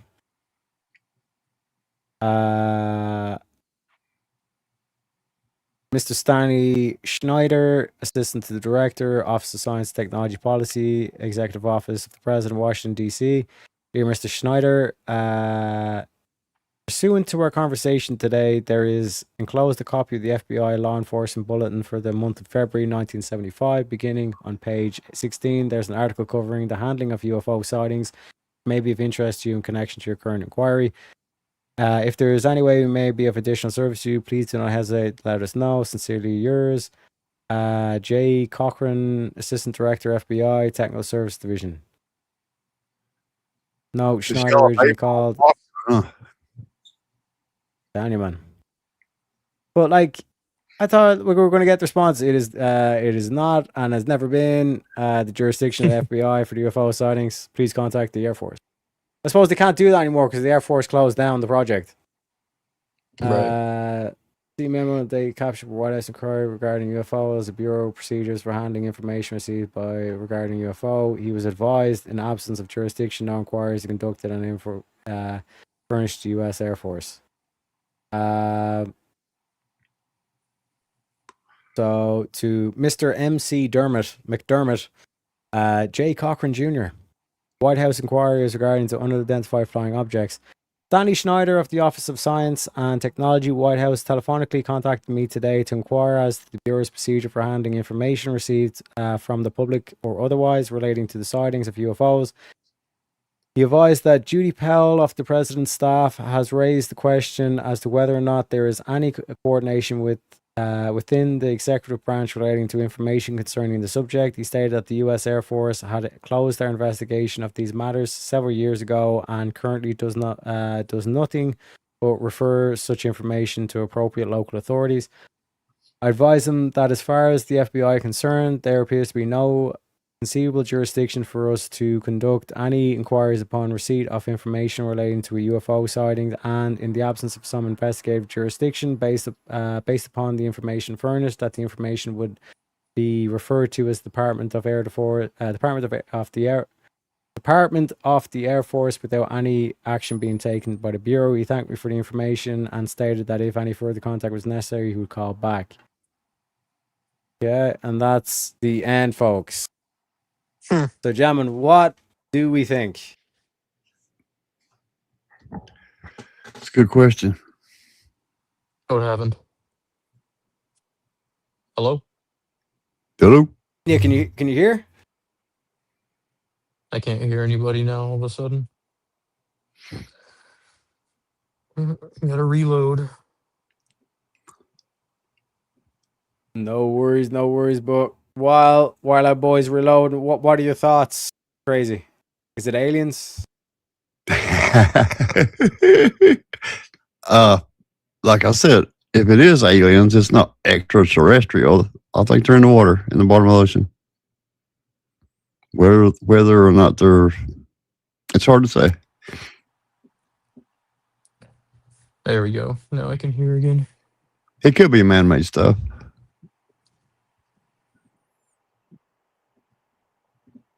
If that makes any sense at all. It's the only thing that makes sense, but now going through all that shit, right? Obviously, there's the links to Germany and all that kind of thing.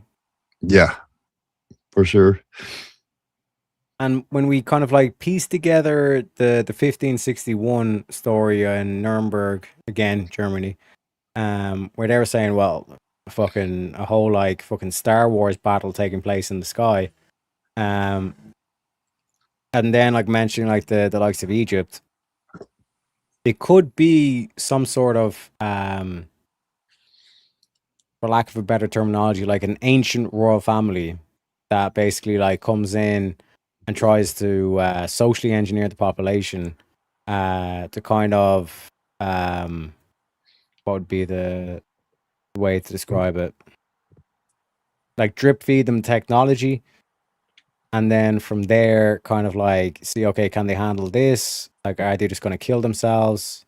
Because like that whole thing of like, if you had, let's say, like something the size of a mug, you know, that could, let's say, power a village, that is profoundly something that's profoundly powerful, essentially. Do you know what I mean? And when you think about like the way we have like Antifa and all this kind of shit going on, like these mass protests and like these people that are genuinely psychotic, it would be a bad idea to entrust them with something that could be so small but could do such massive damage. Yeah. So, like, would you call that like man? You know, like I'm trying to kind of push back against this kind of like it's purely just like Nazi or German or whatever, and trying to tie in like the other counterpoints that the boys are making in terms of like the historical evidence that we see, again, like the hieroglyphics with like you know, like the spaceships and all that stuff, and that would be a valid way for the pyramids to have been built. And if you have such power, you know, making an underground city would be a piece of cake. If you're able to move these massive megalithic stones with ease, putting through them, and again, it would point to like certain things like the precision of certain vases that have been uncovered in Egypt, where like even like with like cut from like the hardest material, like the hardest stone there is, with such precision, you know. Yeah. Well, think about this, Tarek. Limestone. It's easy to you can breathe and see above ground. Okay, in Egypt, the Valley of the Kings, right? All that shit's underground. And they had the massive. Some of them have massive granite, big pieces of granite. Damn, I'm barely talking. But how can they go down? How could they dig that out like a coal miner would today? Now, coal is kind of soft, but how did they get down in there? How did lights, water, air? Think about that. No lights, no air, and somebody. They were down there like I don't know what you would call it. Just using mirrors for reflectivity Yeah, from the sun to get light and. Yeah, but the air, man. Have you ever been to a coal mine or near one? Oh yeah. I mean, it's like, Can you imagine the granite dust? Yeah. My God. And the artwork in those in the Valley of the Kings is something else. I mean, down in the case, and there's a theory that was where they, whenever this tragedy or whatever you want to call it, like the flood or whatever, that's where they came out of. That the Kings, like Tarek said, it might have been a royal family. I don't know. Were hiding in there, and that's where they came out of, not where they dug into. And that comes from the Knights Templar. Yeah.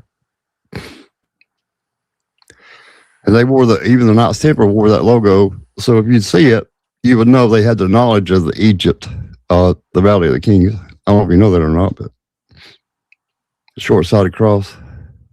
Right. Yep. I know, for real. I'm trying.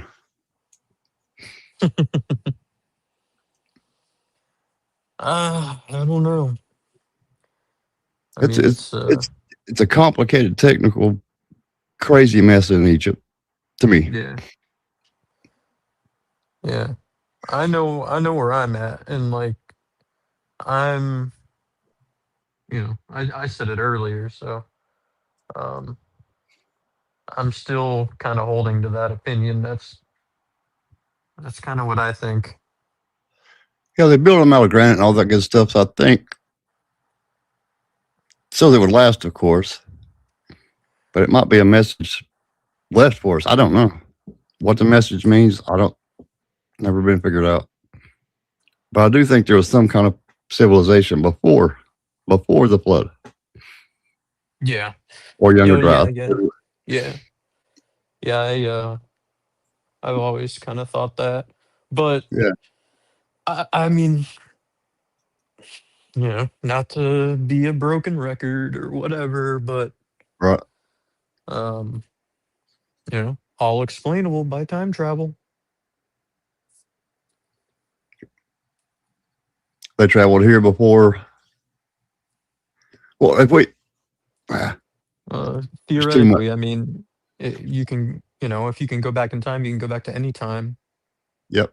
So what's to say that it's, people from 1,000 years from now went back to the Egyptian times and that's what they saw.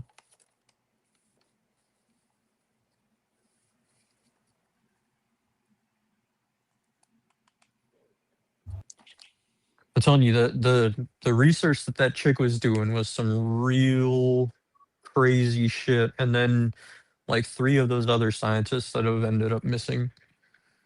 And they were all working on similar stuff. And it's all connected. All 11 of these people that have gone missing were all working in the same, relatively the same field. You're talking as of late, right? Yeah, just as of recently, the last couple of years. Yep. Because the first one was that lady, and that was 2022. And she was the one. She was like she was uploading videos to YouTube and saying like, "I'm not suicidal. Like I'm in good spirits." Blah blah blah. They're, her house was burnt down. All sorts of shit. And she swore up and down. She sent emails and letters to friends, kind of explaining the situation. She was in talks with a reporter and even a intelligence agency.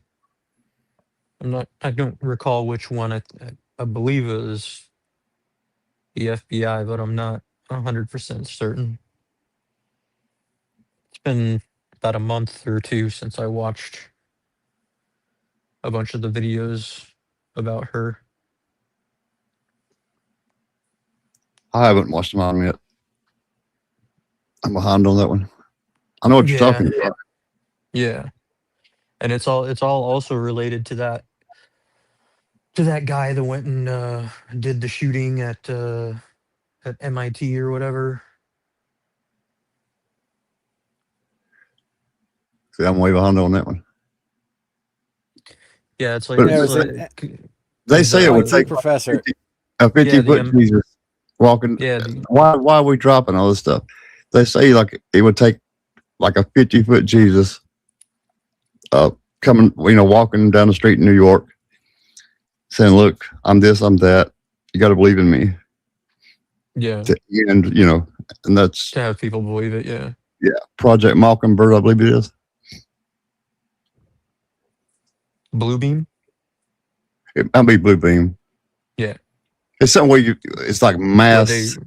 Where they wanted to project holograms of Yeah. of That's it. deities. Yeah. Yeah, it's Bluebeam. So people would believe, and I don't know. Yeah, but these people, the 11 scientists and stuff, they're all connected via anti-gravity propulsion systems research and time travel research. And they're all also vaguely related to the Project Looking Glass shit, which is a whole fucking can of worms. If you've ever looked into Project Looking Glass, it's a whole fucking can of worms where they were basically using internet algorithms to try and predict the future. And apparently they were like too successful to where they basically were getting too many things right. And then all of a sudden, like towards the end of the project, or towards when it ended rather, something went haywire and something happened to where they couldn't do it anymore. And they were like, everything was coming out correctly, and they were like predictively calling events before they happened, like with extreme accuracy. And then all of a sudden something happened, and everything was coming out wrong after that. So then they shut it down. Or at least that's what they say.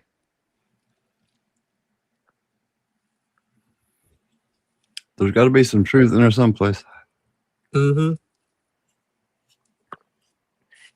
But Looking Glass aside, what we do have tangible evidence of is that all these people that have disappeared, these 11 people, they were all sort of interconnected via their fields, and they were all working on this type of tech. Exactly what this whole disclosure shit is about. Like, all of them were involved in this, and I think personally, it's this is what I think. I think that they're going to do a fake version of disclosure. They're gonna obfuscate, and they're gonna tell us that it's something that it's not, so that we don't know what it really is. And I think those 11 people were all people that were in the know and would have been able to call bullshit. So I think they were taken out so that they're unable to come out and be whistleblowers and call bullshit on whatever they're going to say this stuff is. You can't have witnesses, can you? Right. Exactly. Especially if they have No facts, loose ends. proof or something. Exactly. Yes. So that's where I'm coming from on it. I think these people were all kind of in a position to know a piece of the puzzle in which they would be able to call bullshit on whatever they're going to quote unquote disclose. And they didn't want those people to be able to say, no, you guys are lying. It's not that, it's this. And this is what it really is. And they don't want that. They want to be able to keep their narrative nice and tight and have the public believe it's whatever they say it is. You know what I mean? Yep. That MIT professor that got gunned down, like the story makes no sense. But he was basically saying that like we're about to have like a major breakthrough on nuclear fusion, not fission, but fusion. Right. Which is like the most efficient nuclear kind of like energy source and all that kind of stuff. And the guy that killed him was like one of the top students in their research project before he went on to that school. And apparently they're saying that he did it because he was jealous of the position that he didn't get or something like that. But I read his like manifesto thing, and that story doesn't really make sense for what they say the reasons were. But and I also read his his thesis, like the main thesis that he put together for like his graduation or whatever. And it is just mind-boggling. Like there's some shit in there that just would blow your mind. It's extremely technical though. Like, I mean, I didn't really even understand it. So I doubt many people would, except for people in that field. But it was some crazy shit, man. And like there was video, like they released like the text of the video, but there's a certain thing where he looks in the camera and he says like, "That's all I'm saying. I'm not saying anymore." And he was like, basically, was like, "I'd like to thank you for like this opportunity and all this kind of stuff." Yeah. But they wouldn't release the actual video footage of it, which, And like I then there said, was like doing the Oh, sorry, text go- off it, go but ahead. not the video, it doesn't make sense. Yeah. You know? And then they had the manhunt, and then it turns out that they knew where he was the whole time, and then he ended up dead. Like none of it makes any fucking sense. But and that's just those 2 or 3 people that were involved in that. Like the other 9 people that have disappeared are all working on related stuff to this field